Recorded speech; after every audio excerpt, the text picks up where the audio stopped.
Chapter 140, Chapter 140, Children.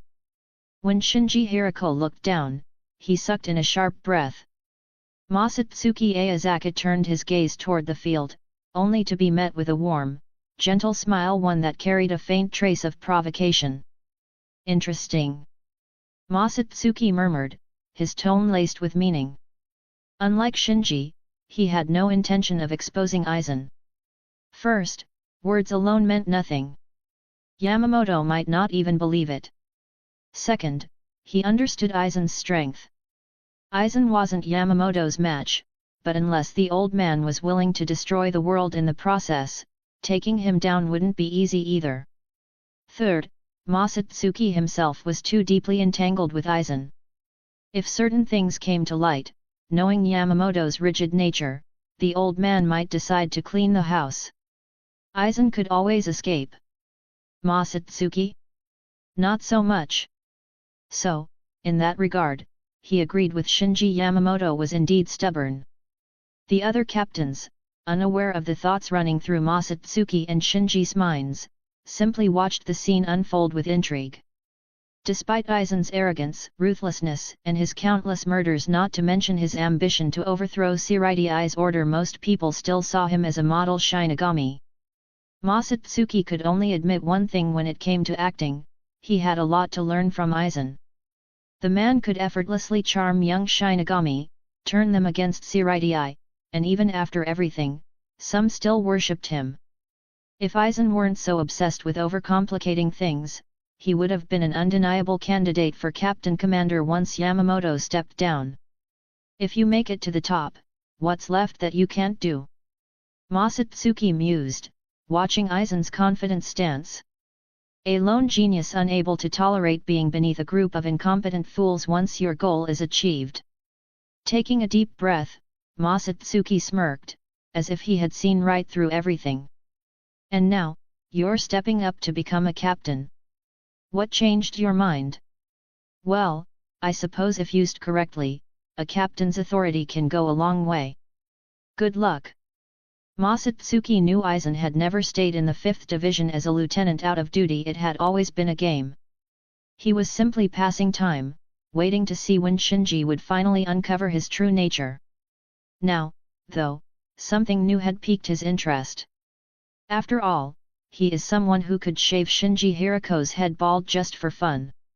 It sounded childish, but at the core of it, Aizen was like a child, one whose intellect was simply too advanced for his own good.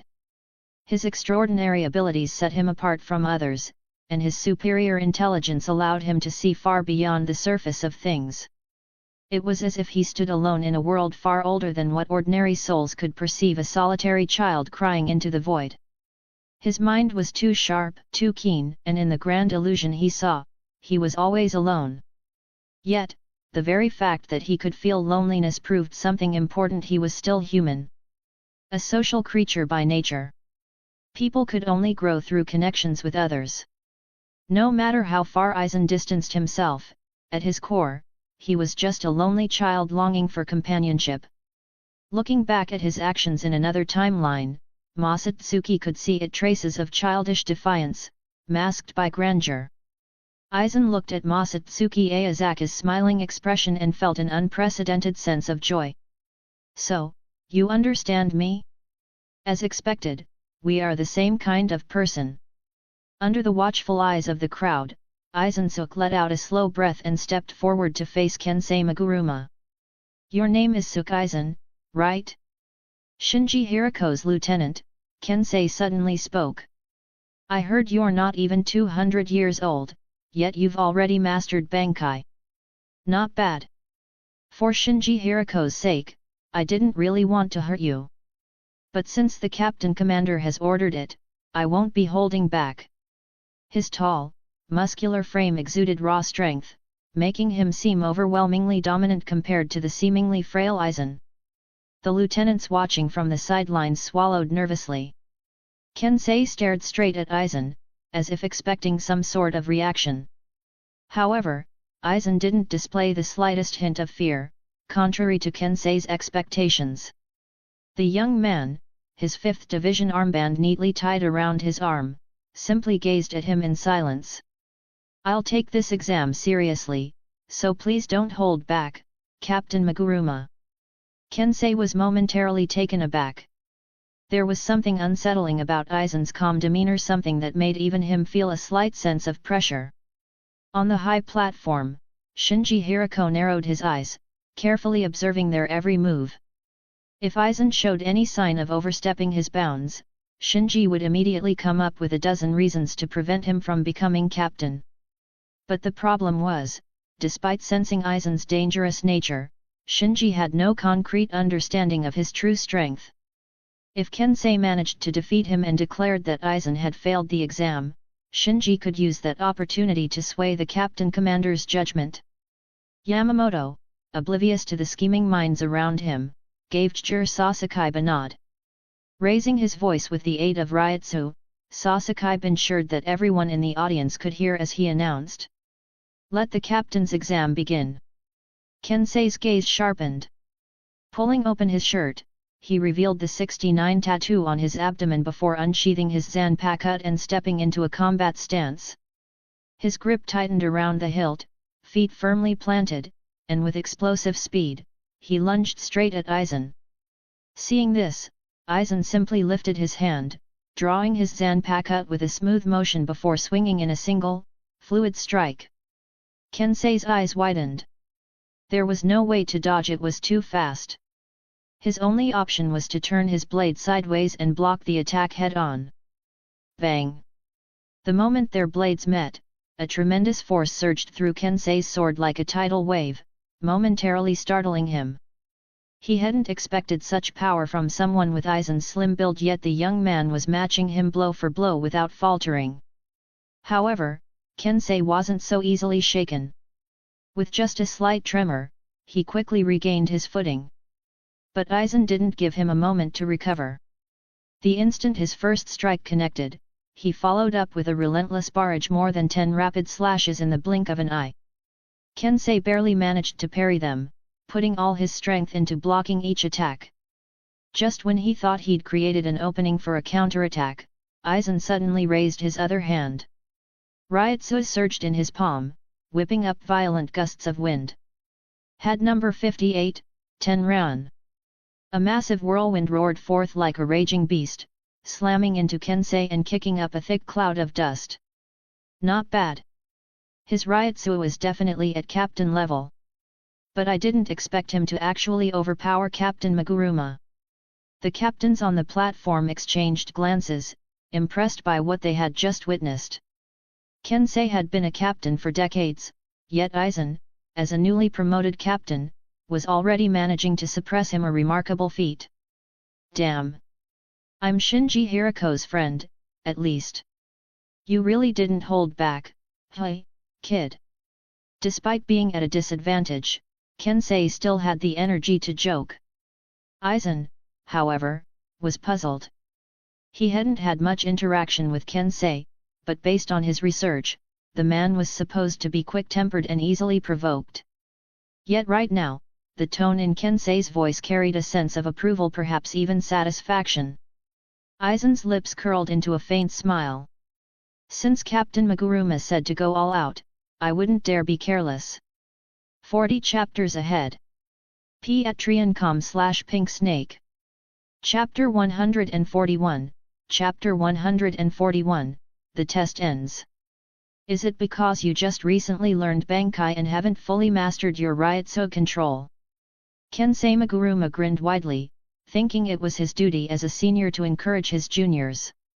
Then, with a smile that was both kind and mischievous, he added, good thing I was the one here. If it had been an ordinary lieutenant, that last attack might have been a real problem. But that's still not enough. I should get a little more serious. Fudo base. Blow it away, Tachikaze. The moment he uttered the release command, his Ryutsu surged dramatically.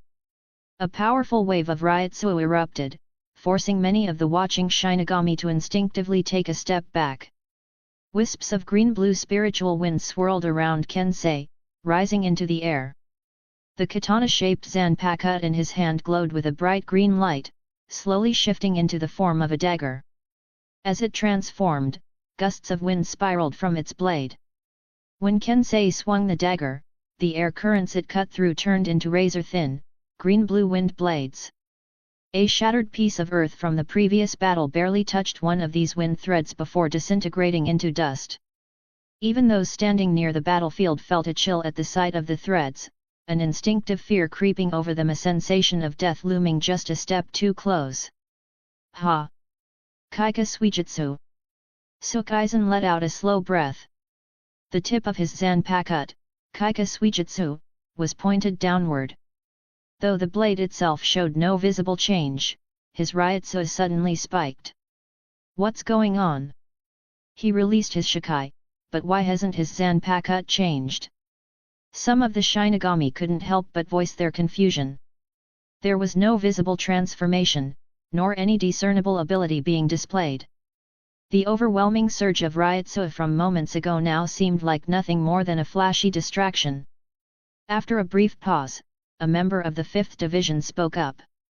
I remember Lieutenant Aizen's Shikai creates illusions similar to mirages by refracting water currents and mist, causing enemies to turn on each other. To us, it looks like nothing happened, but in Captain Muguruma's eyes, Lieutenant Aizen's appearance may have already changed completely. This kind of ability has its uses in warfare, but in a one-on-one fight against someone with strong spiritual perception, it might not be as effective. If that's the case, wouldn't that put Lieutenant Aizen at a disadvantage? As the onlookers speculated, the two combatants had already clashed once more. After a long battle, Sukaizen stood on the training field, his face filled with reluctance as he conceded defeat under Kensei Muguruma's blade. In the end, Aizen lost by a narrow margin. However, considering that his Bankai wasn't suited for one-on-one combat, Kensei, acting as the chief examiner, still deemed him to have passed the assessment. It wasn't until the very end that Aizen revealed what he called his Bankai. In reality, all he did was shout, Bankai, before casually making up the name Miki Shisui. He explained that its ability was still based on manipulating water and mist to affect his enemies, but with an increased range. Without a doubt, this so-called Bankai was a complete fabrication. Masatsuki Aozaki knew the truth. Aizen didn't possess a real Bankai at all. It seemed almost absurd that a prodigy, isolated by his own talent, wouldn't have achieved Bankai. But that was the reality. Deep down, Aizen never truly saw himself as a Shinigami. He only trusted himself, refusing to place faith in Zanpakutō, the very symbol of a Shinigami's power. He had no desire to communicate with his own blade. What everyone perceived as his Bankai was nothing more than an illusion, created by releasing a fraction of his Ryutsu and using Kaika Suijutsu to manipulate Kensei Muguruma's perception. I won't end up like him, unable to achieve Bankai, right? Masatsuki Aozaki felt a twinge of concern, but at that moment, a voice echoed in his mind. Do you see us as your Zanpakutō? Yes. After a brief pause, Masatsuki Aozaki gave a firm answer. Banj chuckled softly. Then that's all that matters. She made no promises, yet her light-hearted words were enough to put Masatsuki at ease. Under the watchful eyes of the crowd, Yamamoto spoke in a deep, authoritative voice. The former lieutenant of the 5th Division, Sukaizen, will be promoted to captain of the 3rd Division starting next month. The appointment letter will be issued at the end of the month and delivered to the 5th Division barracks by the inner court troop. That is all. The announcement was met with joy from most of the gathered Shinigami. Aizen had served in the Gotei 13 for years, earning admiration across various divisions. Even those who hadn't fallen under his charm had no real reason to dislike him. Except for Shinji Hirako. He sat there, looking absolutely miserable. Shinji had sharp instincts. The moment he met Aizen, he knew this man was dangerous and untrustworthy. But intuition was a personal thing. No one else could see what he saw, and no one would believe him easily. He had wanted to speak up, to warn everyone, but Yamamoto silenced him with a single glare. Even when he criticized Aizen's strength during the battle, he was met with nothing but scornful looks. Among all present, only Masatsuki Aozaki understood Shinji's predicament. He couldn't help but feel sympathy for the man who could see the truth before anyone else. Shinji blinked, caught off guard when he noticed Masatsuki's pitying gaze. Wait, this kid sees how frustrated I am? Is he pitying me?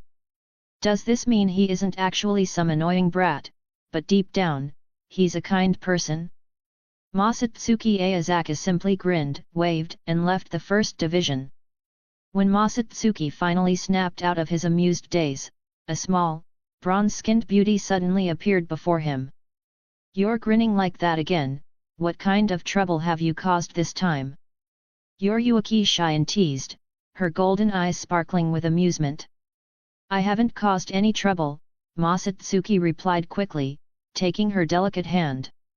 But someone else is about to have a bad day. Hey! Weird that you're not back at the second division and actually have time to visit me. That's normal.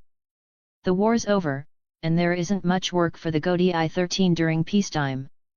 It's mostly just standing guard, patrolling, or cleaning up stray hollows in the world of the living. The captains have it even easier, no running around, just sitting in their office handling paperwork. Yoryuki shook her head at Masatsuki's playful antics and sighed. Come on, we're going to your place. In such a hurry.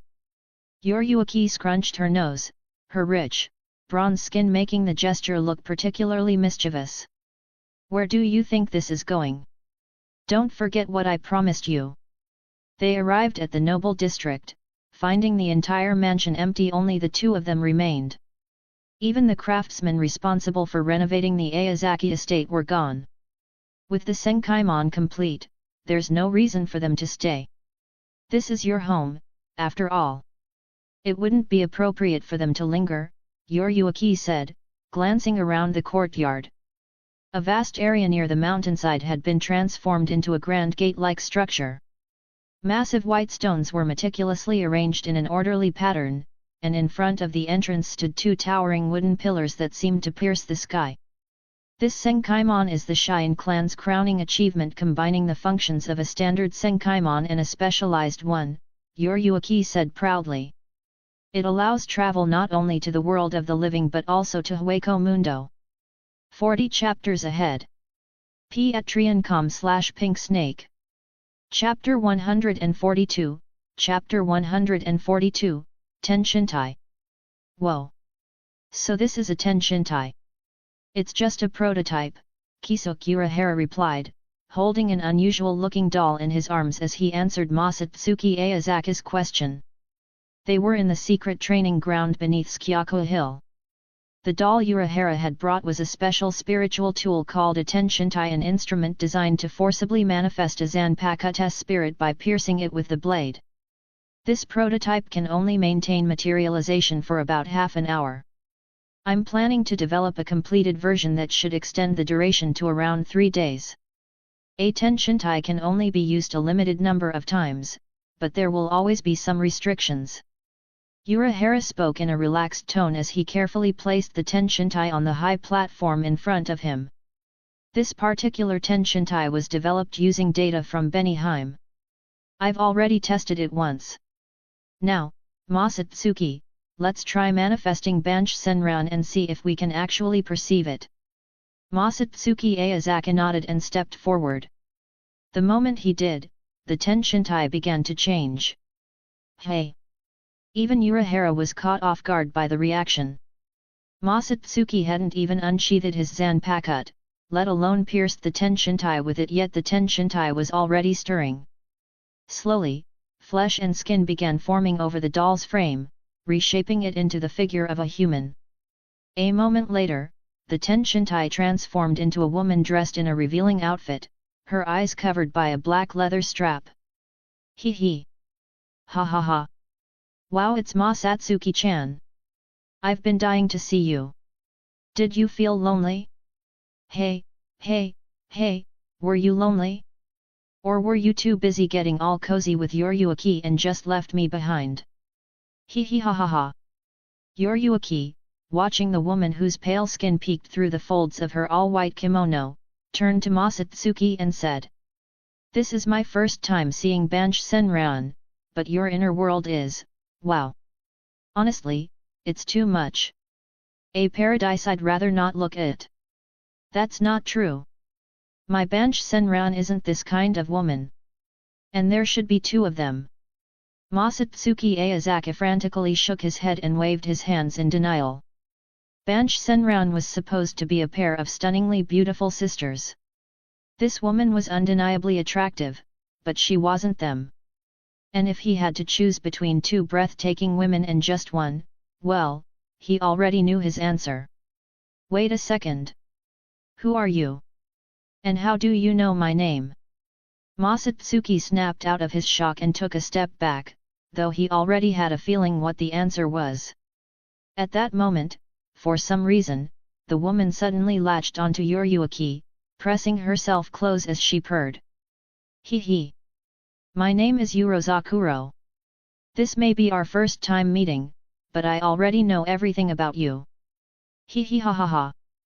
The woman who called herself Urozakuro giggled uncontrollably, as if laughing at some joke only she understood. She laughed for a moment, then suddenly lowered her voice and said something that made Yoriyuki and Kisuke unable to sit still. I'm the Zanpakutō of Kenpeki Oza's hero, who's currently imprisoned in Mukan, Central Great Underground Prison. Pleased to meet you. Masatsuki Aozaki clapped his hands, his expression lighting up as if he'd just had a revelation. Looking at the stunning woman in front of him, he habitually reached out his hand in greeting. Pleased to meet you, Urozakuro-san. Do you have a boyfriend? He. Has Masatsuki-chan fallen for me? I like you too. Didn't Kisuke say this thing only lasts for half a quarter of an hour? Then let's not waste time, let's get started. My apologies, Urozakuro-san. Masatsuki Aozaki stepped forward with a firm gaze. He knew this was a dangerous Zanpakutō, and to prevent any potential danger, he had already resolved to hold her off for the full duration. You. Get a grip. Yoriyuki Shion, clearly annoyed, grabbed Masatsuki Aozaki by the back of his collar. No matter how much he struggled, it was futile. No wonder this woman was dressed so provocatively, these two were truly a perfect match. What a shame, Masatsuki. Next time, I'll invite you alone to test the Tenshintai. Kisuke Urahara covered his eyes with both hands, peeking through his fingers as he smirked mischievously. I'll leave it to you, Kisuke, Masatsuki Aozaki said solemnly. Watching these two acting in sync, Yoriyuki Shion felt her anger flare. The corner of her mouth twitched. Then, with two loud thuds, both of them suddenly sported large lumps on their heads. I see. The ability to fuse with all matter and living beings, to assimilate and control them, and to extend its reach across all of Seireitei. That's quite the power, Masatsuki Aozaki said, nodding. Right? Little Masatsuki wants me too, doesn't he? I can give you my power, go ahead, use me however you like. I can even merge the inner world with the outer world. Once you have my power, we can always be together. As she spoke, Urozakuro suddenly turned her head, looking at the empty air as if speaking to someone unseen. He. What are you eavesdropping for? What's the matter now? Are you jealous? Well, that's what you get for locking yourself away in Mukan. Now you can only watch, completely powerless. While Yoriyuki Shion was still puzzled, Kisuke Urahara had already pieced things together. Masatsuki Aozaki clapped his hands, ignoring the latter half of Urozakuro's ramblings, and responded, Oh? So you figured me out? Then hand over your power. Hearing Masatsuki Aozaki speak so casually, Kisuke Urahara furrowed his brows and gave his assessment. In other words, due to the seal in Mukan that weakens Zanpakutō, he can now observe Seireitei but is unable to interfere with the fusion process. He. As expected of Kisuke-chan, so smart. Just a few words, and you've already grasped his situation.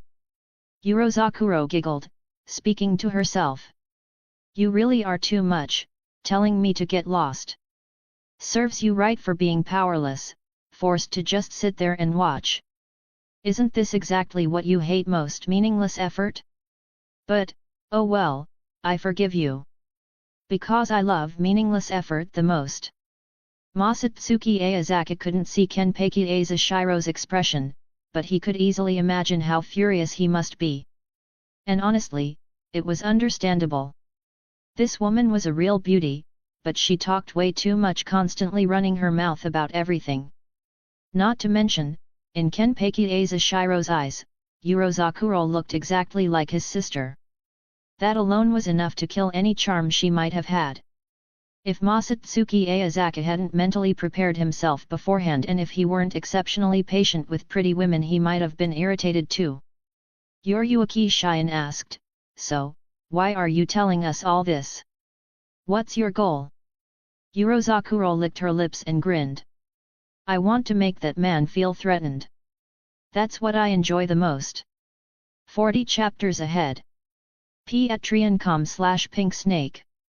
Chapter 143, Chapter 143, Giving Hope in Despair. Seireitei, Civilian Residential District.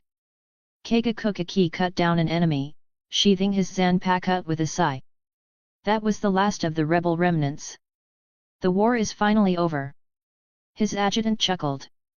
Yeah, this war dragged on for decades and brought immense suffering to Seoul society, but it's finally come to an end.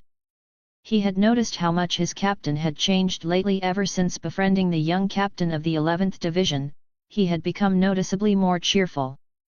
Kagekukaki, basking in the praise of his subordinates, didn't respond immediately. To maintain his composed captainly image, he simply shook his head and examined the bodies of the fallen rebels. Only then did he speak. According to the intelligence from the 2nd and 8th Divisions, all the rebels who escaped during the siege have been accounted for. We can finally take it easy for a while. The adjutant frowned slightly. But with the rebels eradicated, our Special Forces unit will likely be disbanded. I wonder where we'll be reassigned. For a moment, the atmosphere in the unit grew heavy. They had been a temporary force, assembled during the war with the sole purpose of fighting the rebels under Kagekukaki's command. Now that the war was over, their dissolution was inevitable. Kagekukaki's expression darkened. For a man who had long failed to earn his father-in-law's approval, his status as the Special Forces unit captain was the last thing preserving his dignity. Without that title, would he even be able to hold his head high in the Kukaki clan? The adjutant scowled. With your strength, Captain, you should have been made a proper captain of the Gotei 13. But now, you don't even have a squad to lead. Does the captain commander not care at all about your contributions? Feeling his pride wounded, Kagekukaki snapped, "That's enough. Stay out of my business." The adjutant shrugged. Truthfully, he wasn't all that concerned about Kagekukaki's future. But after serving under him for so many years, if his captain secured a good position, he'd benefit from it too. Seireitei, Noble District, Tsuneyashiro Estate. Tokuyasu Tsuneyashiro sat at the head of the room, gazing down at the black-clad death squad below. Sitting upright beside him, Tamabe Tsuneyashiro spoke. "Everything has been prepared according to your instructions." Tokuyasu's tone was cold. "Then proceed." Tamabe glanced in the direction of the civilian district, her expression somewhat peculiar. Will this really work? Would the Kukaki clan willingly abandon one of their captains? Tokuyasu let out a quiet chuckle, casting her a sidelong glance. The Kukaki clan prides itself on being the model of nobility. But how many lesser nobles have gathered under their banner? Once this is over, whether they choose to protect that man or not, they will suffer a heavy blow. If they save him, they'll tarnish their reputation as the noble ideal. If they don't, they'll lose not only a captain but also the trust of their clan members. No matter what they decide, the Kukaki clan will take the fall. And their weakness will be our strength. Tsuneyashiro Tamabe forced a smile. I'll have someone take care of it right away. Keiga stood silently as his lieutenant pursed his lips, then helped him check the corpses. Only after confirming that the bodies had fully dissolved into reishi did he finally let out a breath of relief. Keiga opened his mouth slightly. After all, they had been comrades for years, and he wanted to say something to ease the tension. But in the end, his pride held him back, and he merely lowered his head with a quiet sigh. Shhk. Suddenly, the lieutenant's body stiffened mid-step. His movements halted, and his Zanpakutō slipped from his grip, clattering onto the ground. As a seasoned warrior, he immediately realized he had been attacked. But how? They were surrounded by allies. How had an enemy managed to land a blow? The Ryutsu in this blade, it feels so familiar. How could this happen? Blood gushed from his mouth as his knees gave out, and he collapsed to the ground. He turned his head, pupils contracting in shock as he stared into the familiar face of someone he had fought alongside for years. In a hidden chamber far away, Aizen watched the scene unfold with great interest. Feeling the clash of two Ryutsu and sensing one rapidly weakening, Kaname-san, though blind, could easily grasp what was happening. Just as you predicted, Aizen-sama. These noble tricks are utterly repulsive. In Aizen's presence, Aizen made no effort to hide his contempt for the nobility. After all, Aizen shared the same disdain. He too loathed the corrupt noble houses that ruled over Seireitei. Yet, Aizen understood that he was no better than them. His only desire was revenge, whereas Aizen's ambitions were far greater. Nobles. Aizen chuckled, the disdain in his voice unmistakable. Don't you think this man's abilities could be quite useful? Shing! Shing! Shing! A series of Zanpakutō were drawn in unison. What the hell are you doing? Keiga snapped as he watched his own squad members brandish their swords against him. The leader of the mutineers sneered. Keiga, you will die in this civil war. That is our plan. I see, but... Now that their intentions were clear, Keiga discarded any lingering sense of camaraderie. In his mind, these traitors were already dead. Kill him! We got him now! With frenzied shouts, the squad members lunged forward, their eyes gleaming with anticipation. Numbers mean nothing to me. Keiga unsheathed his Zanpakutō, cutting them down with a single, sweeping strike. He scanned the attackers before raising his blade toward the sky. Mukjashmuramasa. With a thunderous roar, a massive surge of Ryutsu erupted from him like a tidal wave, blasting his would-be assassins backward. As the white mist cleared, a sinister-looking man with grotesquely long nails emerged beside him. Aik! Screams filled the air, and from a distance, Aizen smirked. His Ryutsu isn't bad. Aizen was silent for a moment before speaking. But he's far too reckless. He should have immediately recognized this as a trap and taken control of the situation with minimal effort. Instead, he chose to slaughter them all. As he spoke, Aizen found himself lost in memories of Tokinata Tsuneyashiro. That man had been the same. He hadn't needed to kill, yet he still did. Nobles are all the same. Aizen's eyes flickered, as if he didn't entirely agree. Keiga is different from that man. He doesn't kill for pleasure. He's just someone who cannot accept betrayal. He might not be the most calculating, but for a man who once commanded the Special Forces unit, he was far from simple. Everyone has weaknesses. Keiga was no exception. As the last cries of agony faded, Muramasa's materialized form slowly vanished. Keiga stood triumphant over a field of corpses, a smug expression on his face. But in the distance, a sharp voice called out in reprimand. Hiding nearby, Kaname-san frowned. What now? No need to rush, Aizen said with a smile. Everything is proceeding as expected. Let's offer him just a sliver of hope, before taking it all away. 40 chapters ahead. Patreon.com/pinksnake. Chapter 144, Chapter 144, Is That a Dragon? World of the Living. Amidst an expanse of ancient buildings stretching as far as the eye could see, Masatsuki Aozaki walked through the streets, clad in a black cloak, quietly taking in his surroundings. It had been 3 days since he left Soul Society. Fortunately, he was known for slipping away under various excuses, so disappearing for a few days at a time wasn't anything unusual. This era is so outdated. The entertainment options are way too dull. Just as he sighed, a piercing cry echoed from high above. He looked up toward the sky and spotted a massive eagle circling overhead. Its face was obscured by a white mask, its sharp eyes scanning the ground as if searching for something.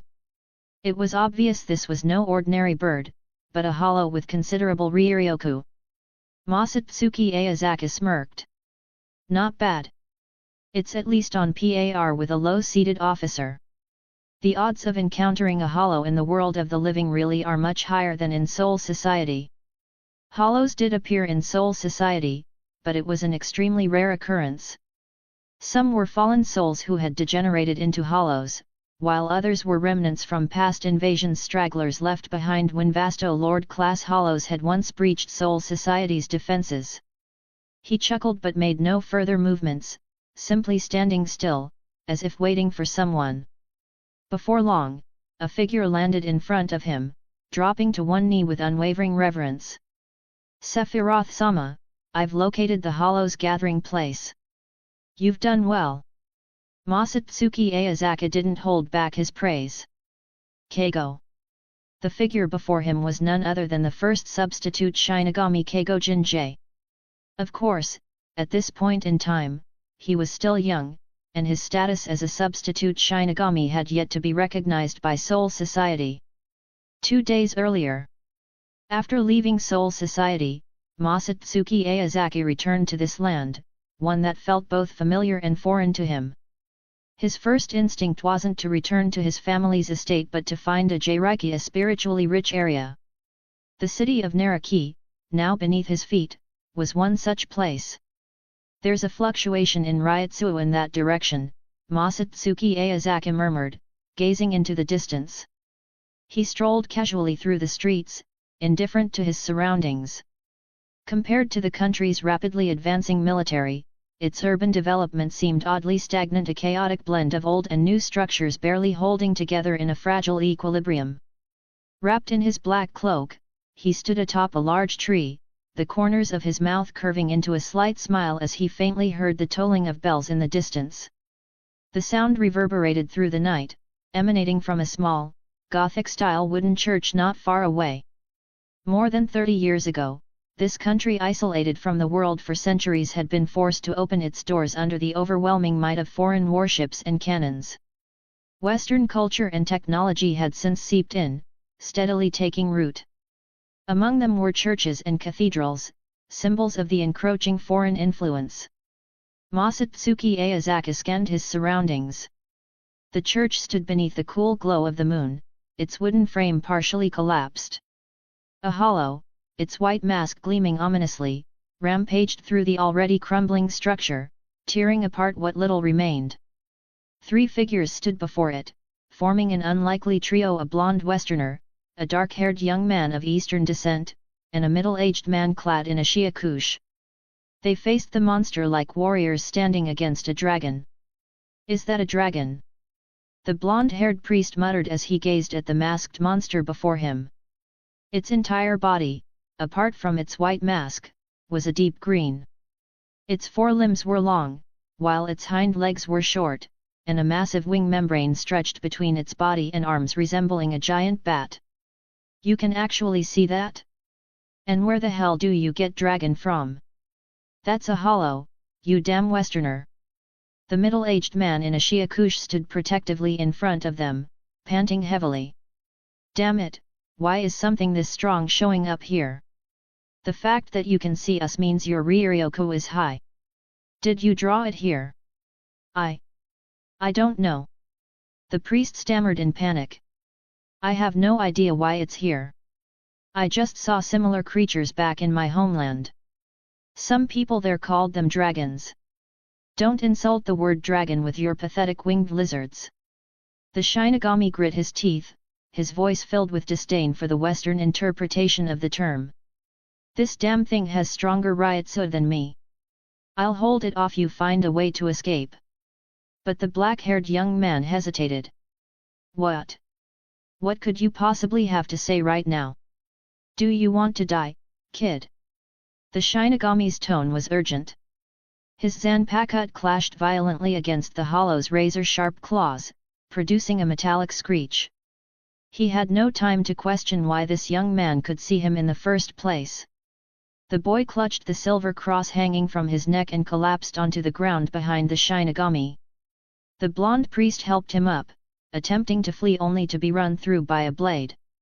A nobleman, dressed in fine robes, had pierced his chest without hesitation. The young believer and the sword-wielding nobleman locked eyes, standing motionless in the moonlight as if they were long-lost acquaintances. Still haven't decided. The nobleman's voice was quiet. Do we really have to do this? The young man knew exactly what he meant. Don't forget your parents, the nobleman said again. Think about how they died. Don't you want to avenge them with your own hands? The young man clenched his fists. But how do I take a Shinigami's power? You said it's a crime for a Shinigami to give their power to a human. The nobleman grinned and pulled out a long sword with a faint blue glow. Make him hold this spiritual blade. His smile widened. Then, stab yourself with it.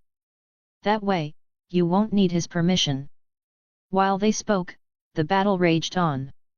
The Shinigami took a heavy blow from the hollow and was sent flying, crashing to the ground near them. Why the hell are you still here? He struggled to lift his head only to see an unfamiliar figure standing nearby. Who are you? The nobleman scoffed. Not your concern. You don't need to know. The Shinigami had no time to argue. He turned to the young man. Kid, run. Before he could finish, the boy slowly turned his head. The flames of the burning church flickered in his brown eyes, reflected like an inferno trapped within glass. The Shinigami's breath caught in his throat. For a moment, he felt the heat, felt as if that fire would devour him whole. He instinctively moved to retreat. But his body froze. Sorry. The young man's voice was calm. The cross in his hand morphed into a massive two-handed sword, adorned with glistening gemstones. The blade plunged through the Shinigami's torso. Warm blood dripped along its edge. Ah! The Shinigami's agonized scream was drowned out by the nobleman's delighted laughter. The nobleman strode forward, his own sword still in hand. From within the ruined church, low, guttural sounds echoed, a mix of demonic whispers and beastly snarls. The bat-like hollow swooped down toward them, its masked face illuminated by the dying embers of the fire. Such strong Ryoryoku! You will make a fine meal. I have no patience to waste on you, mongrel. The nobleman shot the hollow a disdainful glance before gripping the young man's hand. At that moment, a powerful surge of Ryotsu burst from the boy's body. The sheer force sent winds whipping through the area, causing the nobleman's hair to billow. With a single push forward, the enormous great sword in the young man's hands vanished, replaced by a sleek, black katana. A blade that symbolized the power of a Shinigami. And with that he drove it straight through the hollow's mask. 40 chapters ahead. Patreon.com/pinksnake. Chapter 145, Chapter 145, Sephiroth. Well done, Keigo, the nobleman said softly, watching the young man in his Shihakushō and nodding in satisfaction.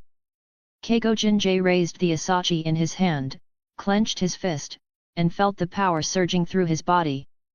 Now, will you finally tell me, just who you really are? Well, I suppose it doesn't matter if I do, the nobleman said, glancing at the bloodstains on the Zanpakutō with a look of distaste before flicking them onto the ground. Keigo Jinjai's eyes narrowed slightly, a chill creeping into his heart. The nobleman continued as if speaking to himself, I come from the Tsunaya Shiro clan. The Tsunaya Shiro clan. That's right. We are the rulers of Soul Society. Watching the two converse, Masatsuki Aozaki cast Bakud number 26, Kyokan approached quietly. The rulers of Soul Society? So the Shinigami are under your control? That means this Shinigami was your subordinate all along, meaning all of this was orchestrated by you. Why did you seek me out? Why are you helping me? Keigo Jinjei fired off his questions all at once. The rulers of Soul Society had discarded a Shinigami's life so casually. Whether it's 1 or 100, it's just a number, the nobleman said indifferently. We chose you because you have value. Do you know what that ability you just used, the one that created a massive sword out of thin air, actually is? I don't, Keigo Jinjei admitted, shaking his head. A few years ago, this man had suddenly appeared in his life and taught him how to use his abilities. Today, he had helped him obtain the power of a Shinigami. His current feelings could only be described as confusion. He had lost everything. His parents had died years ago. The priest who had taken him in had just been killed before his eyes. Even the church he lived in had been reduced to rubble. And now, this nobleman before him, draped in arrogance, spoke of choosing him while making no effort to hide his disdain. That superiority was infuriating. Keigo Jinjei had never personally met a noble, but he had long heard stories of feudal lords and daimyo. Still, having grown up in this era, he had never truly believed in the priest's words about equality under God. The cross around his neck was merely a keepsake from his parents. He had never once seen God. That power is called full bring. As for its origins, you don't need to concern yourself with that, the nobleman said, sheathing his katana. He clapped his hands lightly and continued. Let's not waste time. I have 2 tasks for you. First, find others like you, people who can manipulate objects and gather them. Second, hunt them down. Kill more hollows. Masatsuki Aozaki listened and nodded slightly, beginning to grasp the Tsunoya Shiro clan's intentions. If he recalled correctly, Keigo Jinjei had the ability to steal others' full brings.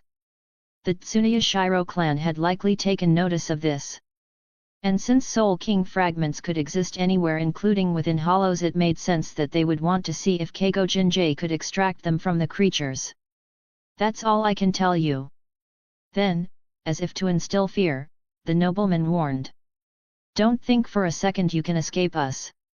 The Tsunoya Shiro clan rules Soul Society. You killed a Shinigami to steal his power, an unforgivable crime. At our command, the entire Soul Society will. Before he could finish, a flash of steel sliced through the night. His head separated from his body, and warm blood, glistening like gemstones under the moonlight, splattered across Keigo Jinjei's face. A voice, rich and magnetic, rang out behind the nobleman. Sorry, but this kid's arrogance was unbearable. I couldn't listen any longer, so I sent him to meet his ancestors. Keigo Jinjei looked up, glancing at the slender young man standing behind the noble. Even with his hood casting a shadow, the sharp contours of his jaw hinted at an undeniably striking face. Draped in a black cloak, he had the unmistakable air of a villain lurking in the dark. Keigo Jinjei started to step back, but the nobleman's lifeless eyes, still fixed on him even in death, seemed to warn him, don't even think about running. Suppressing the fear rising in his chest, Keigo Jinjei forced himself to ask, his voice slightly unsteady, who are you? Good question. What should I call myself? Masatsuki Aozaki rubbed his chin thoughtfully, paying no attention to Keigo Jinjei. After a brief moment, he clapped his hands as if inspiration had struck. I've got it. You can call me Sephiroth. I like that name. Do you know what it means? In Latin, it signifies the outflow of divinity. Pretty cool, right? Yeah, not bad. Masatsuki Aozaki's sudden enthusiasm left Keigo Jinjei feeling awkward. Hey, kid, got any money? I'm starving, Masatsuki Aozaki said, suddenly grabbing Keigo Jinjei's hand. Is this guy some kind of lunatic who escaped from Soul Society? Keigo Jinjay wondered. Kid, I like you. You seem like a loyal guy. Masatsuki Aozaki sprawled out lazily in his chair, devouring roasted meat and downing SHCH from a small porcelain bottle. The tiny shop was eerily empty, not even the owner was in sight. Not that it was surprising. In this era, if someone saw dishes floating midair and food vanishing on its own, they'd flee as far and fast as possible. Can Shinigami even eat human food? Keigo Jinjay asked. I'm breathing the same air as you in the world of the living. Do I look like I'm having trouble? Masatsuki Aozaki rolled his eyes, beginning to suspect the young man before him wasn't the sharpest. The foundation of Soul Society is made up of Reishi, while the foundation of the world of the living is Kishi, Masatsuki Aozaki explained, gesturing toward the grilled meat in front of him.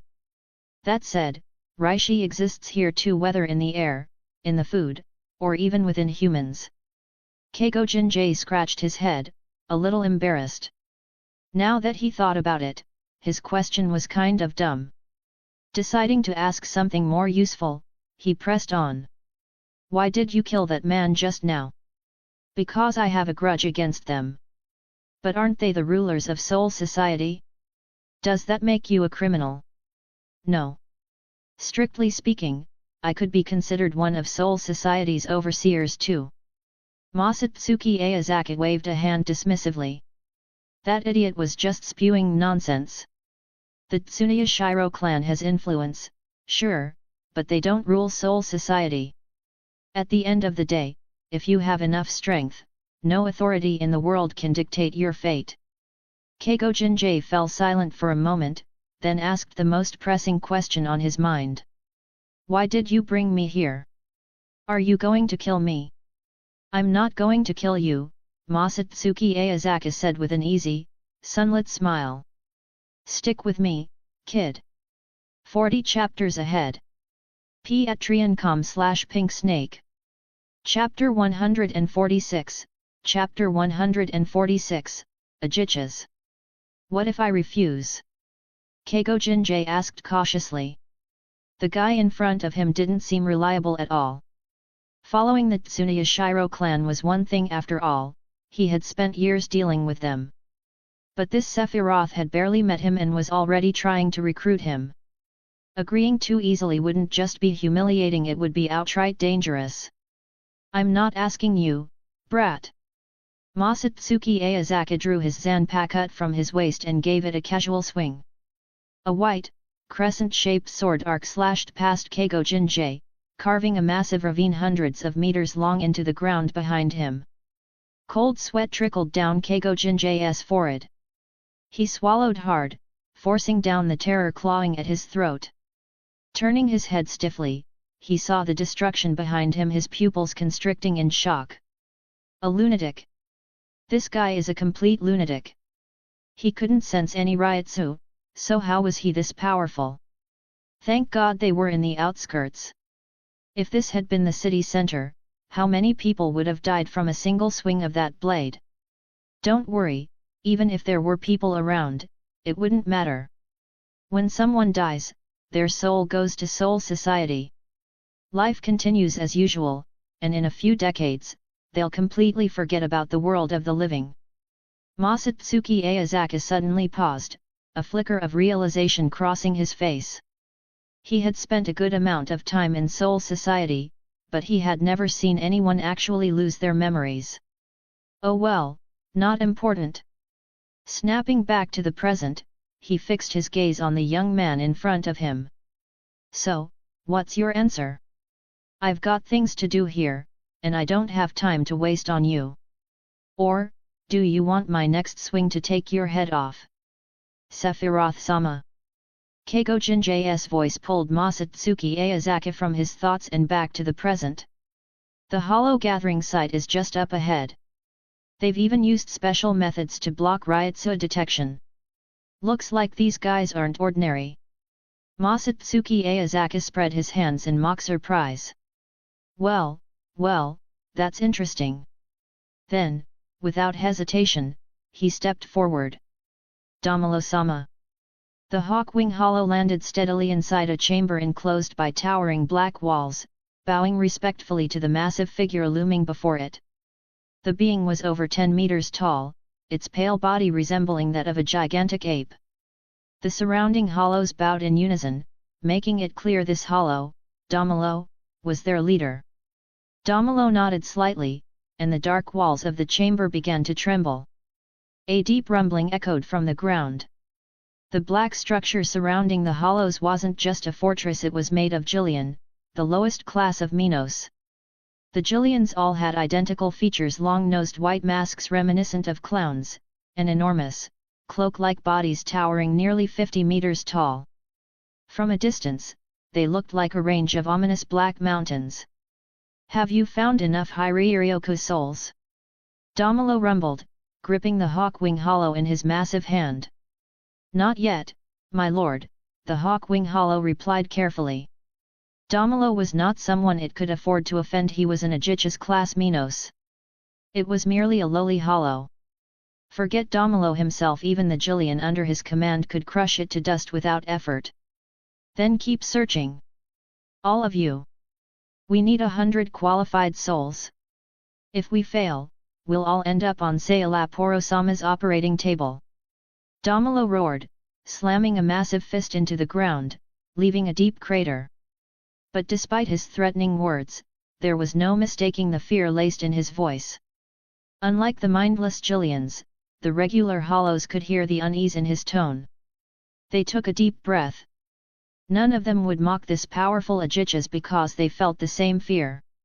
Any hollow living under the rule of Hueco Mundo's king, Baragan, knew of the terror that was Los Notch's chief researcher.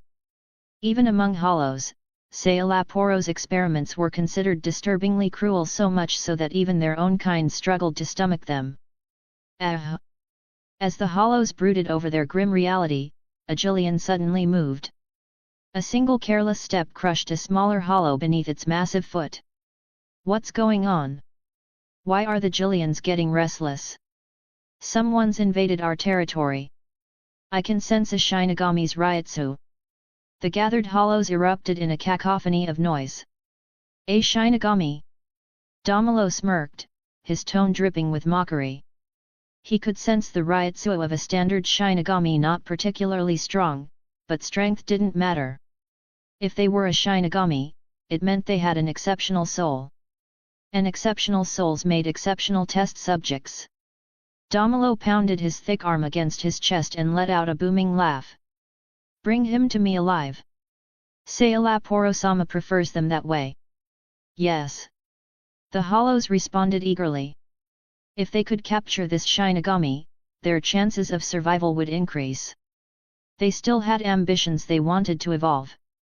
Not just to become powerful Aegis or even Vasto Lord, but their endless, insatiable hunger drove them forward, pushing them to devour and survive. "Sephiroth-sama, are you sure about this?" Keigo Jinjay watched as hollows soared through the sky, charged across the ground, and swung between buildings. He swallowed hard. His potential was high. After absorbing the power of a standard Shinigami, his Ryotsu had nearly reached seated officer level. But facing this sheer number of hollows, it was impossible not to feel some fear. And it wasn't just weak hollows coming toward him, some of them had even stronger Ryotsu than his. "Relax, they're just a bunch of small fry," Masatsuki Aozaki waved a hand dismissively, completely unfazed by the grotesque creatures swarming toward them. "But, some of them look really strong." Keigo Jinjay pointed toward the distant figures, massive black silhouettes that loomed like mountains. His legs nearly buckled beneath him. Even from this far away, their Ryotsu pressed down on him like an unbearable weight. "Strong!" Masatsuki Aozaki burst into laughter, as if he had just heard the funniest joke in the world. "When I said small fry, I meant all of them. Including those guys. And their boss too." "Their boss?" Keigo Jinjay's eyes widened in disbelief. The enormous black creatures looked slow-witted, but their Ryotsu was leagues beyond his own. The thought that something so massive, something that could crush him like an insect, actually had a master was terrifying. If those were the subordinates, what kind of power did their leader possess? And what kind of monster was Sephiroth to call them weaklings? All right, that should be enough, Masatsuki Aozaki said as the hollows closed in. Since there's so many of them, I might as well use a spell I haven't recited in a while. Heart of the South, Eye of the North, Finger of the West, Foot of the East, arrive with the wind and depart with the rain. Bakud number 58, Kakushitsujaku. A black circular formation instantly spread across the ground. Masatsuki Aozaki pressed one hand against it, and a radiant white glow of Ryotsu surged outward. He grinned. Target locked. Now, to restrict their movements. Let's see. This should do the trick. 40 chapters ahead. Patreon.com/Pink Snake. Chapter 147, Chapter 147, High-Speed Regeneration. Bakud 62, Hyaporan Kan. With a loud shout, Masatsuki Aozaki summoned a massive pillar of light in front of him. It split into countless smaller pillars that shot forward at high speed. More than 10 hollows had no time to react before the splitting light pillars bound them firmly to the ground and walls. Amazing! Keigo Jinjay stared in shock at the scene before him, unable to hold back his exclamation. He had instinctively sensed that these hollows weren't a match for Masatsuki Aozaki, but he never expected them to be subdued so easily. From the moment he heard that strange incantation to the instant the hollows were immobilized, not even a second had passed. To him, each of these creatures would be a formidable enemy. Yet, in front of this man, they were like mere playthings. Masatsuki Aozaki said indifferently, "Don't make such a fuss. This is nothing." Keigo Jinjay looked up and saw the white peaks of the distant Black Mountains suddenly split open. Sephiroth-sama, is that a mouth? Of course. What else would it be? Masatsuki Aozaki grinned. Looks like their master has noticed something is wrong. Keigo Jinjay's expression changed, and he quickly shouted, "Sephiroth-sama, they're gathering their Ryotsu." Masatsuki Aozaki chuckled and said calmly, "Don't be afraid. That's a special technique only Minos can use. Pay attention and remember it." ZZT. A sharp sound of condensed Ryotsu filled the air, making it feel thick and heavy. The mouths of the 4 Jillians glowed crimson as they gathered their energy, then fired beams of light like laser cannons. A flash of panic crossed Keigo Jinjay's eyes. There was no way he could block these 4 crimson Ryotsu blasts. Am I going to die? Was I just bait for this guy? Before he could react further, a transparent Ryotsu barrier appeared in front of him. The 4 crimson beams struck the barrier, but it didn't waver in the slightest. Bakud 81, Dank! Keigo Jinjay shouted excitedly, "Sephiroth-sama." Masatsuki Aozaki shook his head slightly and murmured, "Bakud 61, Rikujaker." Golden light blades materialized in the air around the Jillians. Every 6 blades interlocked, sealing the movements of all 4 Jillians in an instant. He still remembered how the textbooks at Shin Academy described Minos as monsters that surpassed even Captain-class Shinigami. Back then, he found it hard to accept. After all, in his original timeline, Jillians never seemed that strong. It wasn't until he asked Yamamoto that he learned the truth. The textbooks exaggerated their strength to prevent students from underestimating low-level Minos. What the hell? Domolo, surrounded by the Jillians, froze for a moment. A cold bead of sweat dripped down his forehead. As an Aegis class Minos, he had survived countless battles and had vast combat experience. The Shinigami brat in the distance didn't have this kind of power. Someone was hiding in the shadows, a true powerhouse. Instinctively, Domolo took a step back. But suddenly, an icy sensation struck him. A large splash of blood burst into the air. His arm had been severed, sent flying before crashing onto the ground, kicking up a cloud of dust. Aegis! Not bad. Seems like coming to the world of the living wasn't a mistake after all. A perfectly smooth male voice echoed, sending an icy chill through Damelo's entire body. It felt as if he had fallen into a frozen abyss, every particle of Reishi in him screaming for him to flee immediately. There was no detectable Ryutsu, but that single slash alone was enough to prove that this newcomer was far from weak. Masatsuki Aozaki wore a faint smile, clearly in high spirits. He had long known this city was a Seireitei, but even in such a spiritually dense place, the appearance of Jillians and Ajichas was uncommon. Ajichas, in particular, almost never appeared in the world of the living unless under special circumstances. To evolve, they had to devour Minos of their own level, and Hueco Mundo was the true battlefield for that. The so-called Hiryoryoku souls in the world of the living were no longer even qualified to be their food. For an Ajichas to appear here, leading a horde of hollows, was an extremely rare occurrence unless it had a special purpose. Look at you, acting like you've never seen the world before. Don't go around saying you're my underling, it's embarrassing. Masatsuki Aozaki teased as he glanced at the young man standing beside him. Keigo Jinjae's body trembled slightly, and every so often, he swallowed hard.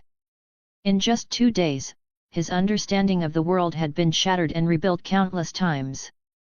This Ajichas has power on par with a lieutenant. You've got a long way to go before you can take on an enemy like this. Masatsuki Aozaki offered a casual explanation. Keigo Jinjae's brown eyes flickered. He caught the hidden meaning in those words. The man acknowledged his potential, implying that one day, he too would be able to stand against such creatures. Damn bastards! One after another. Those damn brats! Those damn Shinigami! How dare you treat me like this? With a deep, guttural growl, blood-red flesh tendrils twisted together like writhing tentacles, rapidly forming a brand new arm. Damelo flexed his fingers, confirming that the freshly regenerated limb was fully functional. His expression darkened, the markings on his white mask distorting with rage. In the next instant, he vanished from sight, then came crashing down toward the two men still conversing. Die! Sephiroth-sama, look out! Keigo Jinjae's pupils shrank as he instinctively raised his blade to block the attack, but before he could act, Masatsuki Aozaki stepped in front of him. Then, a deafening explosion. The ground caved in violently under the sheer force of the impact, collapsing in waves like an earthquake had struck. Ha ha ha! That's it! You're dead, you damn brat! What's the point of speed? I specialize in raw power! Ha ha ha ha! Damelo roared with laughter. The sensation of his strike connecting reassured him, and in his final glimpse of the scene, he saw no signs of them escaping. Even if he lost 2 promising test subjects, it didn't matter. Survival was all that mattered. Now, he just needed to continue searching for more souls that could serve as experimental material. A cruel smile spread across his face just as he prepared to retract his fist, his expression suddenly twisted. Pain. A sharp, searing pain surged through his arm. His eyes widened in disbelief as he looked down. From his fist to his shoulder, a thin, straight line of blood stretched across his thick limb. Then his arm split apart. The severed piece tumbled to the ground with a dull thud. Arg! Hey, don't leave so soon! Masatsuki Aozaki's voice drifted up from below. I was planning to cut off all your limbs to incapacitate you, but I almost forgot about your kind's high-speed regeneration. His tone was calm, almost amused. But if I recall correctly, high-speed regeneration has its limits, doesn't it? So where's yours? The moment he finished speaking, Masatsuki Aozaki swung his Zanpakutō. With a sharp whoosh, 4 arcs of light streaked through the air. Damelo's remaining limbs were severed instantly.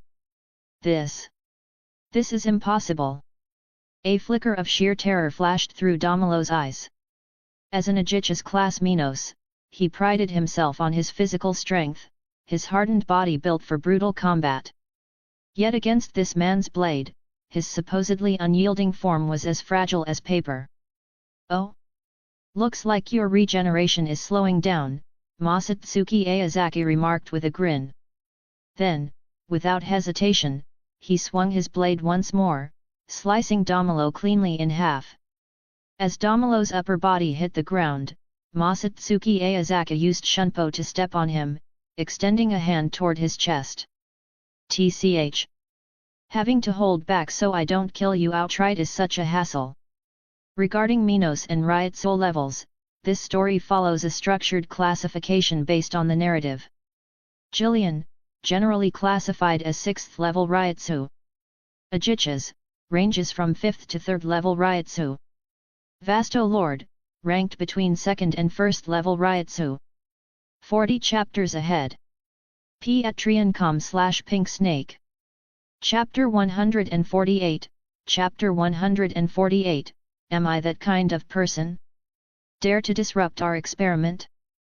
Sailaporo-sama will not let you go. Those were Damalo's last words. Who is this Sailaporo the Hollow mentioned? Keigo Jinjay asked. A Vasto Lord class Hollow, one of the most powerful in Hueco Mundo. Masatsuki Aozaki absent-mindedly stroked the jade storing the collected souls and replied casually, "This was a good haul, but it's about time for me to leave." "You're leaving?" Keigo Jinjay's face lit up with visible relief. His composure was nowhere near that of the man he would become in the future. "That's right." Masatsuki Aozaki narrowed his eyes slightly, his voice lowering. "You sound a little too happy about that." "Obviously. Who the hell would want to stick around a guy this dangerous?" Keigo Jinjay thought to himself.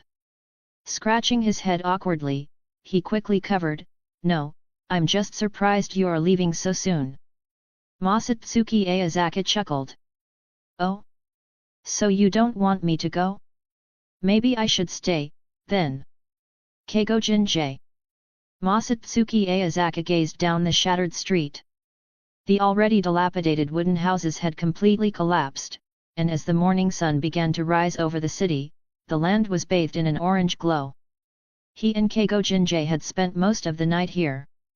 To ensure that no critical knowledge was leaked, Masatsuki Aozaki hadn't let Keigo Jinjay assist in collecting the souls from the fallen hollows, handling it all himself.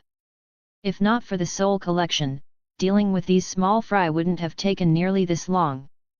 Unfortunately, he lacked any efficient method for large-scale extraction. Keigo Jinjay, on the other hand, didn't seem to care. He mentioned that nighttime was his favorite time of day. He liked being alone in the dead of night. It gave him a sense of solitude, a reminder that he was still alive, that he was still human. Masatsuki Aozaki casually asked if he wanted companions. Keigo Jinjay dismissed the idea, saying that companionship wasn't important. In this dangerous world, the only thing that mattered was power. If gaining a Shinigami's strength required sacrificing everything, then so be it. Masatsuki Aozaki didn't comment, but he understood this man who would one day be filled with ambition was, at this moment, just a lonely young man. Those who are different from the rest tend to drift apart from others. For some, that's a tragedy.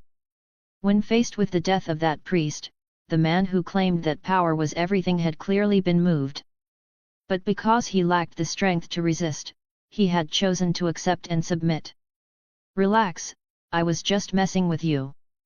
There are more important people waiting for me in Soul Society. I don't have time to waste hanging around here." Masatsuki Aozaki's voice echoed through the ruins. Keigo Jinjay was lost in thought about the future when Masatsuki Aozaki suddenly clapped a hand on his shoulder, snapping him back to reality. With the sun rising, a man like Masatsuki Aozaki, handsome and with a striking voice, would no doubt cause a commotion if he walked the streets. Girls would probably be willing to give up sleeping in just to catch a glimpse of him. But Keigo Jinjay only shuddered. After all, this was a man who could level entire streets with a single swing of his blade. If that slap had been even slightly harder, he'd probably be dust. "What do you need me to do?" The pressure on his shoulder made Keigo Jinjay wince. Gritting his teeth, he asked, fully aware that he should offer to help Masatsuki Aozaki with whatever needed to be done. Masatsuki Aozaki replied, I placed a tracking kit on you. It's a technique I stole from the Shine clan. No matter where you go, I'll always be able to find you. If you can break it, well, that'd be impressive. So, want to give it a try? No. No need. Keigo Jinjay forced a strained smile, feeling utterly helpless. Of course, he didn't want to be under someone else's control, but considering Masatsuki Aozaki's terrifying strength, he figured it was best not to test his luck. Masatsuki Aozaki continued, go ahead and do what the Tsunoya Shiro clan assigned you. I'll check in on your progress from time to time. Why? Keigo Jinjay asked, momentarily stunned. That's not something you need to know, Masatsuki Aozaki replied casually. I just hope to see some results the next time I come around. Keigo Jinjay flexed his left hand cautiously.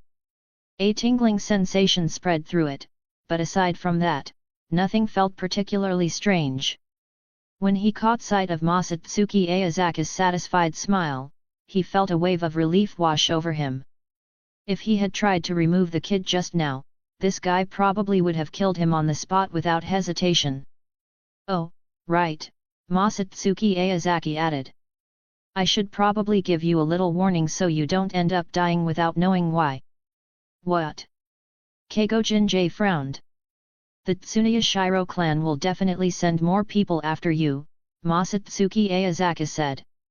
That man spent years on you, which means the Tsunoya Shiro clan isn't willing to let you go so easily.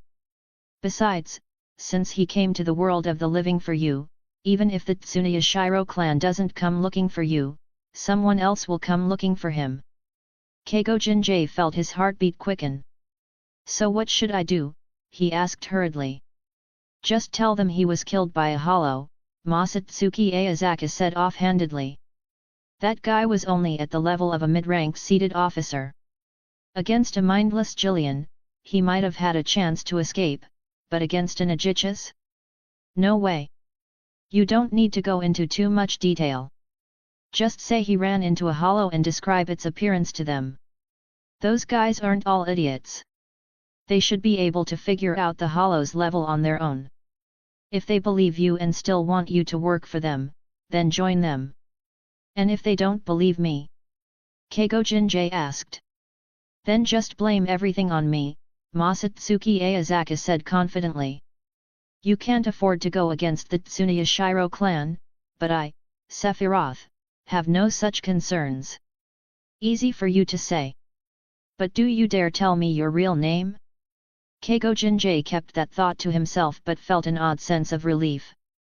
At the very least, this guy treated his subordinates like people unlike the Tsunoya Shiro clan, who exuded nothing but arrogance and disdain from the moment he interacted with them. Masatsuki Aozaki hadn't even bothered using his ability to steal Shinigami powers as leverage over him. Killing a Shinigami was a serious crime, but when the choice was between dying now and dying later, was there even a decision to make? Their relationship wasn't close enough for Keigo Jinjay to trust Masatsuki Aozaki with his life. Seeing the unease in his expression, Masatsuki Aozaki reassured him, don't worry too much. Before I leave, I'll give you a Jigokuka, Hell Butterfly. It can transmit messages between Soul Society and the world of the living. If anything happens, use it to contact me. I'll handle everything. Keigo Jinjay tensed, then hesitantly asked, you're not going to handle me too, are you? Come on, Masatsuki Aozaki smirked, patting him on the shoulder. If I wanted to kill you, would I really wait until later? Fair point. Keigo Jinjay nodded, feeling slightly reassured. If this guy wanted him dead, he wouldn't waste time scheming. One slap would be enough to turn him into dust. Come to think of it, maybe being his subordinate wasn't the worst thing in the world. 40 chapters ahead. Patreon.com/pinksnake. Chapter 149, Chapter 149, Hollow Fame. Seireitei, 2nd Division Barracks. Keiga Kokaki sat alone in his cell, his face dark and grim. Betrayed by those he trusted, he was filled with grief and indignation, struggling to suppress the turmoil within him. But he hadn't lost hope. He firmly believed that his revered father-in-law would not be swayed by mere rumors. For the sake of his son-in-law and the honor of the Kokaki clan, he would uncover the truth. Keiga glanced at the tightly shut prison door, a flicker of expectation in his eyes. Would his esteemed father-in-law walk in at any moment, telling him that the investigation was complete and he had been proven innocent? Suddenly, he furrowed his brows, catching the conversation of the Shinigami guards outside. "It's the first time I've seen a prisoner living more comfortably than the guards. Keep your voice down. He's still the son-in-law of the Kokaki clan, and Captain ordered us to take good care of him." "Captain?" "Yeah, Captain. They say it's because of Aozaki-sama that we're treating him well. Otherwise, do you think he'd be getting this kind of treatment in prison?" Hearing their exchange, Keiga sat on his soft cushion, feeling warmth spread through his heart. He hadn't seen his friend in days, yet even now, he was looking out for him.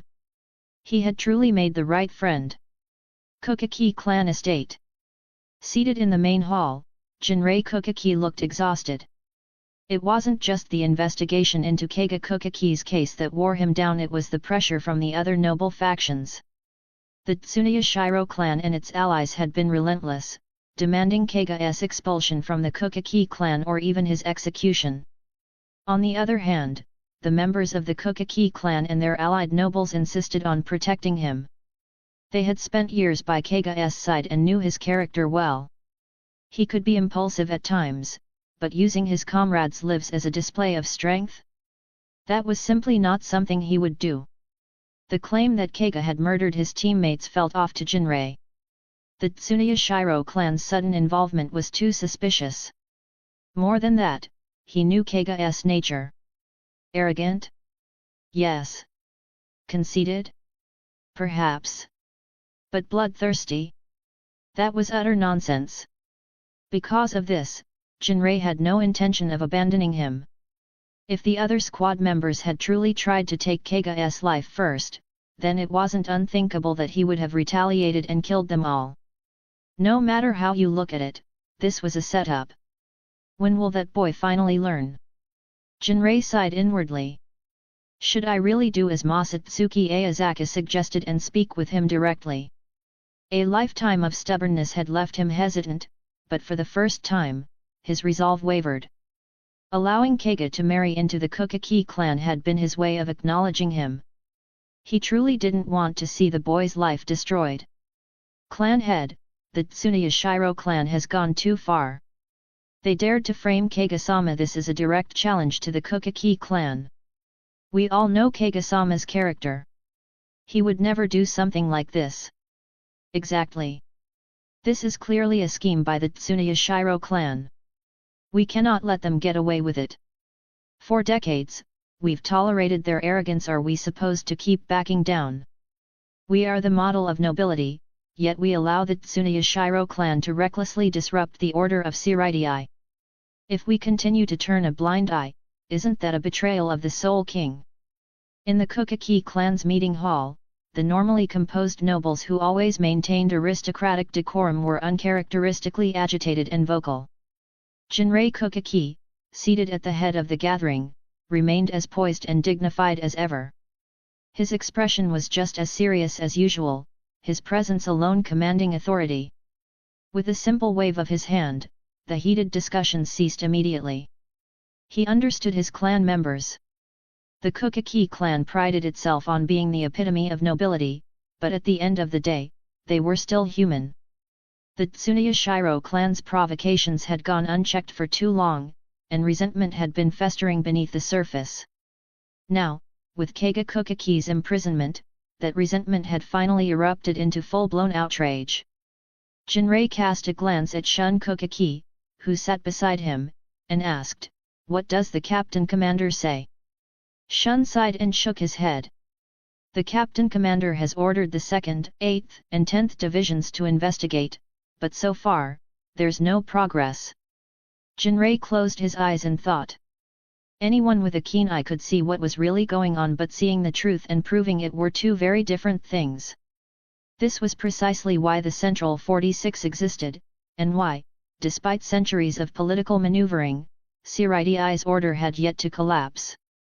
Even nobles, no matter what they did in the shadows, had to abide by the rules on the surface. Keiga Kukaki's alleged massacre of his comrades had been witnessed by multiple Shinigami from the Tsunoya Shiro clan. Even the victims, in their final moments, supposedly claimed that Keiga had killed them just to flaunt his strength. Right now, their only hope was that the Captain Commander's investigation would uncover the truth. If that failed, then as one of the 5 noble houses, the Kukaki clan would have to act. The so-called paragon of nobility was just a title. No matter how prestigious, it was not worth letting one of their own suffer an unjust fate.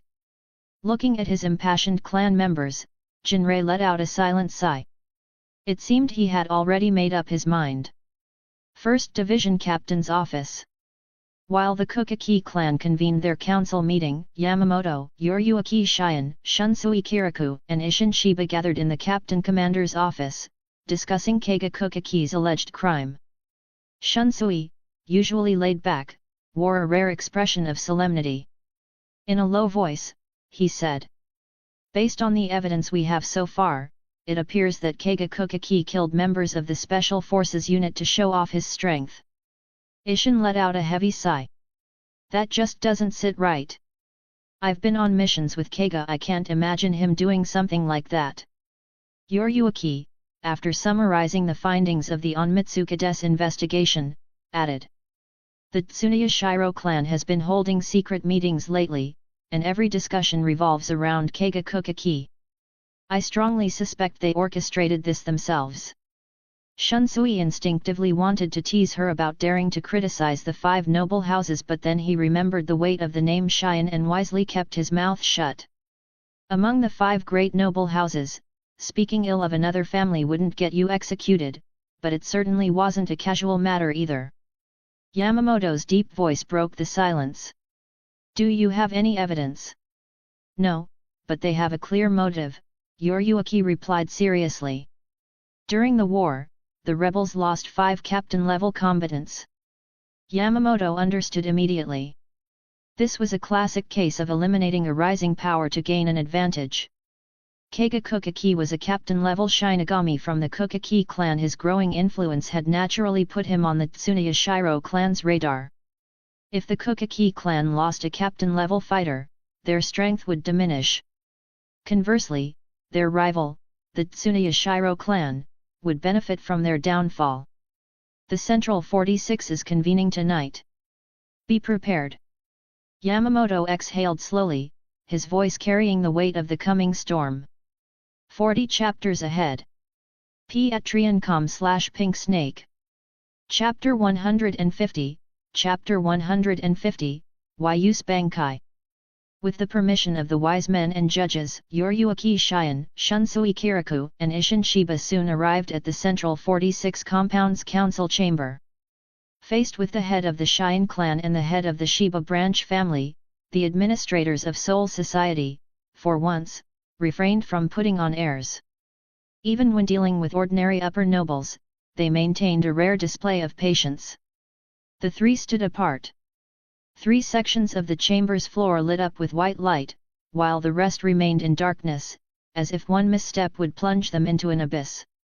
However, none of the 3 paid any mind to this psychological intimidation tactic. Once the room fell silent, a judge from the Tsunoya Shiro clan spoke coldly. "We want to hear the full account of what happened." Without hesitation, Isshin Shiba recounted the findings of his investigation to the gathered wise men and judges, concluding, "There's something suspicious about this case. Based on our thorough investigation, Keiga Kukaki has no history of such behavior. Additionally, before their assignments, the deceased squad members had contact with an unknown individual." At these words, the wise men and judges fell into deep thought. They all knew exactly who this unknown individual referred to. The wise men and judges of the Tsunoya Shiro clan sneered, clearly understanding even better than Keiga Kokaki himself how unjust this accusation was. After a brief silence, one of the Tsuneyashiro wise men asked, "So you have evidence proving that Keiga Kokaki was framed?" Isshin Shiba shook his head. The Tsuneyashiro judge pressed further. "Then on what grounds do you claim something is suspicious? The Central 46 compound is the judiciary body of Seoul society. Everything must be based on evidence. If we relied on baseless assumptions, the entire system would collapse." Isshin Shiba's expression darkened slightly as he shook his head again. "But Keiga Kokaki's accusers have clear conflicts of interest. Their testimony cannot be fully trusted." The Tsuneyashiro judge's brow furrowed, a sharp glint flashing in his eyes. Clearly, he was not pleased with this response.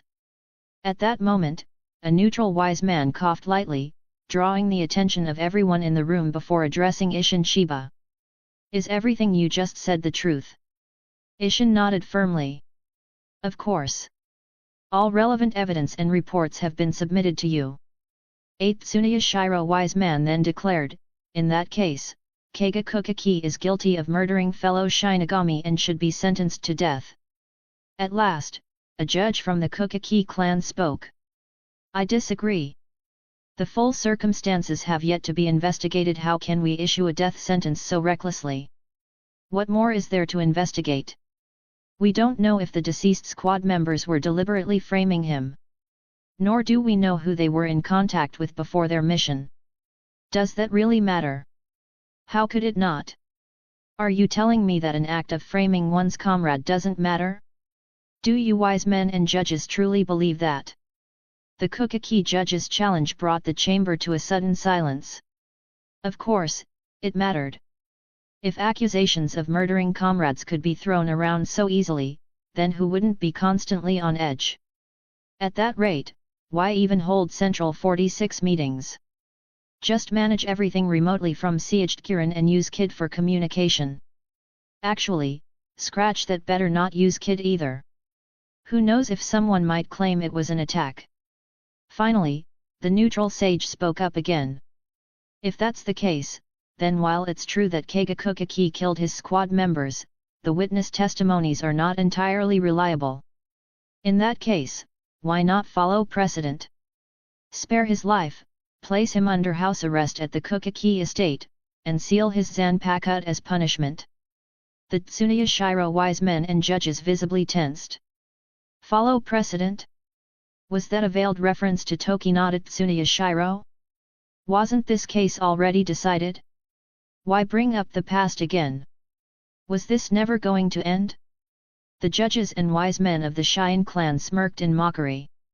Once something starts, it never truly ends.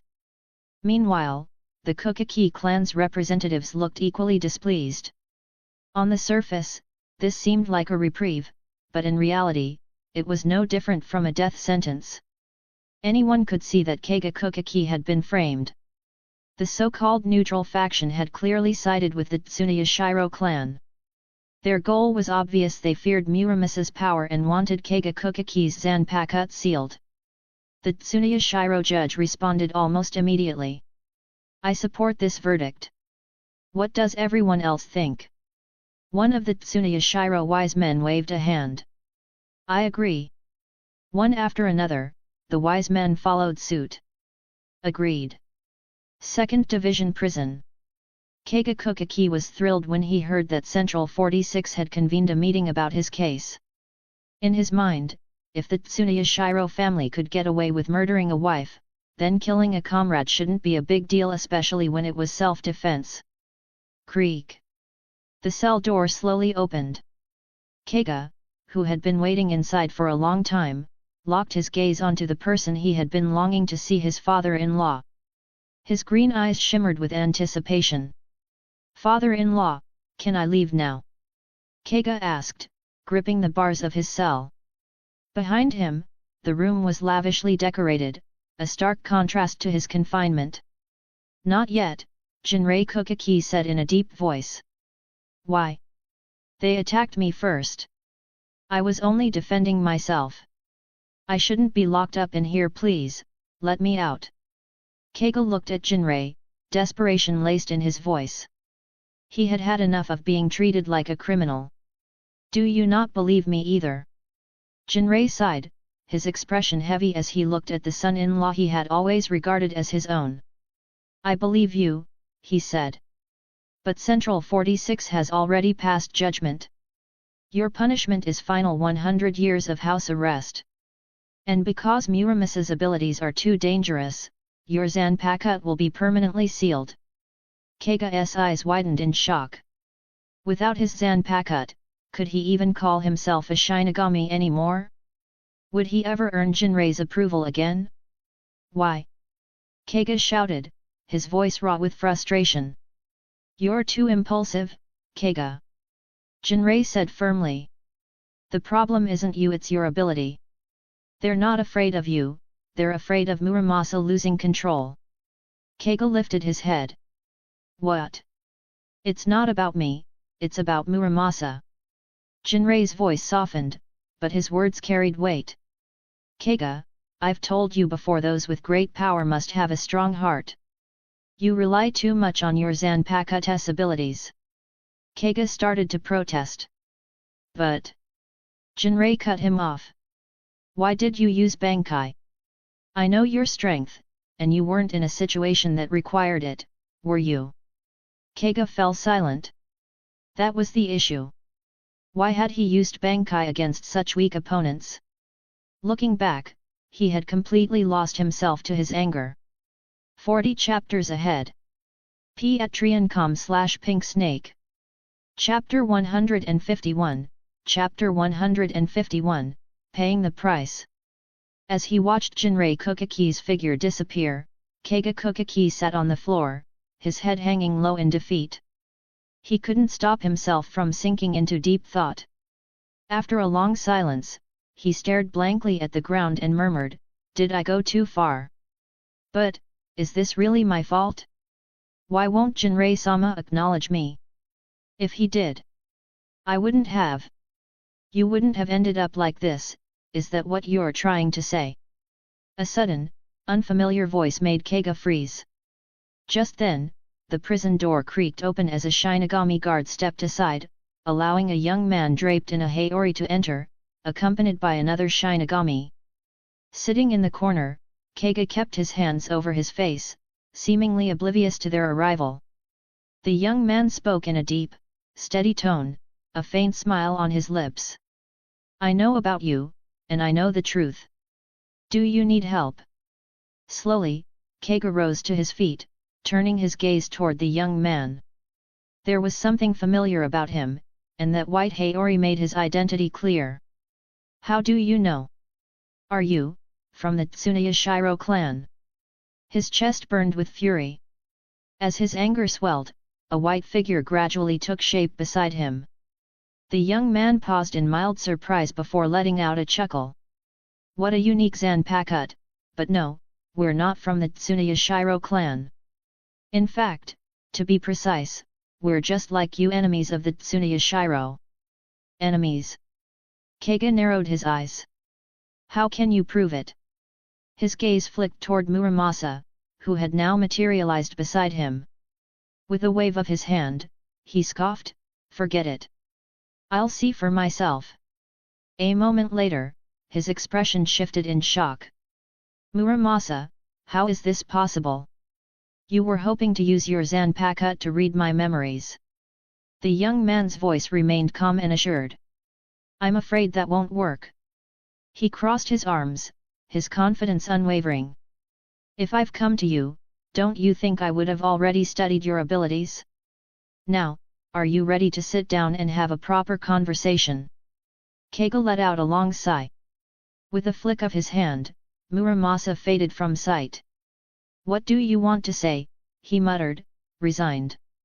Masatsuki Aozaki strolled leisurely down the street, dressed in his captain's uniform, his hands resting behind his head in a relaxed manner. Ahead of him, Shun Kukaki walked with a furrowed brow, his face clouded with concern. "Shun, isn't Keiga getting released soon? What's with all the worrying?" Masatsuki asked casually. Shun shot him an irritated glance. Released? He may have left the second division, but he's still under house arrest. Masatsuki cast him a sidelong look. Why are you Kukaki types always so uptight? It's just house arrest. If the Kukaki clan wants him out, they can just let him out whenever they want, right? Shun rolled his eyes. The Kukaki clan upholds strict traditions. Did you really think everyone was as shameless as you? Masatsuki chuckled, unconcerned. You Kukaki really love pretending to be all proper. If I didn't know that you and your wife are so close that every day you... Shun's body stiffened. In a flash, he clamped a hand over Masatsuki's mouth, glancing around in alarm. Only after confirming that no one had overheard did he exhale in relief. You brat! Stop running your mouth. 2nd Division Prison. You can get Central 46 to overturn my sentence, declare me innocent. Keiga Kukaki repeated the young man's words slowly, his expression dazed. At that moment, he glanced at the figure standing beside the young man, an exact replica of himself. Yet, instead of feeling relieved or excited, a deep unease crept over him. If this person could create a copy of him so perfect that even he himself struggled to tell the difference, then what did that mean? Could he be replaced just as easily? He didn't know what to do. Following this man was clearly a path of no return. But if he refused his help, he would lose his power forever and remain imprisoned within his own family. The young man smiled, his voice as gentle and affable as ever. I can prove my sincerity first. Keiga frowned slightly. Sincerity? What do you mean? Lowering his voice, but with unwavering certainty, the young man replied. The Tsunaya clan framed you. Don't you want them to pay for it? Keiga murmured the words under his breath. Pay for it? His gaze sharpened. Memories of the injustices he had suffered came rushing back. It was because of those damn people that he had ended up like this. When Masatsuki Aozaki arrived at the entrance of the 2nd Division prison, passing squad members glanced his way with curiosity and admiration. Shun Kukaki smirked. Masatsuki, looks like you're quite popular here. Masatsuki grinned. Naturally. He threw a playful wink at a group of young girls nearby, who instantly blushed. Shun shook his head in exasperation. Young girls these days are too easily swayed by appearances. Worse still, Masatsuki had the kind of looks that could charm anyone, and he wasn't exactly the most virtuous person. Keiga is just as handsome, but at least he knows how to handle relationships properly. He treats my sister well, but his relationship with father is a mess. Thinking about the ongoing tension between Keiga Kukaki and Jinrei Kukaki, Shun felt a headache coming on. I wonder how Keiga's doing right now. Masatsuki waved a hand dismissively. Relax. Thanks to me, the 2nd Division is taking good care of him. Their food's great, he might even have put on some weight by now. Shun sighed in relief before stepping into the prison. After obtaining permission from the new 3rd seat of the 2nd Division, he and Masatsuki were led directly to Keiga's cell. Inside, Keiga sat in the corner, head lowered in silence. Shun quickly spoke. Keiga, I brought Masatsuki with me to see you. I came to explain about father. Before he could finish, Keiga slowly lifted his head, his face devoid of expression. He cast a cold glance at Shun before shifting his gaze toward Masatsuki. But what was unexpected, was that his gaze didn't linger on Masatsuki for long. Instead, he quickly looked away, his demeanor becoming even more distant, detached, icy, completely unapproachable. Shun frowned. This wasn't right. Keiga Kukaki was not a cold-hearted person. If anything, he was sensitive, deeply emotional, someone who felt things keenly. For him to show nothing now was completely out of character. In the past, Keiga had often sought Masatsuki out to spar, considering him a close friend. Whenever they met, he had always been warm, eager to engage. Shun knew this well. This isn't normal.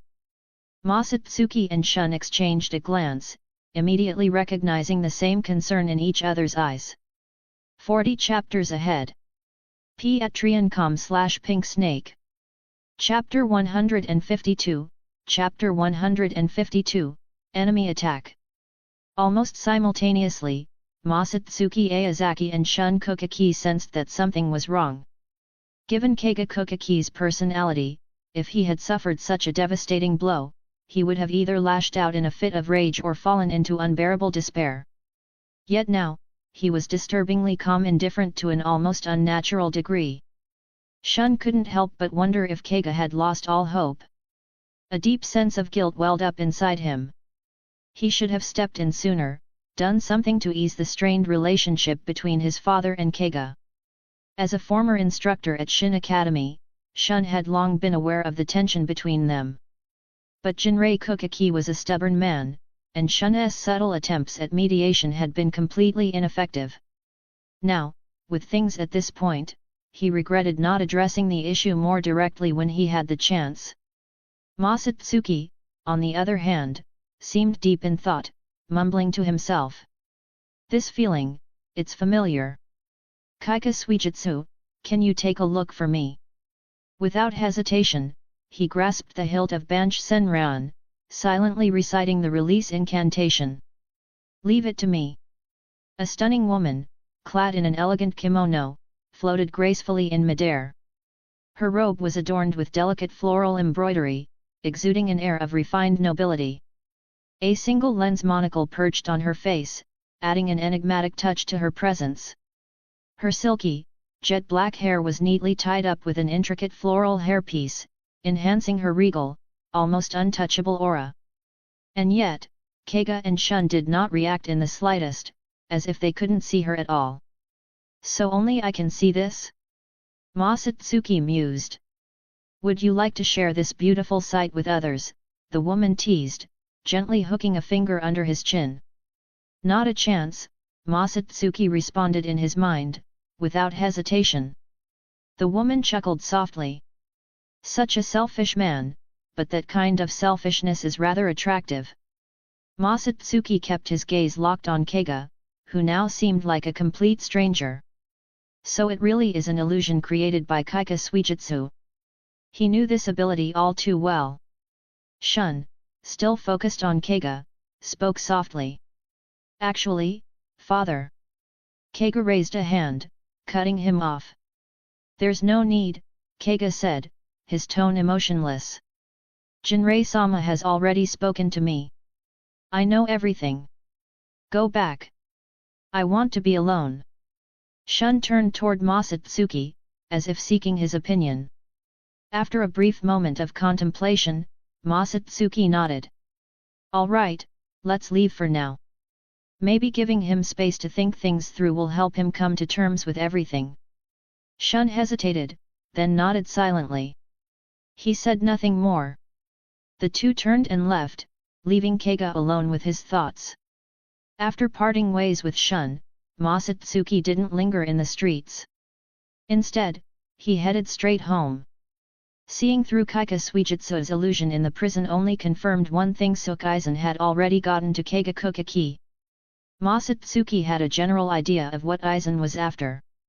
Keiga's Zanpakutō, Muramasa, was an invaluable weapon capable of throwing Seireitei into chaos and even serving as a counter against Yamamoto. They left a fake body in the prison, meaning they're not planning an escape. So what are they up to? As Masatsuki absent-mindedly sorted through the souls he had collected in the world of the living, he tried to put himself in Aizen's mindset, thinking through his next move. But before long, he gave up on the idea. Trying to predict Aizen's overall strategy was one thing. Trying to anticipate the exact plans of that genius? That was another matter entirely. Changing his train of thought, Masatsuki Aozaki mused. What about Keiga Kukaki? He doesn't want to escape, so what is he planning once he's out? Wait, this looks like he's setting up an alibi. That means his target is the Tsuneyashiro clan. They framed him and are now scrambling to cover up the truth. Is he going after them for revenge? There's no point in overthinking it. I might as well go take a look. If the Tsunoya Shiro clan is really in chaos, I might be able to gain something from it. Masatsuki reached for a black cloak beside him and draped it over his shoulders. The Tsunoya Shiro clan had screwed him over one too many times he hadn't forgotten. He was just waiting for the right opportunity to strike back. If he had the strength, he would have marched in and slaughtered them himself. Now, he had the perfect chance to take advantage of the situation. Bakut number 26, Kyoke. With everything set, his figure disappeared into the darkness, moving swiftly toward the Tsunoya Shiro estate. The Tsunoya Shiro clan's territory lay at the heart of Seireitei. When Masatsuki arrived, he was greeted by the sight of 10 fallen guards at the entrance, their bodies lying in pools of blood, slowly dissolving into reishi. So this really is their target. Masatsuki sneered to himself, feeling not an ounce of pity for the dead. Without hesitation, he slipped inside the clan grounds. The estate was eerily silent. The thick scent of blood in the air was the only indication of the brutal battle that had taken place moments ago. Following the long, winding corridor, Masatsuki ventured deeper into the compound. Along the way, he passed more than a dozen corpses, all Tsunoya Shiro guards, each killed with a single clean slash to the throat. Their faces bore no expressions of pain or surprise. There was no doubt whoever had done this was too fast, too efficient. The guards hadn't even realized they were dead until it was over. After turning a few corners, Masatsuki quickly shrank back behind a wall. Ahead, about 20 Shinigami stood guard, their swords drawn, maintaining strict vigilance. Among them, 2 carried the distinctive presence of lieutenants. Still guarding this place even now? There must be something valuable here. Masatsuki Aozaki weighed his options as he rested his hand on the Zanpakutō at his waist. This time, he had infiltrated the Tsunoya Shiro clan to seize the opportunity and plunder their collection. As one of the 5 great noble clans, he didn't expect to find fragments of the Soul King, but as long as he could get his hands on something useful, it would be a worthwhile haul. Even if he came up empty-handed, killing a couple of Tsunoya Shiro members wouldn't be a loss. With his decision made, Masatsuki Aozaki sprang into action. At his current level, he could take down these family guards even without releasing his Zanpakutō. Still, he was always careful. Whenever he engaged in underhanded deeds like this, he would release his Zanpakutō without fail. He could forego using other abilities, but Kaika Suijutsu's illusion to deceive the Dairaishoker, Great Spirit Book Gallery, was indispensable. Who goes there? Enemy attack. The moment Masatsuki Aozaki cut down a lieutenant-level guard and revealed himself, the Tsunoya Shiro clan's guards immediately cried out in alarm. 40 chapters ahead. Patreon.com/Pink Snake. Chapter 153, Chapter 153, A Simple Person. 11th Division Barracks Night. Letting me take your place? What are you up to this time? Upon receiving Masatsuki Aozaki's message, Jin Ichimaru furrowed his brows in confusion. The 11th Division barracks were buzzing with noise, the stern shouts of Itara Yamazaki, the amused chuckles of Mashiro Kuna, and the hurried movements of squad members rushing about. Everything pointed to something big on the horizon, something bad. Before he even reached the captain's quarters, Jin Ichimaru was surprised to see a crowd of fully armed and ready Shinigami gathered at the entrance. Their faces radiated excitement and fervor. What kind of expressions are those? Don't tell me Masatsuki is staging a coup and expects me to lead these guys in storming the 1st Division's barracks? Feeling uneasy, Jin Ichimaru stepped forward to face Itara Yamazaki. As soon as the 11th Division members recognized him, they all bowed. Captain! Inside the barracks, the courtyard was packed. From the lieutenant down to the lowest-ranked Shinigami, every seated officer and squad member had assembled. What's going on? The sheer scale of the gathering felt eerily similar to a war mobilization, deepening Jin Ichimaru's unease. He had a sinking feeling that something major had happened. The inner court troop has relayed an order from the Central 46 compound. The Tsuneyashiro clan has been attacked by an unknown assailant, and we've been ordered to provide support. Jin Ichimaru froze, his mind going blank for a moment before he came to an abrupt stop. Masatsuki Aozaki, what the hell have you done? The Tsuneyashiro clan is the last enemy you should be picking a fight with right now. Couldn't you have just waited a few more decades? Then I could have gone with you. You're absolutely reckless. Frustrated, Jin Ichimaru snapped, Lieutenant Yamazaki, get everyone together. I'll take the first unit to the Tsuneyashiro clan. You bring the rest and follow after. Itara Yamazaki hesitated for a moment before nodding. Understood. Wait, didn't the captain hate the Tsuneyashiro clan more than anyone? Why does he seem so urgent now that they've been attacked? Ah, I see. The captain truly is an exemplary Shinigami, worthy of the captain commander's recognition. He's able to separate personal grudges from duty. A model of professionalism. Tsuneyashiro clan estate. Masatsuki Aozaki stood amidst the falling snow, admiring the masterpiece he had painted with blood. More than 20 bodies lay scattered across the white landscape, staining the pristine snow with crimson. All right, time to check out my prize. With that, Masatsuki Aozaki pushed open the door to the hidden chamber. The sight that greeted him was an array of mechanical equipment. At the center of the room stood a 2-meter-tall cylindrical glass container like something straight out of a sci-fi film used for preserving human specimens. Masatsuki Aozaki frowned. So the Tsuneyashiro clan was conducting inhumane human experiments. Suspended in the pale yellow liquid inside the tank was a woman with delicate features. Her limbs and spine were slightly curled, and her long, dark hair drifted slowly in the fluid. With her eyes closed, she looked as peaceful as a sleeping child. If not for the research documents scattered on the nearby table, Masatsuki Aozaki might have believed she was still alive. So this is the corpse that Kanamtsan has been obsessing over. It's been preserved so well it almost looks like she's still breathing. They started their experiments while she was still alive, hey?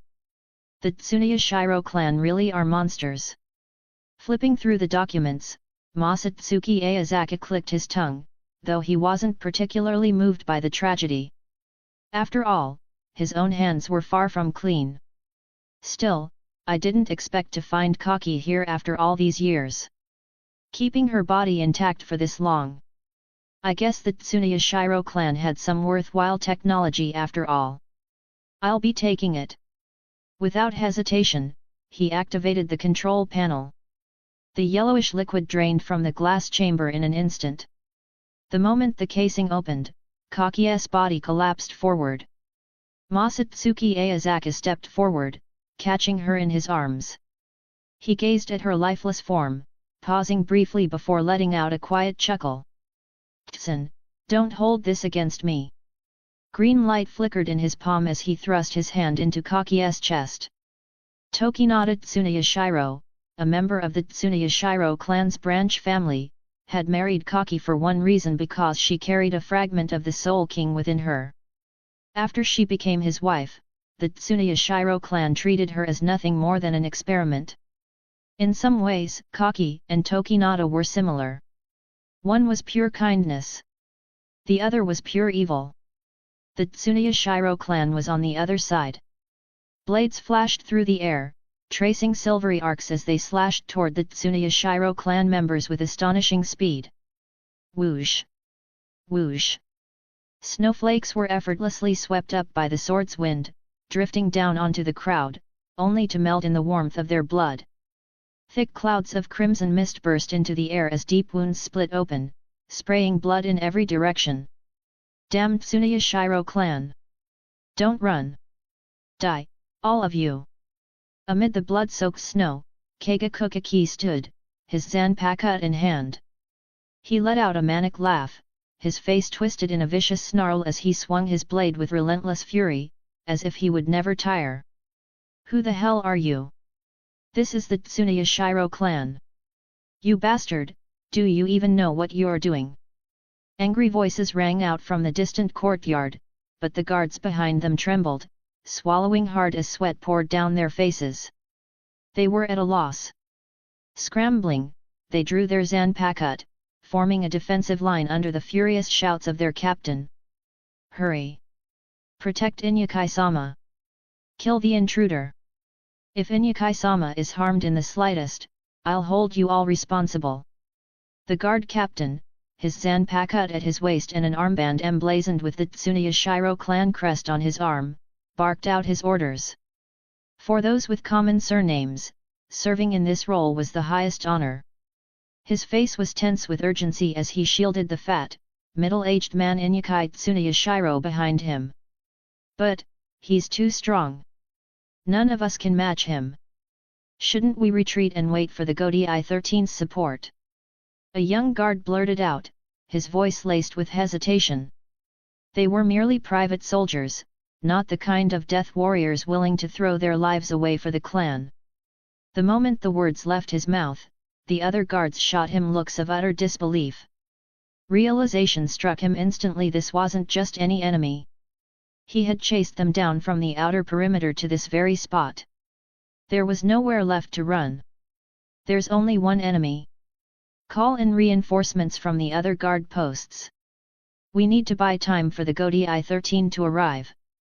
The guard captain shook his head and issued orders to his adjutant. His gaze locked onto the distant battlefield, where the invader continued his blood-soaked massacre. The power gap between them was immense, and he knew it. His mind raced. The enemy was suppressing them without even needing to release his Zanpakutō. He possessed at least captain-class Ryutsu. A warrior of that caliber couldn't simply be overwhelmed by sheer numbers. The captain's eyes shifted toward the heart of the Tsunoya Shiro estate. Naturally, the clan would never rely on mere guards who weren't even at the level of a lieutenant for their real protection. The true strength of the Tsunoya Shiro clan lay deeper within their stronghold. But those people were far more important than the lord he was currently protecting. There was no way they would send anyone to save them. Not that it mattered anymore because the enemy had already reached them. 60 chapters ahead. Patreon.com/pinksnake. Chapter 154, Chapter 154, Deep Understanding. Ah! Agonized screams echoed throughout the Tsunoya Shiro clan mansion. The sound made Kaname-san frown slightly. The pitiful cries didn't stir any sympathy in him, he simply found them irritatingly loud. What a headache! Should we just ignore him, Aizen-sama? Kaname-san wiped the blood from his face. In front of him, a Tsunoya Shiro clan Shinigami lay motionless on the ground, a deep gash torn across his chest. Despite his words, a faint, almost relaxed smile lingered on Tsun's face, tinged with a morbid sense of satisfaction. The moment he thought of Kaki's tragic death and the countless sins of Tokinata Tsunoya Shiro, he couldn't help but tighten his grip on his sword, eager to strike down these people. The nobles deserved to die, and so did those who aided them in their crimes. Aizen-sama, should we withdraw? He pursed his lips, flicking the blood off his blade as he spoke. Judging by the Gotei 13's response time, it wouldn't be long before reinforcements arrived to aid the Tsunoya Shiro clan. Now wasn't the time to openly turn against them. Aizen smirked slightly and glanced toward the heart of the Tsunoya Shiro estate, his tone unhurried. There's still about 10 minutes left. Kokaki knows what he's doing, so let's leave him be and check out the rest of the area. Kaname-san nodded in agreement. Aizen cast one last glance at Keiga Kokaki, who was rampaging in the distance, then turned and walked away. This operation was high risk, but securing a powerful ally, one capable of restraining even Yamamoto or members of the Zero Division, was well worth it. Besides, Aizen had confidence in himself. Once this was over, the fallout would remain within controllable limits. Despite the heavy casualties, those who died were merely peripheral figures of little importance. And really, how much would the Tsunoya Shiro nobles care? If anything, they'd likely welcome the thinning of their own ranks. The Tsunoya Shiro clan really has quite the collection. Masatsuki Aozaki stepped out of the hidden chamber, looking thoroughly satisfied. He had only found a single laboratory, but that was already an unexpected bonus. As the captain of the 11th Division, he knew all too well how quickly the Gotei 13 would respond to an incident like this. It was time to leave. With a casual flick of his wrist, he slit the throat of a Tsunoya Shiro clan member in a single stroke. Then, after spotting a small room nearby, he slipped inside. Using Kid, he contacted Jin Ichimaru and confirmed that the 11th Division members had already dispersed throughout the Tsunoya Shiro estate. Removing his black cloak, he shed the disguise and once again became the respected captain of the 11th Division. As he made his way out, retreating through the estate, several minutes passed before he came to a stop. Captain Aozaki. Jin Ichimaru let out a small sigh of relief and pointed ahead. Following Jin's direction, the group turned their eyes forward only to see Masatsuki Aozaki stepping out of a small hut. All eyes were on him now. Having already been briefed by Jin Ichimaru, Masatsuki shook his head, his expression serious. I didn't find the intruder. What about you? Jin glanced at him discreetly, making sure he wasn't injured, then gave a slight nod and said with a puzzled look. Even you couldn't find the thief, Captain Masatsuki? But the Tsunoya Shiro guards said they saw him heading this way. Mashiro Kuna narrowed her eyes slightly, her face tense. Turning to Itara Yamazaki, she asked. Lieutenant Yamazaki, are you sure this is the direction that Tsunoya Shiro clan told you? Why is she talking to me like I'm one of her subordinates? I'm a lieutenant, damn it. Itara Yamazaki felt a twinge of irritation but, remembering who he was dealing with, the captain's wife, no less, he could only sigh and reply. There's no mistake. This is the direction. Masatsuki Aozaki crouched down, examining the ground for a moment before speaking calmly. These people haven't been dead for long. Their reishi has only just begun to dissipate. A squad member stepped forward and saluted. Captain, message from 5th Seat Ryusuke, they've spotted the intruder west of the Tsunoya Shiro estate. Itara Yamazaki furrowed his brow. That's pretty far from here. These bodies should have completely dissolved into reishi by now. Does that mean there's more than one intruder? Masatsuki Aozaki paused briefly before answering. We can't rule out that possibility. Then, turning to Jin, he asked. What did the Tsunoya Shiro clan say? Everyone who fought the intruder is dead. They only saw a single person from a distance. Jin's expression remained unreadable as he recalled his earlier exchange with the Tsunoya Shiro members. There's no point in staying here any longer. Ryusuke and the others might run into trouble, we should move. Mashiro Kuna clenched her small fists and declared loudly. Yeah, let's hurry. Whoever did this much damage to the Tsunoya Shiro clan is no ordinary enemy. She's right, Itara Yamazaki added. Whoever they are, they're dangerous. Well, that settles it. Let's go. Masatsuki Aozaki reached out and gently grasped Mashiro's soft green hair, inhaling the faint scent of lavender that lingered there. Masatsuki, you're messing up my hair. She grumbled, smoothing it down with a small pout. We need to hurry, or Ryusuke and Izumo might be in danger. She wrinkled her nose but didn't seem particularly bothered by his antics. After all, considering everything Masatsuki had done for her, what was a little teasing compared to that? As expected of Mashiro, you're too cute. Masatsuki wasn't the least bit annoyed by her reaction. Mashiro was sharp, she knew exactly what needed to be done. In that case, I'll go on ahead. Watch yourselves, and if things go south, let the others take the lead. What's the point of a bunch of grown men letting a girl stand in front every time? With that, he let her hair fall from his fingers and gave her cheek a quick squeeze. It was soft, pleasantly so. His gaze lingered on her for a moment before he turned away. Yes, Captain. We understand. Go on ahead. The squad members responded in unison. Masatsuki chuckled. I'm heading into battle, not paying a friendly visit. Go on ahead. You idiots. With a final amused curse, his figure flickered and then he was gone. Fourth seat Ichimaru. Mashiro Kuna muttered, staring at the empty spot where Masatsuki had just stood. What's wrong? Jin tilted his head. Masatsuki felt different than when he first arrived. Her voice was cold. Jin's heart skipped a beat. His ever-narrowed eyes opened slightly, and for a brief moment, a sharp, blade-like glint flickered in his gaze. He was silently debating whether or not to let her continue speaking. That was Masatsuki. I know him better than anyone. Don't overthink it. I know. Mashiro suddenly smiled. Which just proves that I really do know Masatsuki, doesn't it? Jin was caught off guard. He thought back to how distant she had been when he had impersonated Masatsuki before. Then, out of nowhere, he chuckled. You do. You understand him very well. She wasn't suspicious. There was no hostility in her words.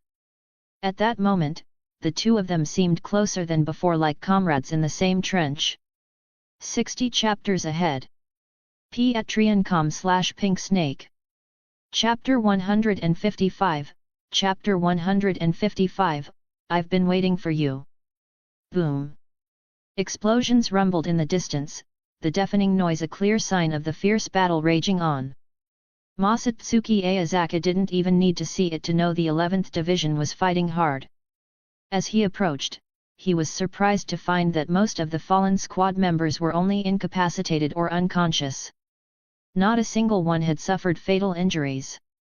It seemed his name still carried some weight. For Shinigami, getting hurt was nothing. Even lost limbs could be healed unless, of course, it was like Yamamoto in another timeline, who sacrificed his body using a forbidden had.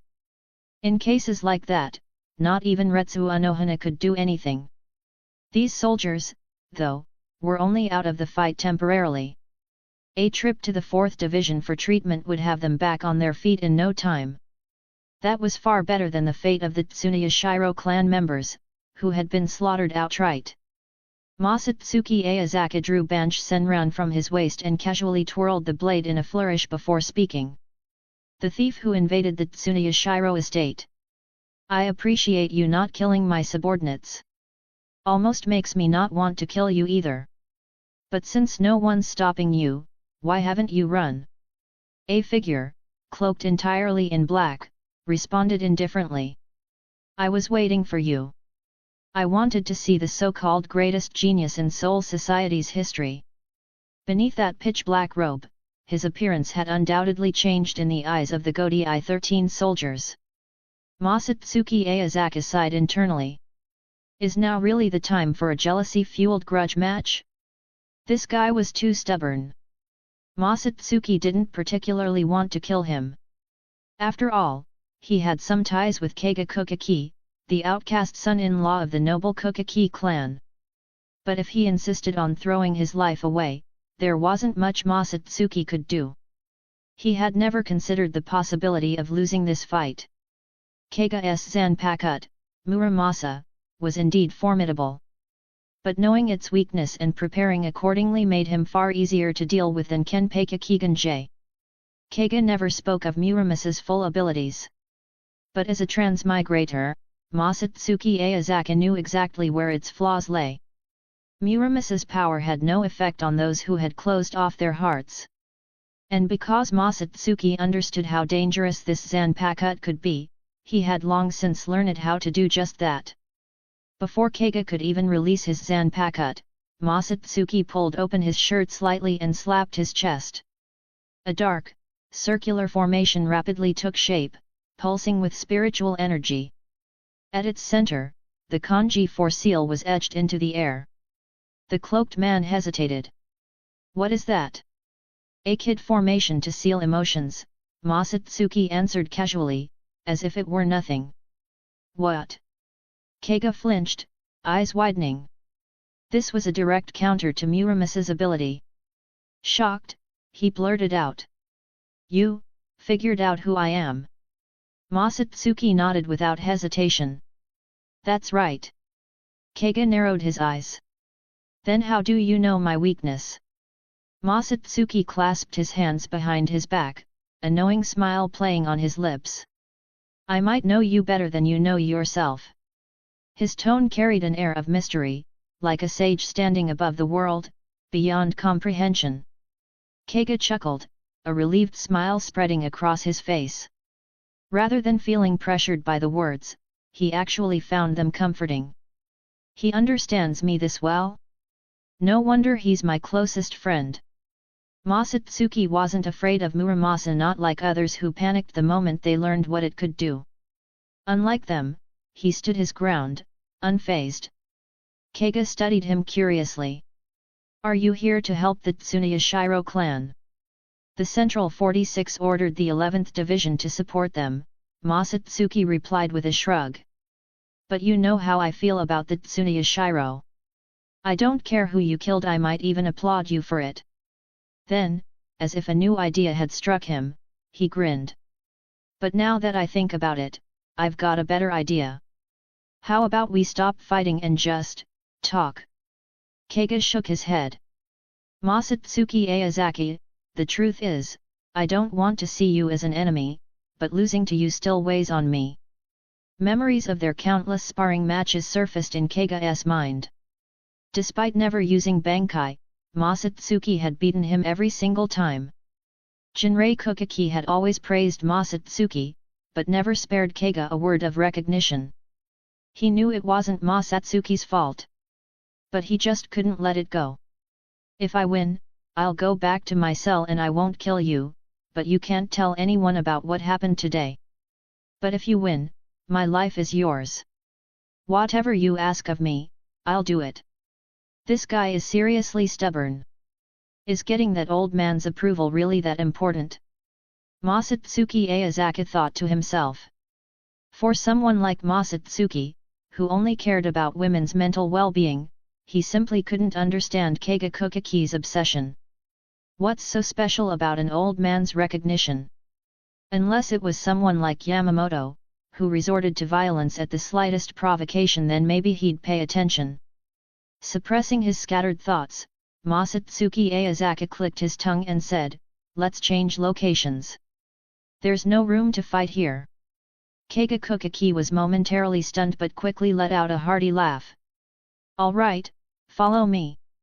He turned around, leaving his back completely exposed to Masatsuki Aozaki without a second thought. If it had been Kamen Rider Tiger standing here instead of Masatsuki, Keiga Kukaki would probably be hearing the electronic voice announcing, Final Vent. Masatsuki Aozaki shook his head helplessly, sighing at his own kindness before following after Keiga Kukaki at full speed. As captains, both of them moved with incredible swiftness. Before long, they had left the Tsuneyashiro clan's territory and arrived in a dense mountain forest. Impatiently, Masatsuki Aozaki asked, Hey, you know my patience is limited. This place should be good enough, right? This will do. Keiga Kukaki stopped without a hint of frustration. He was well aware that the man in front of him only ever showed his refined, gentlemanly side when dealing with women. Brandishing his Zanpakutō, Keiga Kukaki sighed, You've never seen my Bankai, have you? Once I use it, my Shikai's power increases tenfold. Muramasa had really treated him well. Keiga Kukaki's control over his own power was still lacking. But the fact that his Bankai could amplify his strength tenfold spoke volumes about how obedient Muramasa was to him. Watching Keiga Kukaki bask in his own self-admiration, Masatsuki Aozaki couldn't help but chuckle. Still, he could understand at least to some extent. Achieving Bankai was a major milestone for any Shinigami. Once a Shinigami obtained Bankai, their name would be forever etched into the history of the Soul Society. The sheer significance of Bankai, along with the immense power boost it provided, was undeniable.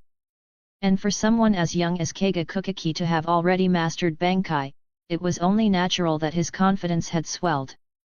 Without another word, Masatsuki Aozaki took advantage of that arrogance, using Shunpo to appear right in front of him and swing his blade.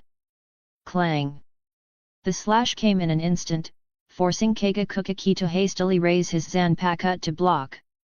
Masatsuki Aozaki let out a small laugh. With just a slight increase in force, Kagekukaki was sent flying like a cannonball, crashing through the air and kicking up a massive cloud of dust. 40 chapters ahead. Patreon.com/Pink Snake. Chapter 156, Chapter 156, So Strong. Whisper, Muramasa.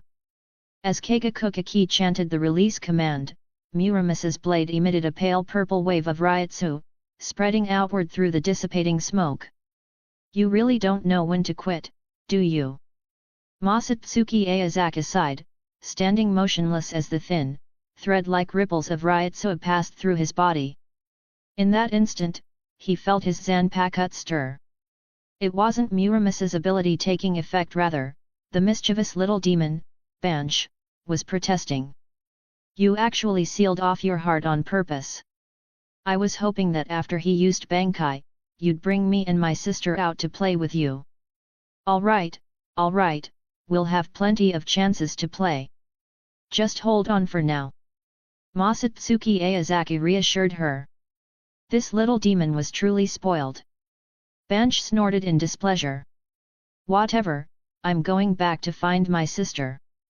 Kagekukaki waved his Zanpakutō, scattering the remaining smoke, and murmured, so, it really had no effect.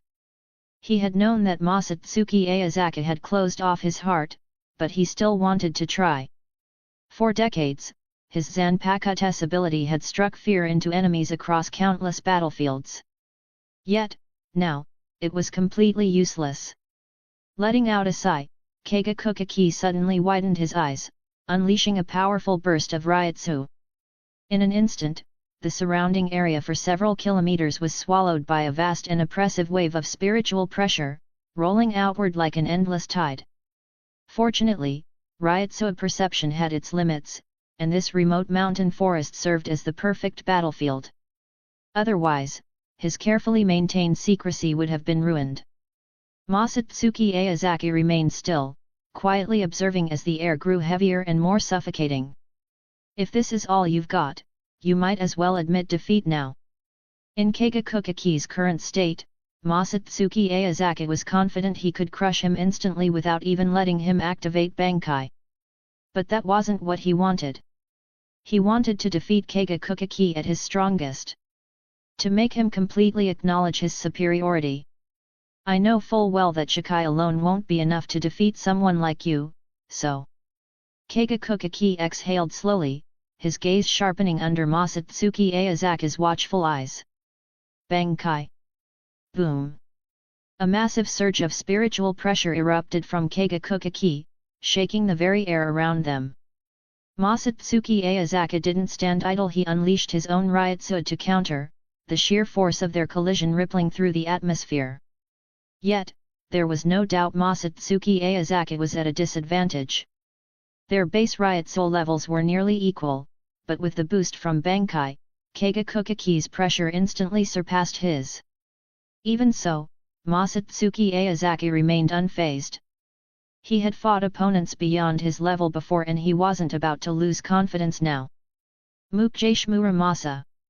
Kagekukaki gripped his Zanpakutō tightly with both hands and raised it high above his head.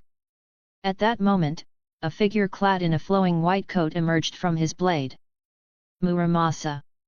The instant he appeared, Muramasa's gaze flickered toward Bansh Senran, which was firmly held in Masatsuki Aozaki's grasp.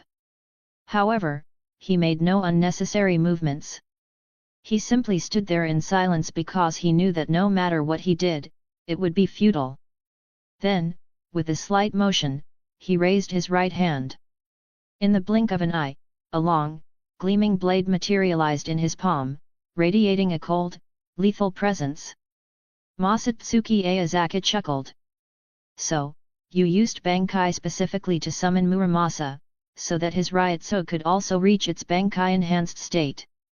Kagekukaki's eyes gleamed with admiration. As expected from the man who once defeated me. You're absolutely right. but... He smirked. Can you handle 2 Bankai-level versions of me at the same time? Masatsuki Aozaki showed no particular reaction to his words. Instead, it was Muramasa who couldn't suppress the smile tugging at the corners of his lips. My master just said that I am him. A Zanpakutō is an extension of a Shinigami's heart and soul.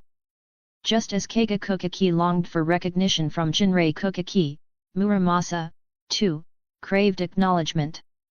But where Keiga Kukiki sought the approval of his clan elder, Muramasa longed to be acknowledged by Keiga Kukiki himself. That one sentence from Keiga Kukiki struck Muramasa deeply. His heart swelled with exhilaration so much so that he could hardly contain himself. As soon as the words left his master's lips, Keiga Kukiki blurred into motion, his figure vanishing like a phantom. Muramasa followed immediately, the 2 of them streaking toward Masatsuki Aozaki like arrows loosed from a bow. That was fast, but I'm not who I used to be. Masatsuki Aozaki let out a low breath as he met the 2 men head-on, blade in hand.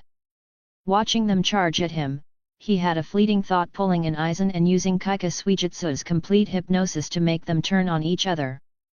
But the vast gap in Ryutsu, along with Yamamoto's warning, made him drop the idea.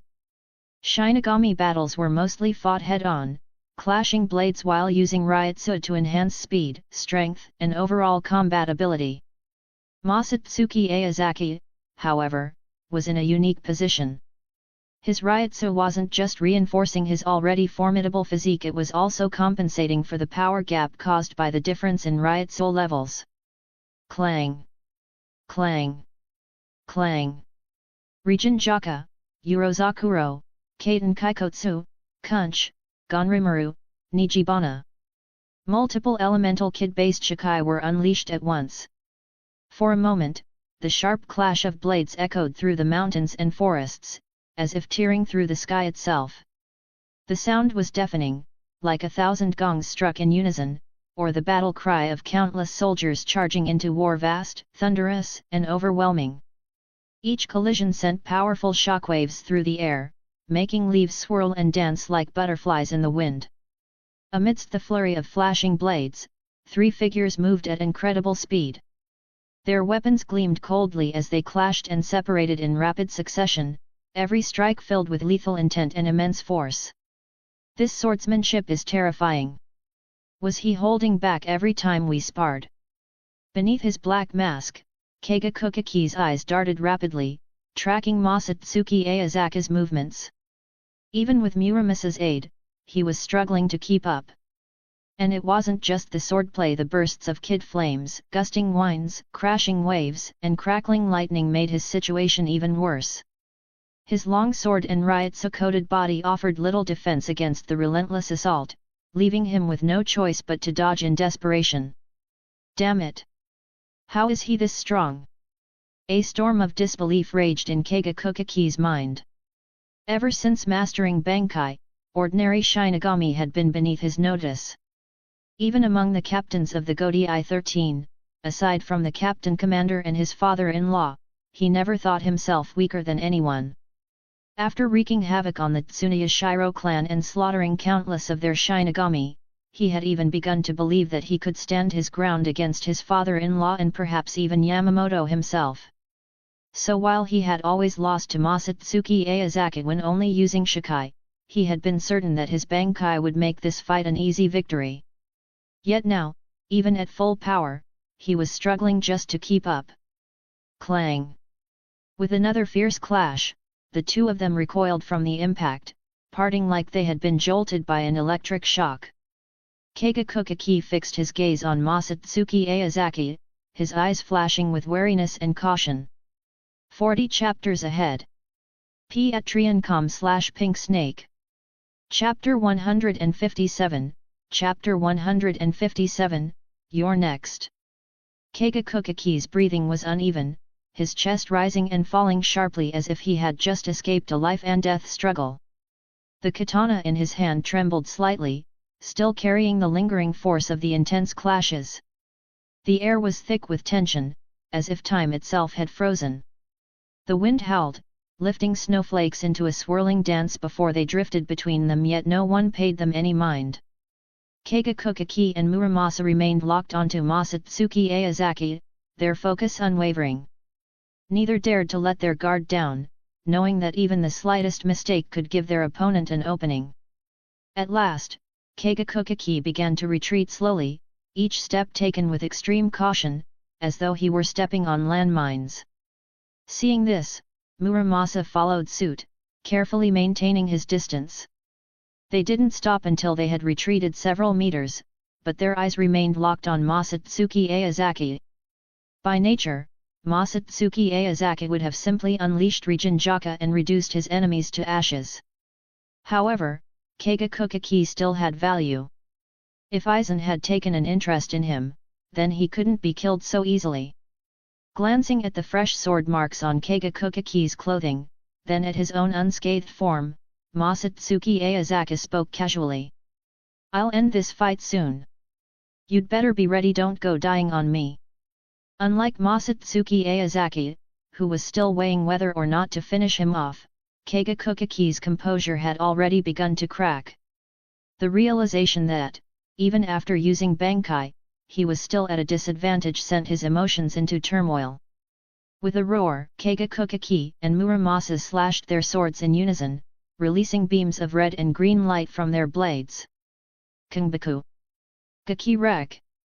A massive fireball, spanning dozens of meters in diameter, tore through the sky at incredible speed, like a meteor wreathed in roaring flames, trailing a long tail of fire. Then, in an instant, something shifted within the fireball. It detonated violently, scattering a storm of fiery embers in all directions, creating a blinding sea of flames. Hidden within the inferno, 10 razor-thin green beams shot forth. They slithered like agile serpents, breaking free from the explosion and darting in every direction at blistering speed. They moved as swiftly as lightning, leaving streaks of green light in their wake, like shooting stars streaking across the night sky.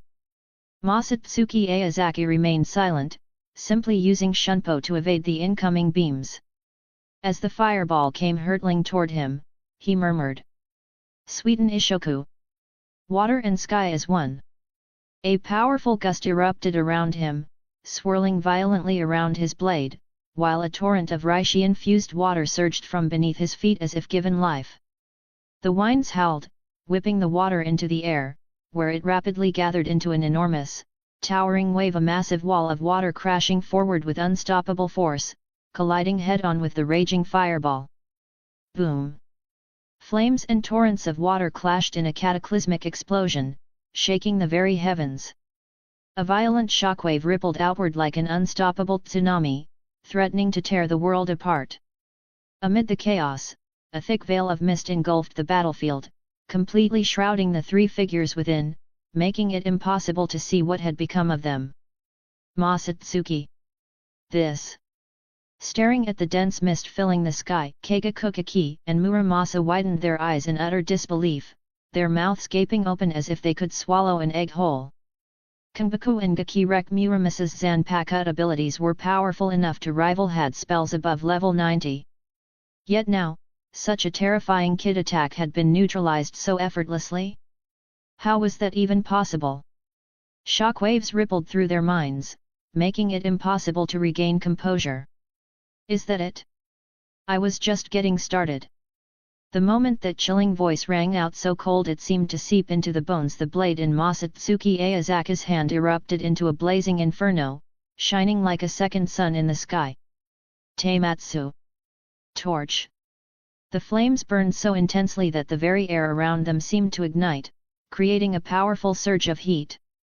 At the same time, Masatsuki Aozaki's sword whipped up a violent gust, fanning the flames into a massive, spiraling wall of fire. Like a rampaging fire dragon, the roaring inferno surged toward Muramasa at incredible speed, swallowing him whole. The fiery vortex spun rapidly, its friction against the air creating an ear-piercing shriek. The flames only grew wilder, as if intent on consuming everything in their path. Muramasa had no chance to escape. He could only watch helplessly as he was engulfed by the raging firestorm. Masatsuki Aozaki's gaze remained cold as he murmured. "One down. You're next." There was nothing but disdain in his words, disdain for his enemy, and absolute confidence in his own strength. Keiga stared blankly at Masatsuki Aozaki, who hovered in midair, his body wrapped in a swirling green aura, a flaming sword in hand. This is the legendary Zanpakutō that rivals Bankai even in Shikai. His eyes widened further, his voice trembling with shock and awe. Then, as if suddenly snapping out of it, he shook his head vigorously, trying to shake off the overwhelming disbelief clouding his thoughts. Taking a deep breath to steady himself, he muttered. "No wonder. With such monstrous talent and power, it's no surprise that people feel hopeless in comparison. No wonder even my father-in-law, with his harsh standards, holds you in such high regard. That makes sense now." As he spoke, a trace of envy and resignation flickered in his eyes. Masatsuki Aozaki sighed, shaking his head. "You really think Jinrei hasn't acknowledged you?" He looked at Keiga, who kept showering him with praise, and an odd feeling stirred in his heart. This guy was flattering him so much that it almost made him feel guilty about going all out against him. Keiga nodded silently, a bitter smile forming on his lips. "Of course. I've known my father-in-law for decades, we've spent countless years together, but not once have I ever heard a word of praise or recognition from him." After speaking, he took a deep breath, trying to suppress the emotions surging inside him.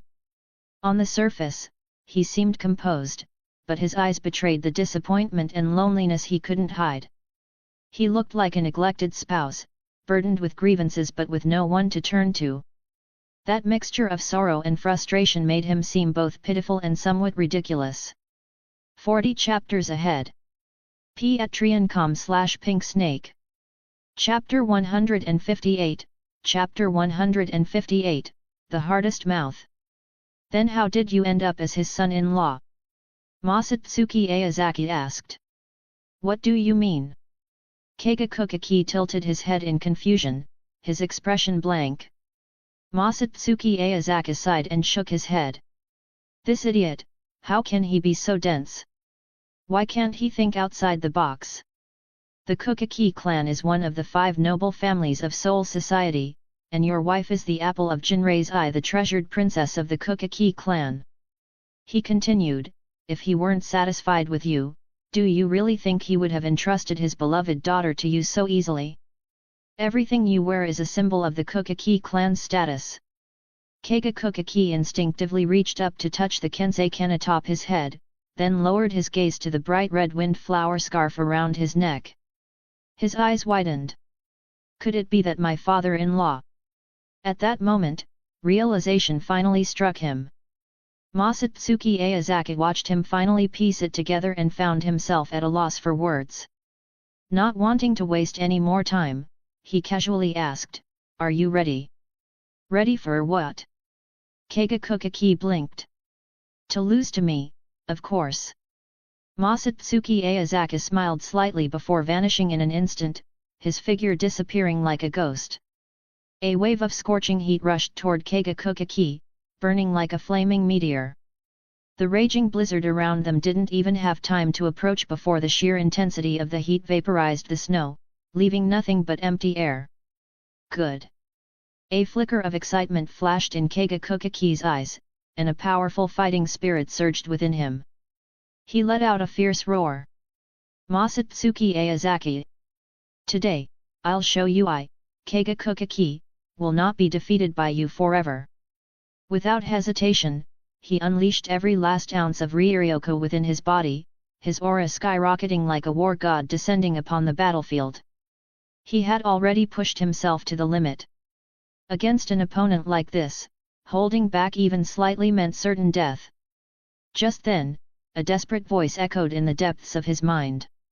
"Master, his Zanpakutō is far too powerful. Please, be extremely careful." It was Muramasa. At this point, Muramasa was already gravely injured. If not for the fact that he existed as the spirit of a Shinigami's blade, he might not have even survived. Reforming his physical form was out of the question. Keiga gave a slight nod in acknowledgement. A newfound determination flickered in his gaze, steadfast and unwavering. All his doubts, frustrations, and hesitations vanished. At this moment, he felt an overwhelming surge of power, as if he had been reborn. A deep purple radiance engulfed him, pulsating like a raging torrent of Ryoryoku. Even the air around him distorted under the pressure.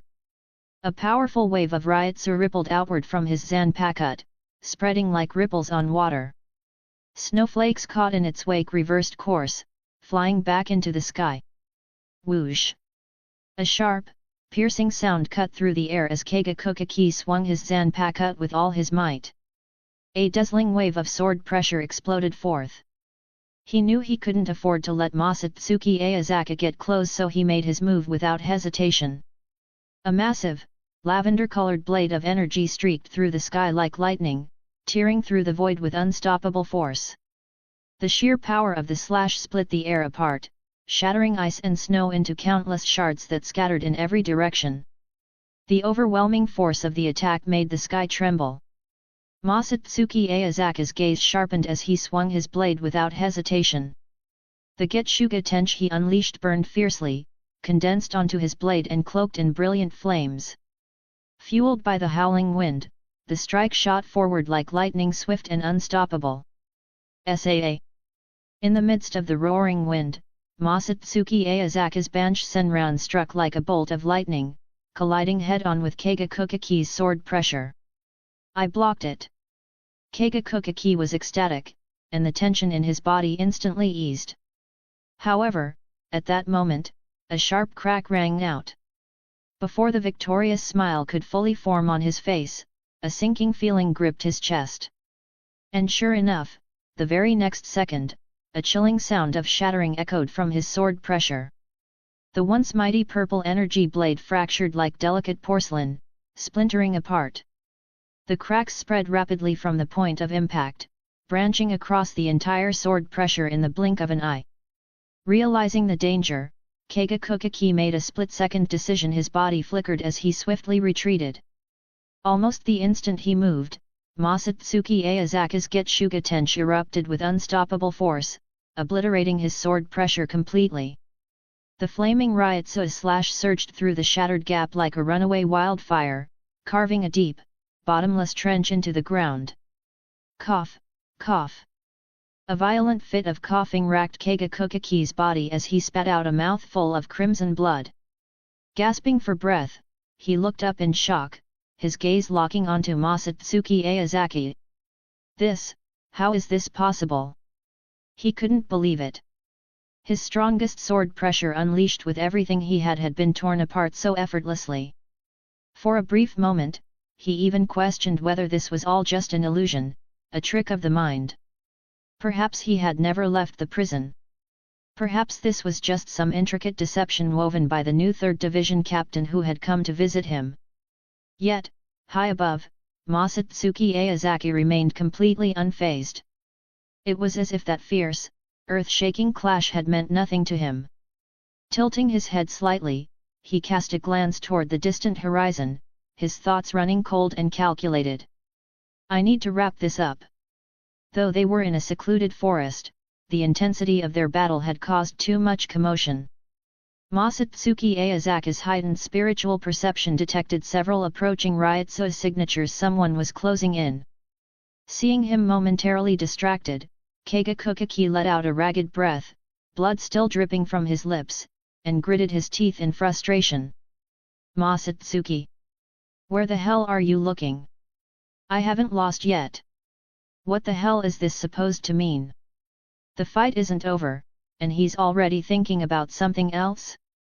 Is he looking down on me? A surge of defiance flared in his eyes as he swung his blade once more. Another streak of purple sword pressure shot from Muramis's katana. Whoosh! The attack was noticeably weaker than before, its size significantly reduced. Masatsuki Aozaki barely paid it any mind. With a casual flick of his sword, he shattered it effortlessly. He knew Keiga was already running on fumes. At this point, the only thing still putting up resistance was his mouth. And just as expected, a second later, Keiga body wavered. His knees buckled. Then, with a heavy thud, he collapsed onto his back, unconscious. 40 chapters ahead. Patreon.com/Pink Snake. Chapter 159, Chapter 159, Inside Agent. In a dark, deep cave not far from the battlefield. Ugh. After a while, Keiga slowly regained consciousness. He shook his head, trying to dispel the dizziness clouding his mind. When he opened his eyes and took in his surroundings, a chill ran down his spine. He struggled to sit up, but his body felt as if it were pinned under an immense weight, rendering him completely immobile. Shock filled Keiga. He had never felt so weak, so powerless. Just then, a low voice echoed from the depths of the cave. In your current condition, you shouldn't be making any sudden movements. The unexpected voice startled him, but when he turned toward its source, he saw Masatsuki Aozaki leaning against the rock wall, arms crossed, looking completely at ease. Upon seeing Masatsuki, Keiga initial panic subsided. His expression turned bleak as he spoke. Since I lost to you, do whatever you want, kill me if you must. Either way, I've committed an unforgivable crime. If I fall into the hands of the Tsuneyashiro clan, I'm as good as dead. Not even my father-in-law could save me. Masatsuki Aozaki frowned slightly but remained calm. If I wanted you dead, I would have killed you already. Why go through the trouble of bringing you here? After a brief pause, he continued. Besides, who says you're guilty? Do the wise men and judges of the Central 46 even know what you've done?